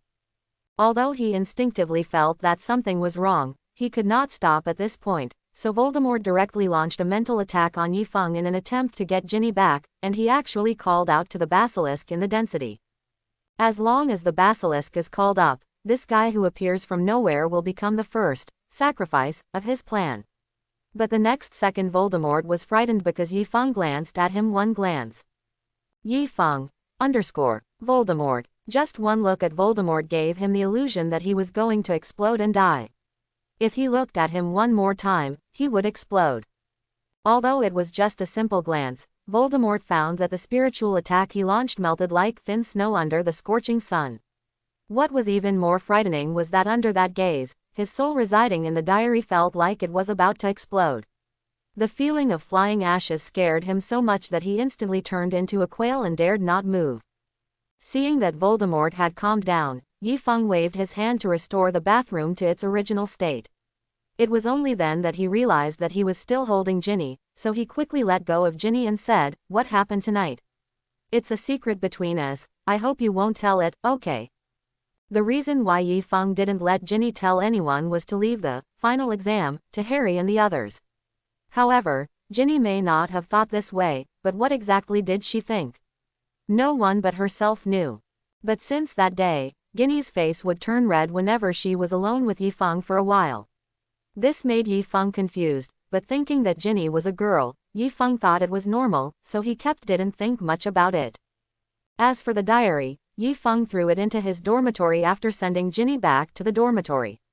However, he didn't know if the size and height were more appropriate. After seeing it, Xiao Weiwei dragged it to use as a dining table. I like to use it to grind my mouth after eating.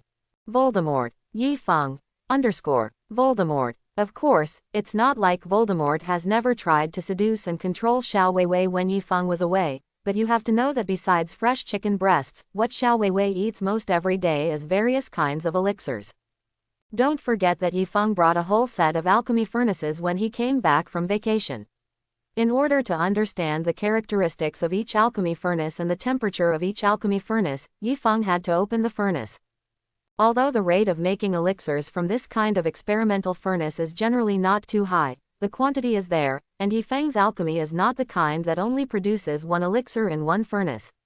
As long as it is successfully made, at least there will also be 9.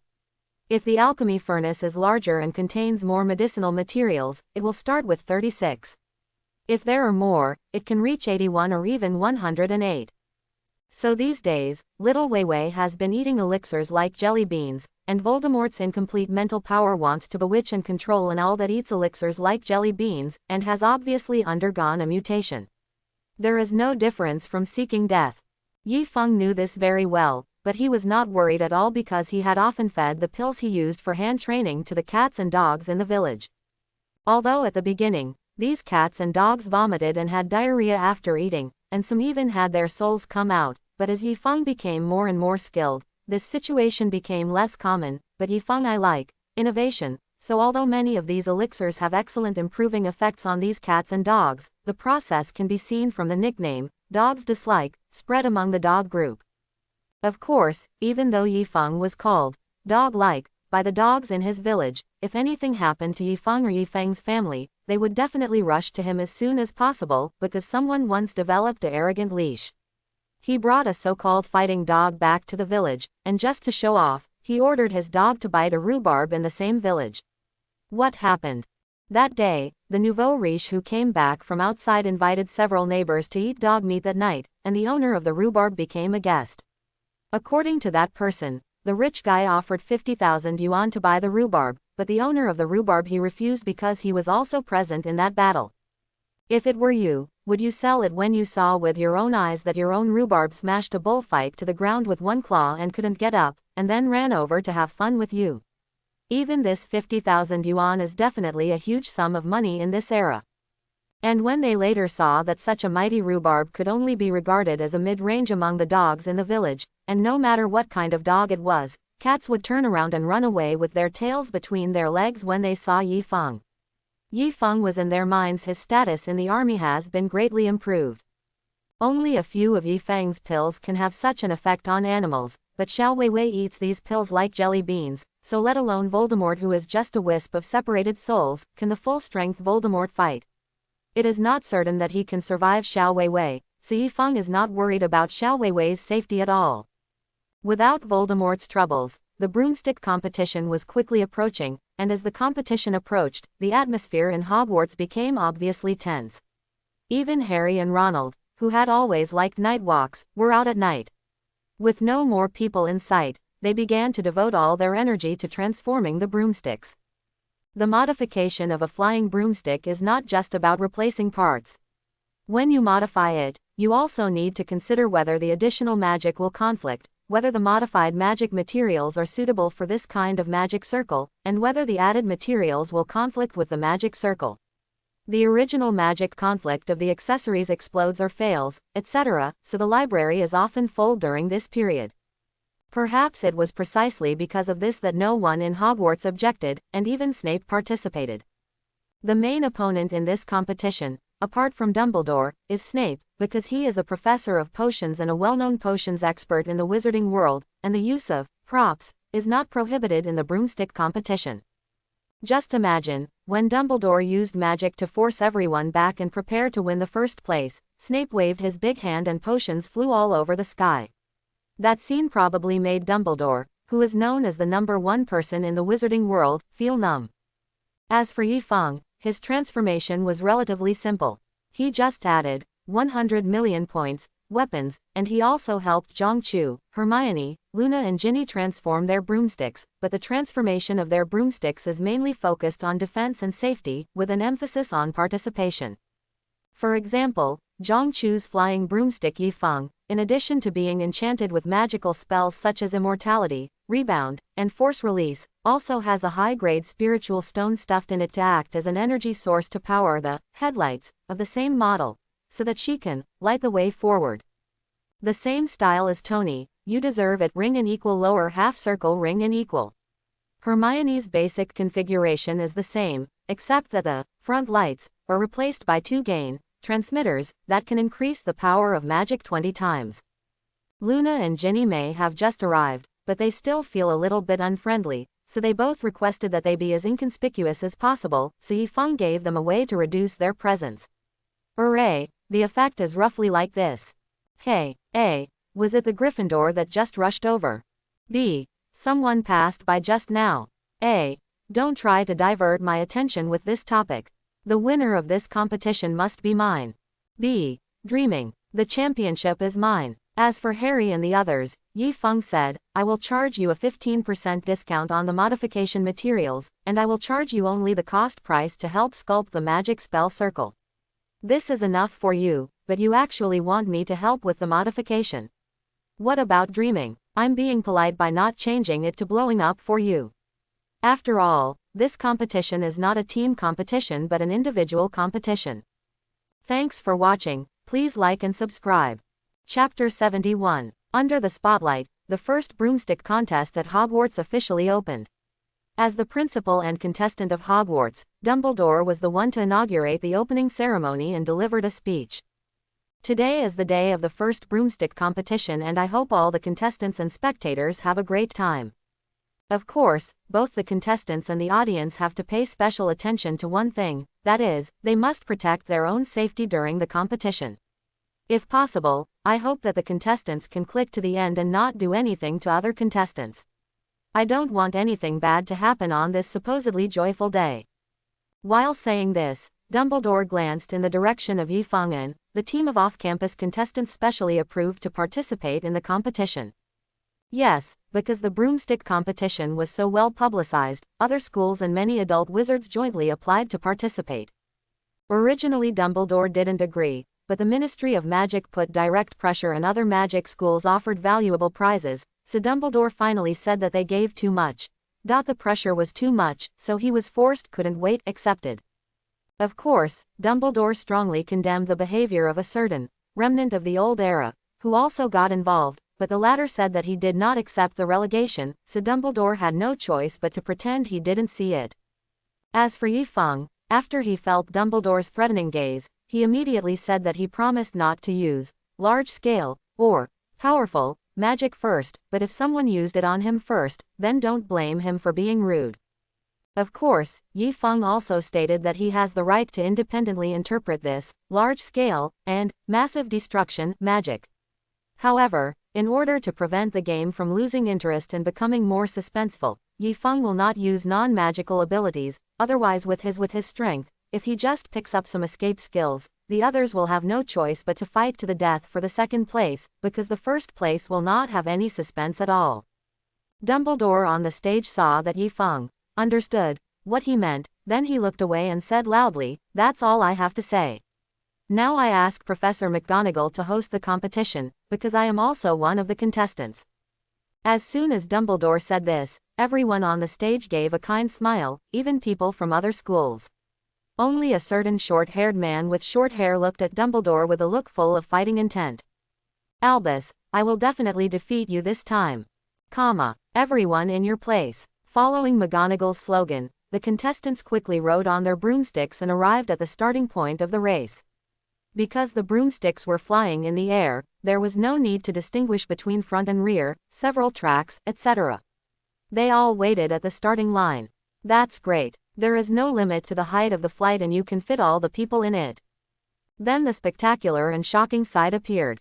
Just like the scenes used in TV movies to show the numerous and dense arrows in military battles, a large group of people riding on heavy aircraft broomsticks floated above the starting line.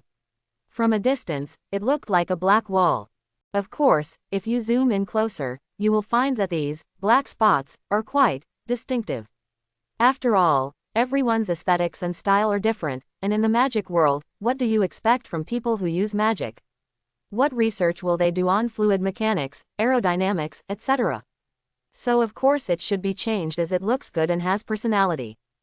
So you can see what happened when the outer shell was modified into a giant flying broomstick, a Pegasus was modified into wings, and horse, carriage. What the hell? When Yifeng saw the flying broomstick that had been modified to look like a classical carriage, he almost couldn't hold his breath, because that carriage was really just a carriage. There was no traction in front of it, and the driver. Yifeng didn't know what to say anymore, because the guy was sitting on the roof of the carriage holding the reins. Of course, in addition to this kind of weirdness, there are many that are relatively normal. For example, Harry's is quite normal. In addition to a few more different colors of paint, there are also some extra accessories. As for Yifeng, although according to the original painting style of the heavy machine, his current painting style should be the most normal, but this is the magic world and not some sci-fi future world, so although his various modifications and additions it looks very natural and full of technological beauty, but among the contestants thrown here, he is definitely an outlier. The reason is that the two magical trillons on both sides of the front of his car that can rotate at 3,600 times with one breath can be said to be relatively common among these gadgets, and this is why Dumbledore specifically warned Yifeng, because Dumbledore was transforming Yifeng. This monster smells the breath of death. I don't need to go into too much detail about what this means, right? Of course, under normal circumstances, Yifeng would not use these things, because these things are not meant for competitions, and many of them are still in the experimental stage, so the power may be a little outrageous, and he does not control the strength very well. Therefore, Dumbledore felt that Yifeng would not use any function that could threaten him. However, this does not mean that Yifeng's threat has weakened. On the contrary, it is precisely because of this that Yifeng's threat to others has increased, because who knows what the hell Yifeng will do after he cannot directly cause damage to his opponents. Hinder your opponent. Therefore, Dumbledore, who was preparing to take off on the track, listed Yifeng as his #1 competitor. However, Dumbledore, who focused most of his attention on guarding against Yifeng, did not notice that more than half of the people participating in the competition were looking at him. Nothing feels right. Hey, I just saw you two chatting together. What are you muttering about together? Oh, we were discussing how to flank Principal Dumbledore for a while. Passerby A. Is this so exciting? Add me. Passerby B. Katakana middle dot underscore katakana middle dot. Don't you respect Professor Dumbledore? And if I remember correctly, you are a Ravenclaw, right? That's Dumbledore. The opportunity to compete with Dumbledore doesn't come around all the time, let alone in such a relatively fair environment. And just in case, if we win against Principal Dumbledore, it will be so embarrassing to tell the truth. And I believe that I am definitely not the only one on the field who has this idea. As he spoke, Passerby A tried his best to mouth, and Passerby B quickly looked in the direction of Passerby A's prompt, and then they saw the Weasley twins who were secretly plotting. And further away, Snape was looking at Dumbledore with burning eyes. Hi, even Professor Snape. Get ready. At this moment, the order sounded, which attracted everyone's attention, and then start. Yes, Professor McGonagall did not count down but directly shouted start. It was such an unconventional way. What stood out was that he was caught off guard. Phew, there's no countdown. What just happened? Has the game started? Did I miss something? Also, who are those two black people who swooped out? Following Professor McGonagall's words, many wizards appeared in the room who were at a loss. However, although there were many people who were at a loss, some of them responded quickly and directly. Of course, there are also prophet-like beings, such as a certain shameless Mr. Albus. As soon as Professor McGonagall finished speaking, Dumbledore rushed out at once. By the time the other students reacted, Dumbledore had already rushed out 10 or 20 meters, and Snape, who had been staring at him, followed closely behind. This intense force. The contrast is difficult for most people to accept. A shady plot. It's definitely a shady plot. It started directly without a countdown. You guys are definitely colluding. Seeing this scene, the principals of other schools in the stands couldn't sit still, and the students of Hogwarts also found it a little difficult to accept it. Professor Dumbledore, no. Just when the others were feeling sad, Yifeng and Harry, who were slow to follow, set off closely behind. However, they all made a tacit understanding not to catch up but to keep a distance. After all, sometimes the game is not about fighting and killing. Killing is about human nature. Of course, once you enter the real track, which is a track with various traps and props, you will have to show your true abilities. So, as soon as the game started, Dumbledore and Snape took the lead, leaving the others behind. After them were Yifeng and Harry, because their reaction speeds were not slow, and their broomsticks were very powerful. Pretty good, making up for the lack of responsiveness with better performance. After Yifeng and the others were the students whose reaction speed was quite good.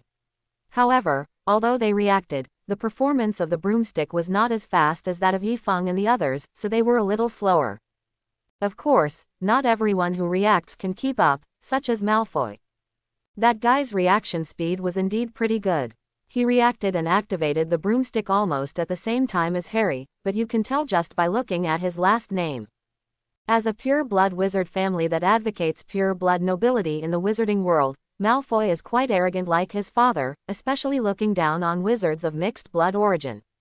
He also behaves quite arrogantly in daily life, so what about the flying broomstick he transformed? Judging from Yifeng's eyes, the flying broomstick he modified cannot be said to be a lump of flying, because to say it is a lump of flying is an insult to the flying. The only goal of the broomstick competition is to reach the finish line alive, so most people's modifications focus on the three aspects of speed, defense or attack. Even conservatives who pursue balance will have their priorities, such as let's go faster and stuff, but what about Malfoy's broomstick? His thing can no longer be said to be a flying broomstick, because although speed and defense were slightly considered during the modification of this thing, it was still more towards luxury and nobility, so the original shell of the heavy machine was dismantled and later transformed into something resembling a throne. Of course, this is not the most outrageous thing. The most outrageous thing is that Yifeng did not see the control system he added to better control the broomstick. Instead, he saw a section of the head of the broomstick. Although the head of the broomstick was deliberately hidden, it can still be seen from a high position. In Yifeng's opinion, the current Malfoy is equivalent to a person who felt that the canopy of a jet fighter was too obstructive and not breathable, so he directly removed the canopy of the plane, the moment Malfoy controlled the broomstick and rushed out, he realized what it meant to be as cold as a knife and what it meant to be hit out of thin air. Although Malfoy was unconvinced and wanted to catch up with Yifeng and the others against the biting wind, there were too many bells and whistles on his broomstick. As for Yifeng, although their equipment looked simple, almost all of their equipment was built for the competition, so after only 2 or 3 minutes, Malfoy could only watch helplessly as Yifeng and the others turned into black dots and disappeared in front of his eyes. Why do Yifeng and his broomsticks fly so fast? Did they deliberately put away those broomsticks that can fly faster and not sell them to us? Seeing that he couldn't even see the other person's back, Malfoy was so angry, but unfortunately all his anger could only be incompetent. However, the angry Malfoy did not notice that a rooster had been installed on a ship. The shell broomstick was whizzing straight towards him. Disease. Boom. Following an unknown strange noise, 2 heavy machine brooms collided with each other. The moment the 2 machines collided, Malfoy abandoned Yifeng's design because of his prejudice and only focused on luxury. The noble heavy machine was immediately dismantled, and the 2,000 light wheels that were used as the core inside were also destroyed by the collision. The result was revealed, and Malfoy, he had to be lucky that he was not stupid enough to throw away the defensive talisman issued before the start of the game. The moment Malfoy was knocked unconscious, he saw a huge rooster running over him, and among the crushed debris, a 9.90% new light wheel spun and flew out. It turns out that the instructions did not lie to me. Those core components really cannot be dismantled. As one of the most promising seeded players, Malfoy was knocked out of the field at the beginning. This moment caused a sensation on the field, but this also made the audience even more excited, because it was so exciting from the beginning, etc. Wouldn't it be more exciting when the game reaches the midfield and backcourt? This is the romance of a man. When I wait for the next competition, I will participate even if it means selling everything. Although many people just looked at it with excitement, this sentence expressed the feelings of most people in the stands, so much so that when they took out their old broomsticks, their eyes were filled with disgust. There is no big screen in the magic world that allows you to watch the competition in real time, so if you want to watch the following competition, you need to follow the players. In order to facilitate the audience's viewing, Yifeng designed the track when designing it. Less circling, so they don't have to follow you to the back door. But even so, these people are still a little slow, or Yifeng and the others are too fast. By the time they arrived at the first viewing point, Yifeng and the others from the first and second echelons had already rushed into the props area with their heavy machines, and even the third echelon were speeding up to compete for the right to enter the props area, but after waiting after they entered, they regretted jumping in without preparation, because they were very lucky to encounter the water curtain. Dumbledore and Yifeng, who followed him, encountered thick smoke. Although there might be boulders or big trees hidden behind the thick smoke, they could still crash through it even without any protection due to the quality of the heavy machine itself, but the water curtain is different. Although it is only 5 or 6 meters wide, when the speed reaches a certain level, hitting the water directly is about the same as hitting the ground directly. Therefore, if magic is not used to clear the way, even the quality of the heavy machine broom is only good enough to resist. The pilot inside couldn't stand it, so the third echelon was almost wiped out in just a few seconds. Tisk, it's so miserable, especially the tough old man with short hair. Although he resisted and rushed over, he looked like he had just been kicked out by a gangster. I would believe it. Dumbledore, who was competing with Snape for the first place, heard a faint voice coming from behind him and couldn't help but look back. When he saw the tough old man in Yi Feng's mouth, he was almost so shocked that he fell off the broom of the heavy machine.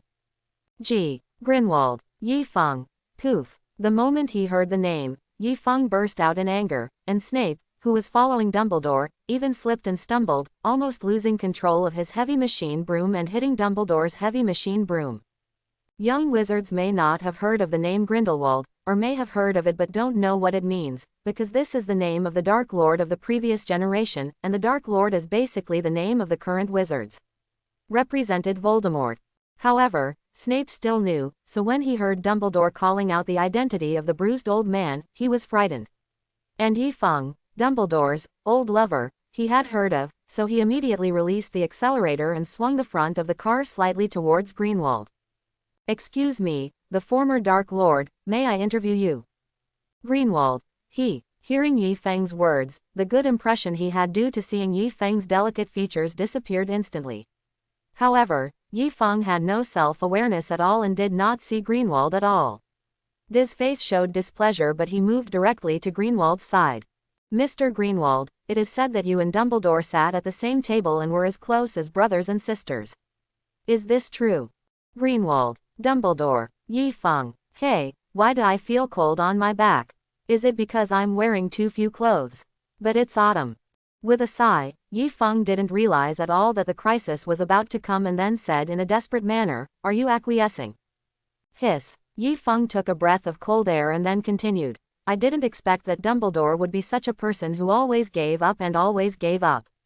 And after he started in trouble and finally gave up, he imprisoned you mercilessly. Bah, scumbag."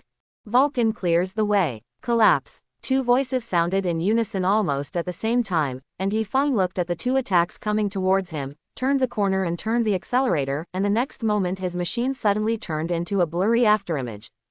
Disappeared in Dumbledore's eyes. Professor Snape, help. Dumbledore and the former Dark Lord are going to kill people and silence them. The moment Yi Feng's voice lingering in the wind rang out, Dumbledore and Grindelwald's faces turned dark. Snape, who had been paddling silently eavesdropping, was frightened when he heard Yi Feng mention his name. Jump. Don't take me with you if you want to die. I don't want to be sent to meet my deceased classmate because I know too much. Dumbledore, Grindelwald, _.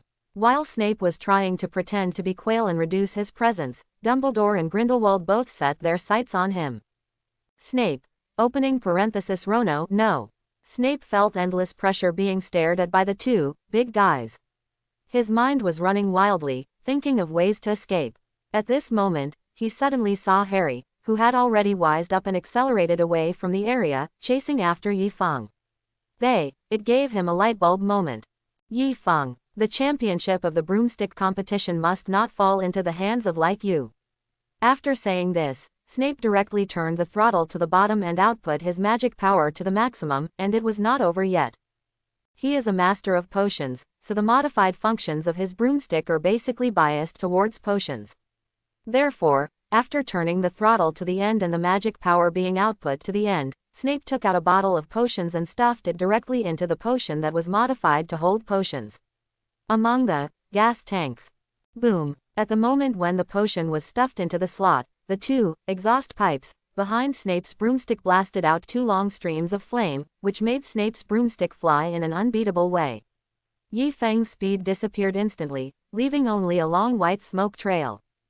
Dumbledore, I didn't expect you to tell these little brats what happened between us. I think you must be very proud when you say this. After all, you defeated the Dark Lord.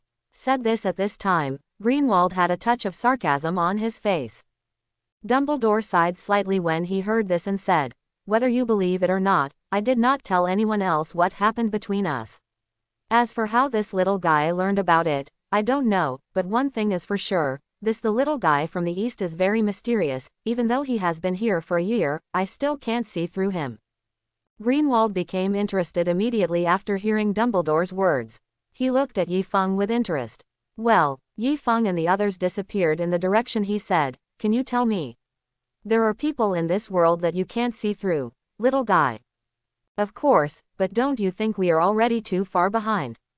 Those little guys behind are already. Boom. Before Dumbledore could finish his words, a huge fireball flew from the ground and enveloped him, who turned to talk to Grindelwald unpreparedly. Grindelwald, who had been looking straight ahead, saw the fireball coming and swung his car to hide. Another fireball fired. Who is it? Seeing Dumbledore being attacked, Greenwald was instantly furious, but when he saw what they were attacking, he was immediately stunned, because what attacked them turned out to be several weird-looking plants. These plants have fat roots and 2 fat leaves, and at the top of the arm-thick branches is a flower with only 3 petals. The fireball that hit them was the center of the 3-petaled flower that was closed, produced. Is this a new magical creature? No, that's a magical creation that the little guy used to transform. The prototype is a half-meter tall gadget that can shoot fireballs. It's not very lethal, but it looks very scary. Greenwald, hearing the sudden voice next to him, Grindelwald was so frightened that he almost jumped out of the machine. Fortunately, he instantly realized that the voice belonged to Dumbledore. When he turned around and saw what Dumbledore looked like at this moment, he immediately snapped, laughed out loud.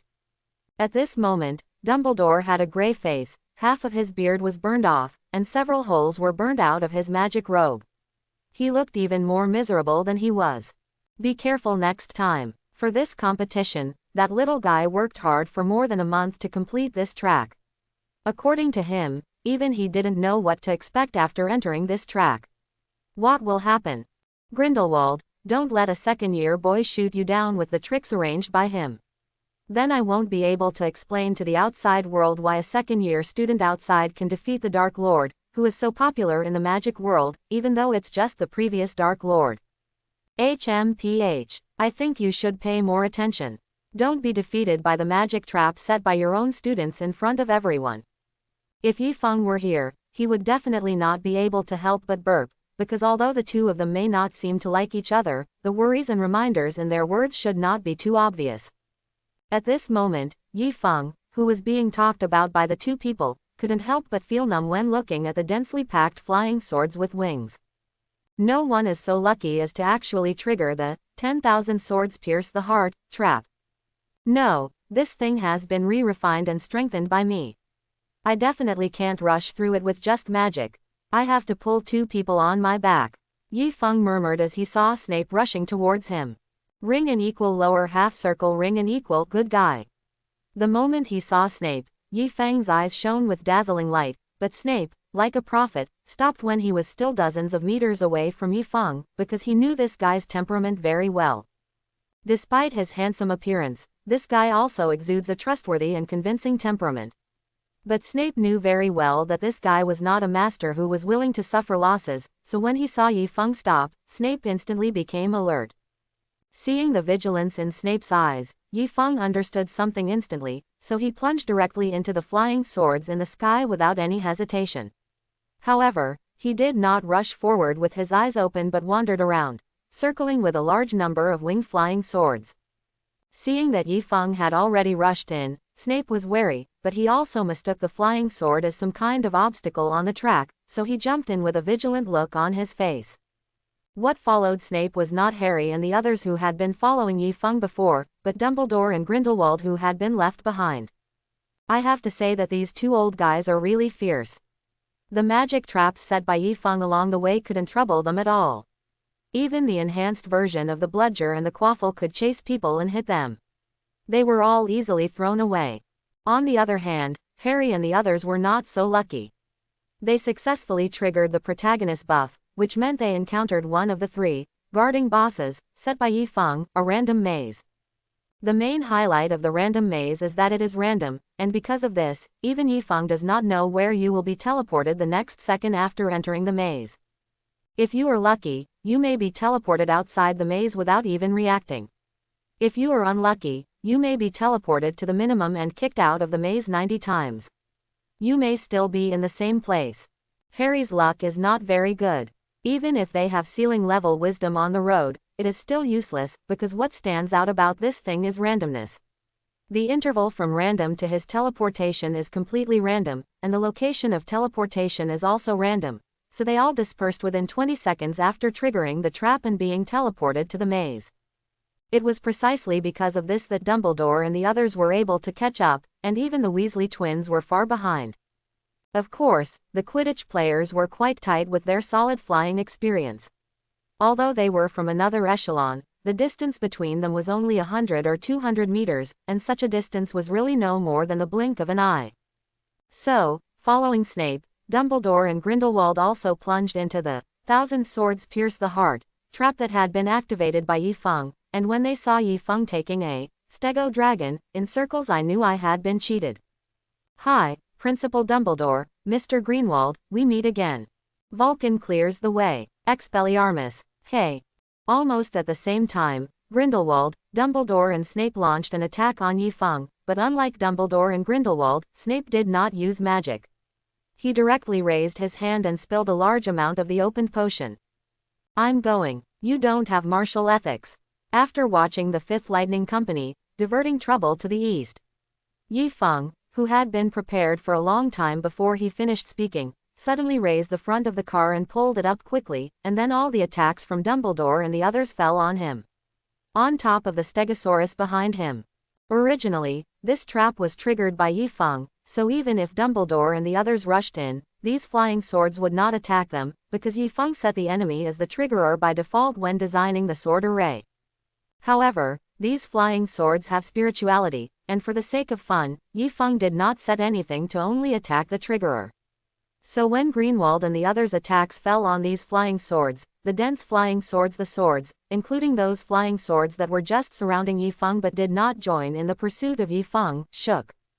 Gulu. Looking at the black flying swords, even Dumbledore and the others couldn't help but gulp down their saliva. When these flying swords switched their attack targets to Dumbledore and the three of them, Yi Feng pressed a button on the front of the heavy locomotive. Red button.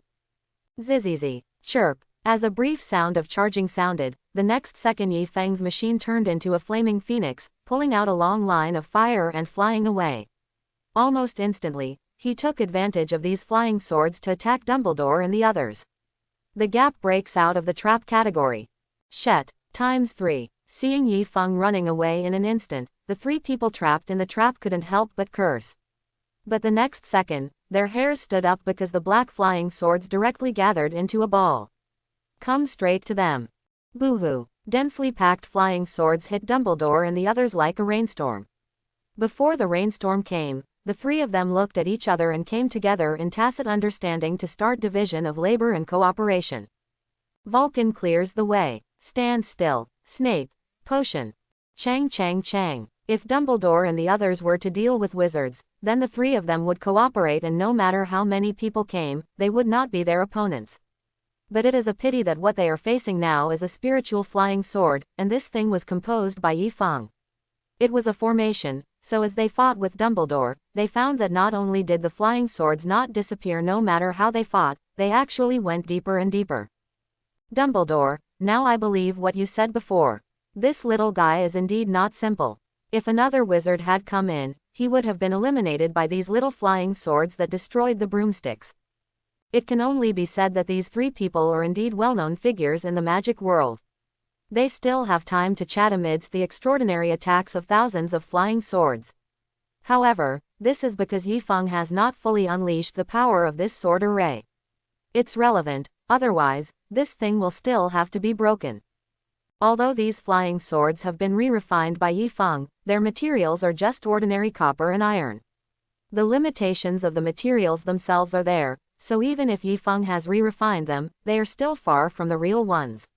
Flying sword competition. So if Dumbledore and the others are serious about it, these flying swords may not be able to deceive them. It can only be said that both sides are holding back, but Yi Feng did not really set this trap to kill people.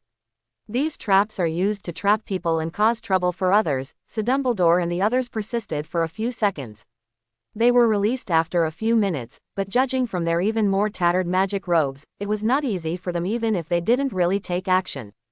As for Yi Feng, he has suffered the consequences. Why did I set up this trap? Dumbledore and the others had just come out of the trap when they saw Yi Feng with a trembling voice rising from the ground like a rocket and spiraling into the sky. Almost in the blink of an eye, he turned into a star and disappeared, up in the air. Ha ha ha, you guys too. Call out. Greenwald, who was laughing heartily when he saw Yi Feng's tragic situation, didn't notice that one of the leaves on the top of the tree in front of him was a little greener, so he drove the black heavy machine and picked it up as it whizzed by. The strong wind rolled up the leaf without any surprise, and then he plunged into the forbidden forest with a thunderous sound, as if he had eaten Schwanmai. Ah, little, give me, boom. Before Greenwald could finish his words, a huge explosion sounded, followed by a mushroom cloud. It was obvious that he was unlucky when he rushed into the forbidden forest. Another trap was triggered, and the audience in the auditorium, at this moment all wiped the sweat from their foreheads happily. It's a good thing I didn't participate. The traps on this track are too cruel, aren't they? Half of the contestants have been blown away, and we're only halfway through. I have to say that Yi Feng's arrangement of the track was quite fair and left no escape route. Even he himself did not let go. The magic traps made the audience excited. As for the contestants, well, they were quite enjoyable. Anyway, the people who participated in the competition said that they didn't know that their hearts could beat so fast, so strong, and that nothing would happen to them. In the big pit of the forbidden forest, Grindelwald, with misty eyes, was sitting on the heavy machine blankly. Even the previous Dark Lord was stunned when he crashed from such a high place and was bombed again. However, he was worthy of being the previous Dark Lord. He recovered in just a moment, but he was stunned the next second.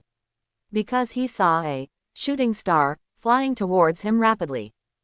Dang, Dumbledore, boom. Grindelwald, who had just recovered, was instantly starry-eyed again, and it was even worse than before, because a meteor named Dumbledore fell from the sky and directly hit him.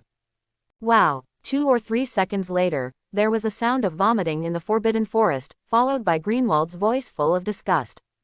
Hey, Dumbledore, get out of the car. If you want to vomit on my car, you. Before Greenwald could finish his words, the sound of vomiting sounded again, followed by a furious voice. Clean up. Cleaned up like new. Cleaned up. The master, who had been cleaning up several times in a row and making visible sounds, was really disgusted. As Grindelwald and Dumbledore, who quickly became tidy after cleaning up after several cleanings, returned to the sky above the forbidden forest, but at this moment, their eyes were looking towards Yi Feng, with the mosquito-repellent coils floating above his head in the sky, is full of killing chicken. It turns out that after Grindelwald was tricked, Dumbledore also encountered a leaf floating up from the forbidden forest. However, unlike Grindelwald, Dumbledore's trap was called the Spiral Ascension Meteor Fall, which means it first spirals into the sky at an extremely high speed. Then it crashed to the ground like a falling meteor. Unfortunately, the falling Dumbledore happened to hit Grindelwald and vomited all over Grindelwald. This caused the two of them to have a shark heart towards Yi Feng, so they used cleaner to clean up the stains on their bodies. The two decided to join forces. Soon, Yi Feng, who was leading the way, found 3 lifeless old men chasing behind him. The old man flying the fastest had short silver hair, and on both sides of him were 2 men with the same white hair, but it's Dumbledore with long hair and a long beard, and Snape with hair that flows in the wind, as graceful as a graceful one. Yi Feng, Expelliarmus, Collapse, Legilimency.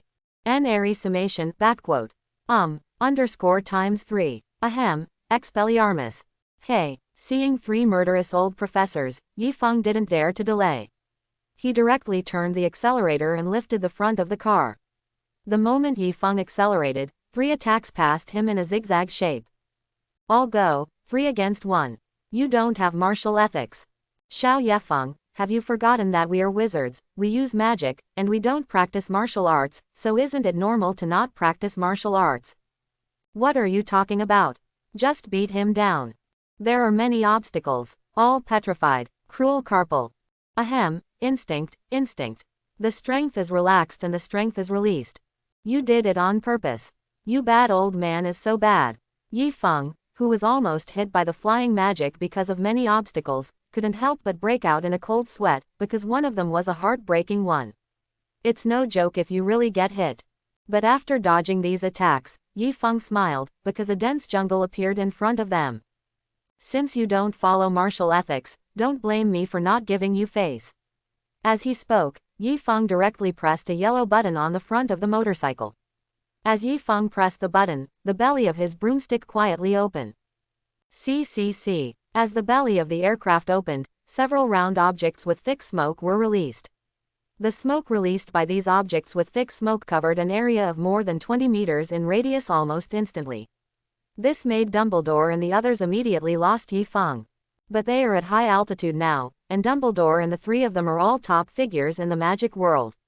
This thing can't trouble them. However, Yi Feng doesn't expect that this little smoke can trouble Dumbledore and the others. In fact, these smokes are nothing. It's a cover, his real method is something else. After the smoke bomb, several can-like cylindrical objects were thrown out, and the moment the smoke was dissipated. Bew. As a not loud sound sounded, a light that was more dazzling than the sun flashed, and the three Dumbledores who were searching for Yi Feng's figure with wide eyes were directly caught. Ah, my eyes. Don't be messy, keep your formation, and use protective magic. This little one must have a backup plan. It can only be said that it is Dumbledore who knows Yi Feng quite well, because behind the flash bombs are a large number of shock bombs, with the purpose of knocking Dumbledore and the others down from the sky. However, Yi Feng still underestimated Dumbledore and the others. Although they were blinded by the flash bomb, their sense of danger was still quite keen, so although they didn't know what was in front of them, they instinctively used transfer magic to throw everything in front of them behind them. Boom boom boom. Continuous explosions sounded, and the dazzling firelight almost illuminated the entire sky. Unfortunately, Harry and the others who came out of the trap happened to arrive with the contestants from the third echelon, so get out of the way. That's Yi Feng's bomb. As long as you get close, it will. Harry's reminder was a little late. Before he could finish his words, the shock bombs had already exploded. As a result, the group of guys who happened to dive into the minefield were hit by the fish, falling like hailstones in the firelight. Hurry and save people. Seeing his peers falling like dumplings one after another, Harry instinctively went to save them. Harry's actions directly affected the contestants who were not affected. The reason why they were willing to do this may be because they felt sympathy for each other. The rabbit died and the fox was sad. After all, they were all bombed along the way, so it's not easy to get to this point. As the saying goes, when everyone gathers firewood, the flames are high, and the power of many people is indeed great. The contestants who were stunned by the explosion were rescued in just 10 seconds, and the rescued people looked at the gray-faced companions with flashes of excitement on their faces. A touch of sadness. Are we really going to be bombed all the way to the finish line? That's right. Who would want to be bombed if they can compete with each other? Then do you want revenge? Revenge? Revenge for what? Didn't you see that Dumbledore and Professor Snape have joined forces? With their strength, we are just here to deliver food. No, it's not Principal Dumbledore and the others. Revenge is of course on the person who created this track. You mean, Yi Feng? That's right, it's him. That's right, this guy caused us such misery, but he ran to the front by himself and nothing happened. We must let him have a taste of the fun of the broomstick competition. Following your words, the alliance to defeat Yi Feng was soon formed, and Harry and the others became the leaders in a daze. So when Dumbledore and the others saw Harry, Zhongchu, and the others leading a large group of people with excited faces. When the person came to kill him, he was immediately frightened. And when they discovered that Harry was not here to beat them, but to help them beat Yi Feng, a bright smile instantly appeared on their faces. He. Yi Feng, suffer death. Yi Feng, all petrified. Expelliarmus, Avada Kedavra, the spell of love. Quickly imprison him, katakana middle dot underscore katakana middle dot. Just now, something strange seemed to have gotten in. Magic spells were flying all over the sky, and they headed straight for the thin figure in front of them like swallows returning to their nests. However, it was obvious that these wizards had no experience in aerial combat, so their magic was directed towards the figure in front of them. Blocking is also blocking both sides and the front and back. Anyone who has played FPS games knows a saying. Calling the police without raising your head or searching for information will often result in tragic consequences, ranging from chrysanthemums blooming to being completely wiped out. Now Harry and other wizards have made similar mistakes. They forgot that in addition to hiding forward, backward, left, and right, they could also hide up and down in the air. So, when the curse in the sky was about to come, Yifeng suddenly pressed down, and then others were shocked to find that Yifeng's heavy machine was falling like a meteor. When they were shocked, Yifeng he turned the front of the car directly, and at the same time, the two motrons in front of his heavy machine began to rotate. Everyone, including Dumbledore, was shocked when they saw Yifeng's bright smile, and then they all immediately fled in all directions without anyone reminding them, but how could they escape? In order to maintain enough firepower to block Yifeng, the distance between them was no more than 1 meter. Now that dozens of people are crowded together, can they be dispersed in a short time? So the tragedy happened in advance before Yifeng launched the attack. In order to avoid the incoming attack, almost everyone instinctively hid to the side, but this was not an empty place. They were surrounded by people at this moment, so this hiding was like a domino. A collision, almost in just 2 or 3 seconds, a third of the people were knocked over and fell from the air. However, they will soon know that the people who were knocked over and fell from the sky are actually the luckiest and happiest, because the muzzle of the constantly rotating, weird weapon, in front of Yifeng's heavy machine lit up with a dazzling light.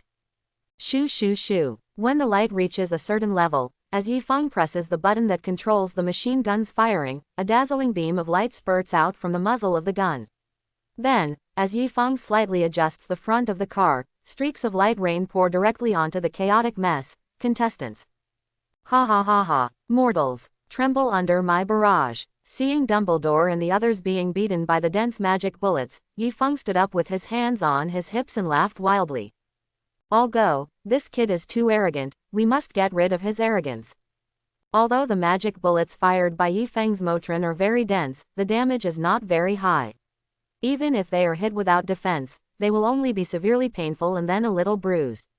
It will not be too serious, so Dumbledore, Zhongchu and the others, this kind of relatively well-modified one can withstand it even without magical defense. Therefore, when they saw Yifeng being so arrogant, they immediately laughed out loud. Hermione and Zhongchu even looked at each other with meaningful smiles. Zizi. A subtle sound of charging sounded, and the Stark style car lights in front of Zhongchu's heavy machine became brighter and brighter. Chirp. When Yifeng was enjoying the refreshing feeling of suppression from the powerful firepower, a dazzling beam of light came in an instant and directly destroyed one of the motron in front of his car. Just when Yifeng was frightened by this sudden attack, the next second after the jump, another magic lin was also knocked out by a magic that did not appear until it was close. Yifeng, Zhongchu and the others' flying broomsticks were modified by Yifeng, so Yifeng knew their attack methods very well, but it was precisely because of this that Yifeng was extremely shocked, because he did not expect that the two women actually joined in a crusade against him among the team. Yifeng, who was beaten up by Motron, looked at Zhongchu and Hermione in the distance with a look of disbelief. However, Zhongchu and Hermione looked at him directly without any stage fright. Zhongchu even said teasingly, "My good brother, your sister and I are also immortal in your mouth. Do you want me to tremble too?" Gulu, looking at Zhongchu Yifeng, whose face was full of teasing, he knew that he had said the wrong thing just now, but it was too late to say anything now, and the broomstick competition was a personal battle, so he would never give in. Humph, so what if I'm a sister? Sooner or later I will make all of you tremble. Yifeng already realized that this was not a good thing before he finished speaking, so he stopped immediately, but he was about to find someone faster than him. Collapse. Almost at the same time that Yifeng stopped the last half of his sentence in time, Dumbledore and Grindelwald appeared out of thin air one after another and directly surrounded him. What made Yifeng couldn't help but his pupils trembled was that these two old men when Bai Deng fainted and fell to the ground, he actually raised a wooden stick as thick as his arm to greet him. You forced me, Harry, bring in, closing parenthesis. Harry, who was watching the show in the distance, vaguely heard Yifeng calling his name, and the next second he was confused. When he regained consciousness again, he saw his beloved Principal Dumbledore holding a stick that was only bigger than him. The slightly smaller wooden stick in his arm was rounded and waved towards his head. At this moment, Harry seemed to see his parents waving to him. Dad, Mom, boom. There was a crisp knocking sound, and the parents in Harry's eyes turned into his beloved Principal Dumbledore, and a thick wooden stick directly scattered his parents, but he did not shout or anything, because the next step within seconds, he rolled his eyes and blacked out, and he fainted. Dumbledore's blow was really effective in knocking him unconscious. It knocked Harry over in just one blow. On the other side, Grindelwald looked at his hand broken into 2 pieces, and the broken pieces of the wooden stick were jagged. Lost in thought. Is this wooden stick a fake? Greenwald, he is real, I cried to death. He would rather believe that the wooden stick in his hand is fake than believe that Yi Feng's head iron broke his wooden stick. Backquote. Seeing Greenwald hit him with a stick, he was shocked. Yi Feng frowned angrily. Just when he was thinking about whether to give Greenwald a faint return gift, the group of people who were beaten, the guys who had to rush around, also recovered, especially Zhang Chu and Hermione. The excitement on these 2 guys' pretty faces was not concealed at all. We'll see how I deal with you when the game is over. HMPH, we have to wait until the game is over. We are our opponents before the game is over. Classmate Yi Feng, suffer death. Superior. Following Hermione's order, Gryffindor and the Slytherin students all screamed and rushed towards Yi Feng. Even Yi Feng's scalp went numb when he saw this scene. More importantly, the weapons carried by his heavy-duty broomstick, a lot of them were broken. You guys are ruthless. I will remember you. Seeing that the situation was not going well, Yi Feng ran away. However, his luck was not very good. Zhang Chu directly knocked his heavy machine into half a state, so now if he only used his magical abilities, he really couldn't defeat 30 or 40 madmen, who were screaming, I don't want my life. Boom boom boom. When everyone in a competition starts to target you, treating you as a hunting target and no longer paying attention to the competition itself, no matter how powerful you are, you will not be able to compete with them head-on. Yi Feng was in this situation now, so he no longer thought about killing the other players who were chasing him. He began to use various traps to block the enemies behind him, and rushed towards the finish line as quickly as possible. Woo woo woo woo. When Yi Feng roared past on a heavy machine and broke a small arm-thick miscellaneous tree, a train with blazing steam rushed out with a whistle and a rumble. Although Yi Feng didn't know what the trap was before it was triggered, he set up the trap, so he could roughly guess what it was by looking at the fluctuations when the trap was activated, so he rushed out with a magic-amplified toy train. It rose instantly. However, those behind him were not so lucky. They were run over by the roaring train because they chased too closely. Many people's heavy-duty broomsticks were knocked apart. Seeing that the pursuer behind him was suddenly missing, Yi Feng was temporarily relieved, but soon he had to tighten the accelerator again, because when he was entangled by these people, Dumbledore and the others touched the front again. This forced him to change his route, otherwise he would have to pay a heavy price even if he could rush over. Finally, amidst bursts of explosions and flashes of magic, the chasing team of contestants broke out of the Forbidden Forest area and entered the Black Lake area. As long as they broke out of the Black Lake area, the end was right in front of them. Hey, Yi Feng, who was in the lead, rushed towards the Black Lake first, and at the same time as Yi Feng rushed into the Black Lake competition area, the murlocs at the bottom of the lake also took action. Boom boom. Water pillars shot up into the sky, and many wizards were directly hit by the water pillars without any precautions. Moreover, these water pillars were not aimed at the flying broomsticks but directly at the wizards above. This caused many wizards to remain in the air after being knocked away. Before he could take out his wand, he was hit by a second wave of water. Fortunately, Yi Feng distributed protective talismans to all of them before the game, so although some of these people were knocked away and even fainted from the powerful impact, their injuries were only minor injuries at most. However, if they were allowed to fall into the Black Lake, I don't know if there will be any danger in the follow-up, because these water column attacks were not arranged by Yi Feng. The reason why Yi Feng is so sure is that besides the fact that he did not handle the arrangement, more importantly, most of these water jets are directed at him, and what is even more exaggerated is that many of these water jets are mixed with sharp harpoons. Holy shit, are you trying to kill me? Yi Feng couldn't help shouting after dodging a harpoon, and after shouting, he saw a huge fish tail flashing away in the water. Flocculent, didn't I already send the fishman I caught back? And I also paid a lot of gifts and pills. When the fishman left, he also left with a huge thank you and a smile. Why is he falling out now? Do you recognize someone? With deep doubts, Yi Feng quickly raised the altitude, otherwise he would definitely be beaten down if he continued. After all, his flying broomstick was already in disrepair after several rounds of tragic encounters, and basically only the next shell.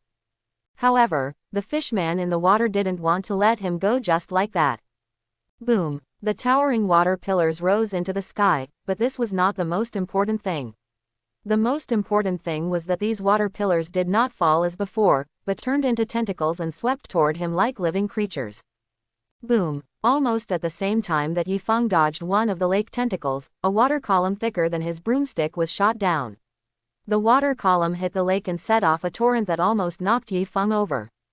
When Yi Feng came back to his senses and stabilized the broomstick, he realized that he had been trapped by dense water columns and tentacles and completely separated from others. The surrounding water columns were blocking Hermione and others who were desperately trying to rush in to save him. When he was in person, he was so desperate that even Dumbledore and the others couldn't rush in for a while, which made Yi Feng's eyes slightly cold. You really want to fight with me? Yi Feng's tone was extremely indifferent as he looked at the ugly mermaid slowly coming around under the water. HMPH, you are just a lowly and fragile human being, why are you qualified to fight with us? If you are sensible, just hand over the remaining potion and the method of refining the potion. Maybe I can be merciful and leave you a whole body. Oh, by the way, I have some gilly grass here. If you are willing to eat this and become my slave to refine potions for us, I can also consider letting you live. Yi Feng, looking at the boastful male mermaid, Yi Feng, whose tail was light golden in color and was obviously different from other mermaids, was quite speechless. At one point, he really doubted whether this male mermaid had lost his mind. But through this male mermaid, Yi Feng also understood what was going on. It seems that the effect of the elixir Yi Feng gave to the returning mermaid was known to this male mermaid, and the effect should be very good for the mermaid, otherwise this guy would not be able to bring so many mermaids here at once. Containing Yi Feng even made other mermaids willing to resist Dumbledore and Grindelwald. Although mermaids live underwater, Dumbledore is the top powerhouse in the magic world. If there is not enough profit, these murlocs may not take the risk of being liquidated by Dumbledore and surround and kill Yi Feng. But they seem a bit stupid. Why do they think that the person who can easily give away this kind of elixir that can help them improve their strength will be so weak that they can surround and kill them at will? Oh, I really don't know what to say to you. You live in the Black Lake, and the Black Lake is an asset of Hogwarts. Is it really okay for you to do this? Although these mermaids are a little silly and ugly, they can still be optimized after taking his elixir. In this way, maybe after a few generations, they will be able to give birth to the kind of mermaids like those in fairy tales. So Yi Feng decided to give them a chance. It's a pity that not everyone can seize the opportunity. The male mermaid with the light golden fish tail regarded Yi Feng's opportunity as a weak threat and warning, so he said disdainfully, "So what? Wait until we get it. It will only take a month for us to fully digest the power of that magical potion. By then, let alone Dumbledore, even his Dark Lord companion Grindelwald will come with us. Confidence defeats them." Yi Feng didn't know what to say anymore. This guy's flag was so accurate, so Yi Feng decided to let him try his luck again. Call the gods to protect you. Yi Feng has already learned the God-calling guardian a long time ago, but because he has never had a chance to use it, he doesn't know what his guardian god is. Now he finally has the opportunity to use it openly. Woo! A long chant like a whale song sounded from the minds of the beings within the Black Lake. The next second, the water in the Black Lake continued to surge to both sides, as if something huge was about to rush out of the lake. In fact, there was indeed a huge thing about to rush out of the lake. When the long chant fell, a huge abyssal mouth with a width of 100 meters quietly opened, swallowing all the fishmen surrounding Yi Feng in one mouthful. Coon. The moment they saw the huge mouth of the abyss, the name of this shocking creature naturally appeared in their minds. When Yi Feng knew what the guardian beast he summoned was, he was stunned because he didn't expect it. He actually summoned a mythical and legendary coon. There is a fish in the North Ming, and its name is coon. The coon is as big as a pot. I don't know how many thousands of miles it is. When it turns into a bird, its name is Peng. I don't know how many thousands of miles the pung has on its back. When it flies in anger, its wings are like clouds hanging down from the sky. This is the description of Kun in Zhuangzhou's Xiaoyaoyu. The Kun summoned by Yifeng using the God-calling guard naturally cannot be so big. What he summoned was just a miniature version of the phantom. If he really summoned Kun, it is still unknown whether the Black Lake can accommodate it. However, even if it was just a miniature version of the phantom, these mermaids could not resist it, so after Kun took one bite, all the mermaids received their lunch boxes and left work. When Kun's phantom disappeared, he also received a lot of messages. The main reason why he was able to summon Kun's shadow was because he squatted by the lake all day long to fish, and the biggest fish was Kun, so when he used the God-calling guard, he directly summoned Kun, come out. However, this thing cannot be summoned casually. After all, Kun is still at the level of a mythical beast. Harry Potter, the lost magical world of the end of the world, is obviously unable to support his status. In other words, Yifeng can only summon Kun's phantom once a month at most. If he does more, the world will instinctively reject them. By then, let alone summoning Kun, he may not even be able to summon the gods to protect him. But with Yifeng's strength, as long as he doesn't commit suicide, nothing in the Harry Potter world can really hurt him. So when Kun's shadow dissipated, Yifeng didn't pay too much attention. He just patted his butt and sat back on the broomstick and continued running away. After all, the game was still going on. Seeing Yifeng continuing to run forward like a normal person, the others were stunned for a moment. Dumbledore, who had been desperately trying to rescue Yifeng before, immediately laughed angrily when he saw this. You are still thinking about the game and running away at this time. I really don't know whether you should be said to be persistent or stubborn. He said this, but Dumbledore's movements were not slow. He saw Yifeng swish. As soon as he flew far away, he immediately tightened the throttle and chased after him. While chasing him, he shouted, "Why are you standing still? The game is not over yet." After hearing Dumbledore's words, the surviving contestants became excited instantly. They roared on their broomsticks and continued to chase Yifeng. In the grass on the lakeshore, a short house elf was squatting. Trembling there. Dobby wants Harry to go home, but, can Dobby really let Harry go home? Those magics are much more powerful than Dobby's. Dobby is afraid of it, but Harry is not afraid at all. On the contrary, I was very excited. The wizards, who were all focused on the competition, didn't even notice that a house elf had just tried to scare Harry away from Hogwarts using a method called retreating from difficulties, but when the elf came here, he discovered that the people in Hogwarts were much scarier than he imagined. And the little tricks he thought of to scare Harry away were like the difference between a firefly and a bright moon in front of Yifeng's track, so much so that Dobby was so frightened that he couldn't even get close before he could take action. Dare. As for Yifeng, he went through a lot of traps under the pursuit of a group of people, and finally crossed the finish line before his Nimbus 2000 was about to fall apart. After crossing the finish line, the Nimbus 2000 under his feet finally, he couldn't resist it any longer and broke into two pieces with a snap. He died at the end of 2 months and 3 days. What everyone didn't expect was that Harry, who was knocked unconscious by Dumbledore with a stick, actually came from behind and grabbed the third place. The second place was Dumbledore and Grindelwald, who were chasing Yifeng at the same time. As for Zhongchu and the others, the 4 girls followed Yifeng closely and did not attack him again after Yifeng was attacked by the fishmen, so they managed to get a good ranking, finishing 5th and 6th, 7th and 8th. Although there was a slight accident in the middle of this competition, overall it was still very successful.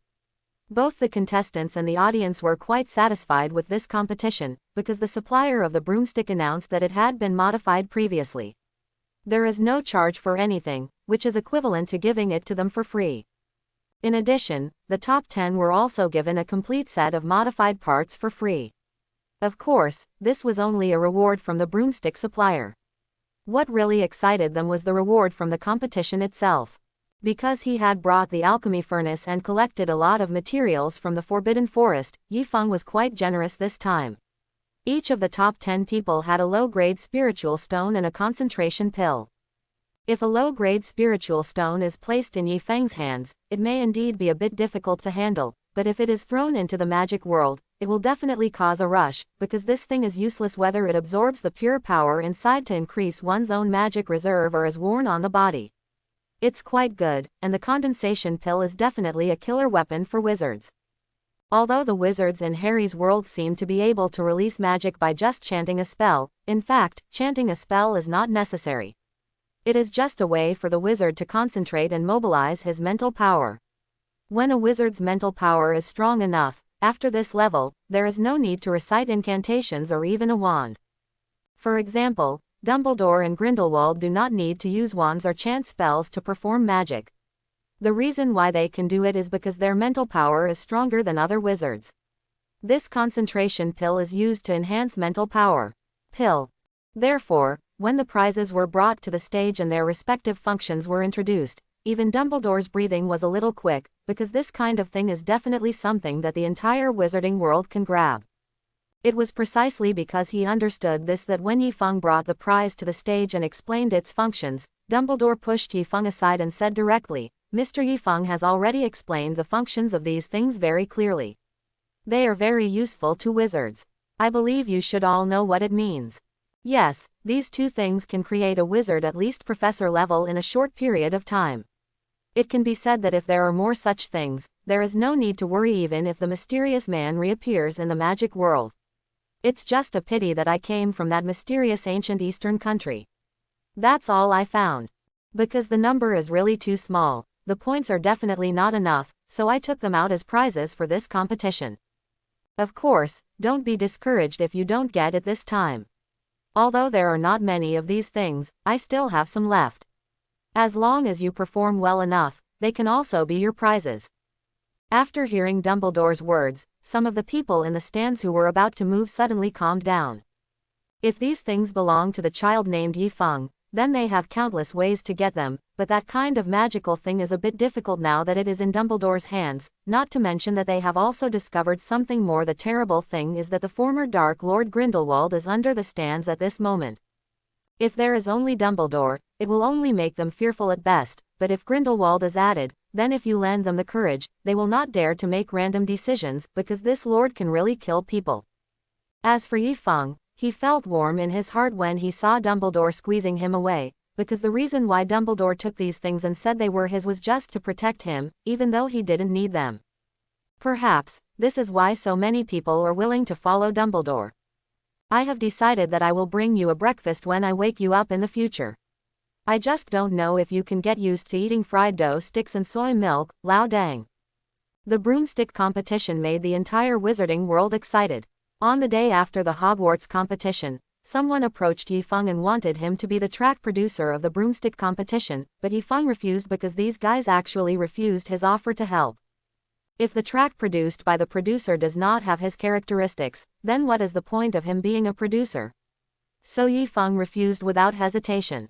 The broomstick competition was over, and Hogwarts returned to its former peace. It was at this time that Yifeng finally remembered one thing. Voldemort's diary was still thrown in the room by him. When Yifeng finally remembered that the diary containing Voldemort's spiritual power was still left in his master's dormitory and went back to read it, he was immediately silenced by the scene in front of him. Yifeng's diary was standing up at this moment and he was constantly turning the pages, and he has different patterns on each page. Katakana middle dot underscore katakana middle dot. Chirp. Seeing Yifeng coming back, Xiao Weiwei tilted his head and glanced at Yifeng. When Xiao Weiwei turned back, the diary stopped turning pages. It's okay, you take a look first and we'll talk about my business later. For all, no, chirp. With Yifeng's permission, Xiao Weiwei turned his head back again. At this time, the diary started to flip through quickly again, but the diary was not thick, so it ended after only a few seconds. Xiao Weiwei, did you come up with this way of looking at paintings? Hearing Yifeng's words, Xiao Weiwei nodded happily and put on an expression of, please praise me. This made Yifeng's eyes full of pity when he looked at the diary. This was because Xiao Wei was how long did it take to train to achieve the ability to present a complete picture on paper almost instantly. But what does this have to do with him? So Yifeng fondly touched Xiao Weiwei's little head, took out an orange-flavored elixir and fed it to him. By the way, Xiao Weiwei, the way you look at the paintings, these paintings seem to be moving. Why don't we just call him Cartoon? Chirp. As soon as Yifeng said this, Xiao Weiwei immediately became extremely excited, because it felt that Yifeng's name was so appropriate, and the diary where the cartoon self was Voldemort was about to smoke. Although Voldemort basically lives in the magical world, he still knows about cartoons. After all, this stuff was born in the 19th century. It's the end of the 20th century now, how could he not know about it? In other words, the child in front of him directly regarded him as a toy to coax pets. Although he had no memory of becoming Voldemort, even in the academy, Tom, who was Voldemort, was quite arrogant, so he was so angry that his diary began to smoke. Yifeng. Katakana middle dot underscore katakana middle dot. Voldemort. Yes, you were right, I am a cartoon used to coax little pets. With just one glance, the anger in Voldemort's heart was extinguished in an instant as if being hit by several fire extinguishers at the same time. When Yifeng saw that the smoke was clearly thinning, he felt that leaving him here all day long was not the same thing, so he changed his mind. I thought, is there smoke? Is this going to catch fire? Throw it away, but don't burn it down. While talking, Yifeng casually grabbed the diary and threw it out of the window, as if he was throwing away an insignificant piece of garbage. Ouch! Yifeng. Although Yifeng, the owner of Painhang, didn't see it, the voice was quite familiar. It seemed like the Weasley twins. Yifeng, who had probably guessed who the diary had hit, silently gave Voldemort a second of silence. He just hoped that the two guys wouldn't come up with too many bizarre ideas after discovering the magic of the diary. As for the temptation, control both of them. It's not that Yifeng looks down on the fragment of mental power that Voldemort put in his diary. The mental power of the Weasley twins may not be the strongest among the people Yifeng knows, but the resistance of these two pairs of bewitchment magic is definitely the strongest, because the two of them are completely lazy people, and if you use lazy people to bewitch them, then they may let you know what lazy is in the next second. What the Weasley twins like to do most is all kinds of pranks, so if this mental fragment of Voldemort really wants to bewitch and control them, the result will most likely be regarded as a prank by these two guys, and they usually have two minds when it comes to pranks. Kind of reaction. One is to scare them directly, in which case they will be very happy to study the matter or props, because it allows them to gain more prank experience. The other is to not scare them at all, in which case they will probably directly tossing it behind their backs, that is to say, they most likely studied the diary for a while and then threw it away. Next morning. Dong dong dong. Headmaster Dumbledore, get up soon. If you don't get up, the sun will show you your butt. Dumbledore, you. Although Yifeng knocked on the door every day to wake him up, he was used to it. Anyone who was urged to get up early in the morning by the knock on the door would be a little angry. However, when Yifeng opened the door and walked in, he put a tray of things on the door. The anger in Dumbledore's heart disappeared instantly when he reached the table. Sniff sniff. What is it? It smells so good. Without Yifeng yelling, Dumbledore got up from the bed after smelling the smell. When he saw Yifeng open the window and looked in the direction of the sun, Dumbledore sat down at the table naturally and opened the covered tray. When the tray was covered, Dumbledore only smelled a faint fragrance. As soon as the lid was opened, Dumbledore's saliva immediately gushed out, because the aroma that was not strong but filled people with appetite poured into him, between the nose. Look at the greasy meat porridge in the tray, then look at the fluffy bread that is white but exudes the natural fragrance of wheat, and then look at the white. Wait, what is this? Yifeng turned around and saw Dumbledore pointing at the bowl of snow-white and juicy sweet tofu. Oh, that's tofu curd. It's handmade. It's basically impossible for you to eat it anywhere else except here. Of course, if you don't like sweet food, I can also make salted tofu. If your taste is stronger, I can also try spicy, stinky tofu, snail noodle, durian or even canned herring flavors. Stop, just the sweet ones. Although Dumbledore had never heard of the various flavors of tofu curd but judging from Yifeng's solemn introduction, these flavors of tofu curd must be they are all very complicated, so just choose the sweet ones, at least they don't look scary. Gulu. Although the tofu brain in front of him looked crystal clear and tender, Dumbledore hesitated and chose to move it a little further away, because his name was Tofu Brain, and who knew what kind of animal brain Yifeng was made of? Dumbledore thought so and asked the question. While sipping the steaming porridge, he asked, "What animal's brain is this axe brawn made from?" There is also a kind of tofu in the world. Animal. Yifeng. Dada. Hearing Dumbledore's cute question, Yifeng couldn't help but reveal a bright smile on his face. What? Did I say something wrong? Seeing the smile on Yifeng's face, Dumbledore knew that there must be something wrong with his question, but he didn't care. After all, although he was knowledgeable, he couldn't do anything. Everyone knew it, so he was not angry when he said this, but was sincerely asking Yifeng questions. Of course, he was also scared, because can you believe that there is some kind of animal whip in those fragrant skewers? So in order to avoid being tricked again, Dumbledore had to ask first. I don't blame Dumbledore for asking this, because in their eyes, Easterners do eat everything, and they not only eat it, but also make all kinds of things in different ways. The most terrifying thing is that the taste is actually quite good, so Dumbledore, that's why I asked. Hearing Dumbledore's words, Yifeng was stunned for a moment and then said with a smile, "Tofu is not made from the brains of any animals. It is made from the slurry of ground soybeans. It is only used because of its white and tender appearance. Such a name."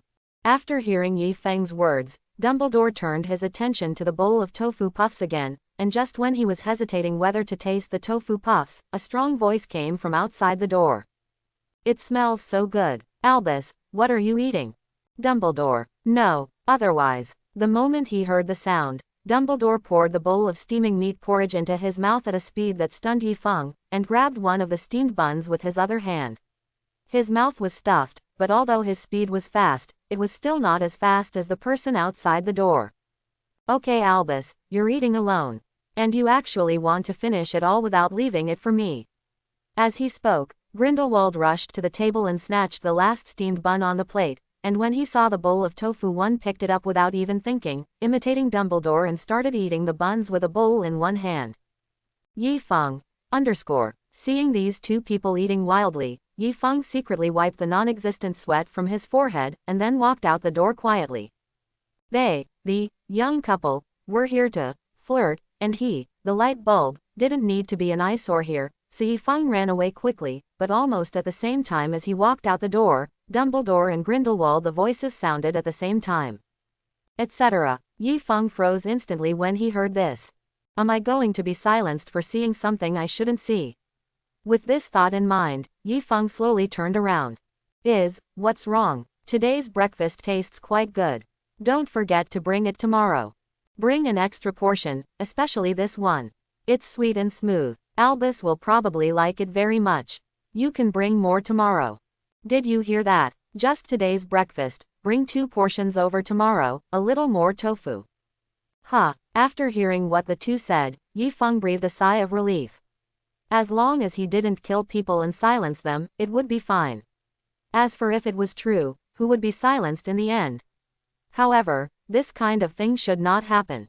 After all, neither Yifeng nor Dumbledore are the kind of bloodthirsty people, and their relationship is quite good.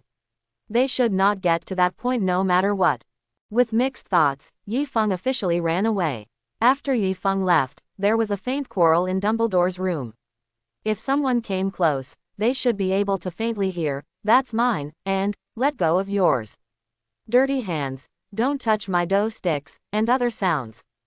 As the initiator of this incident, Yifeng was humming a tune and walking back, because now he is the captain of the Hogwarts school exercise supervision team.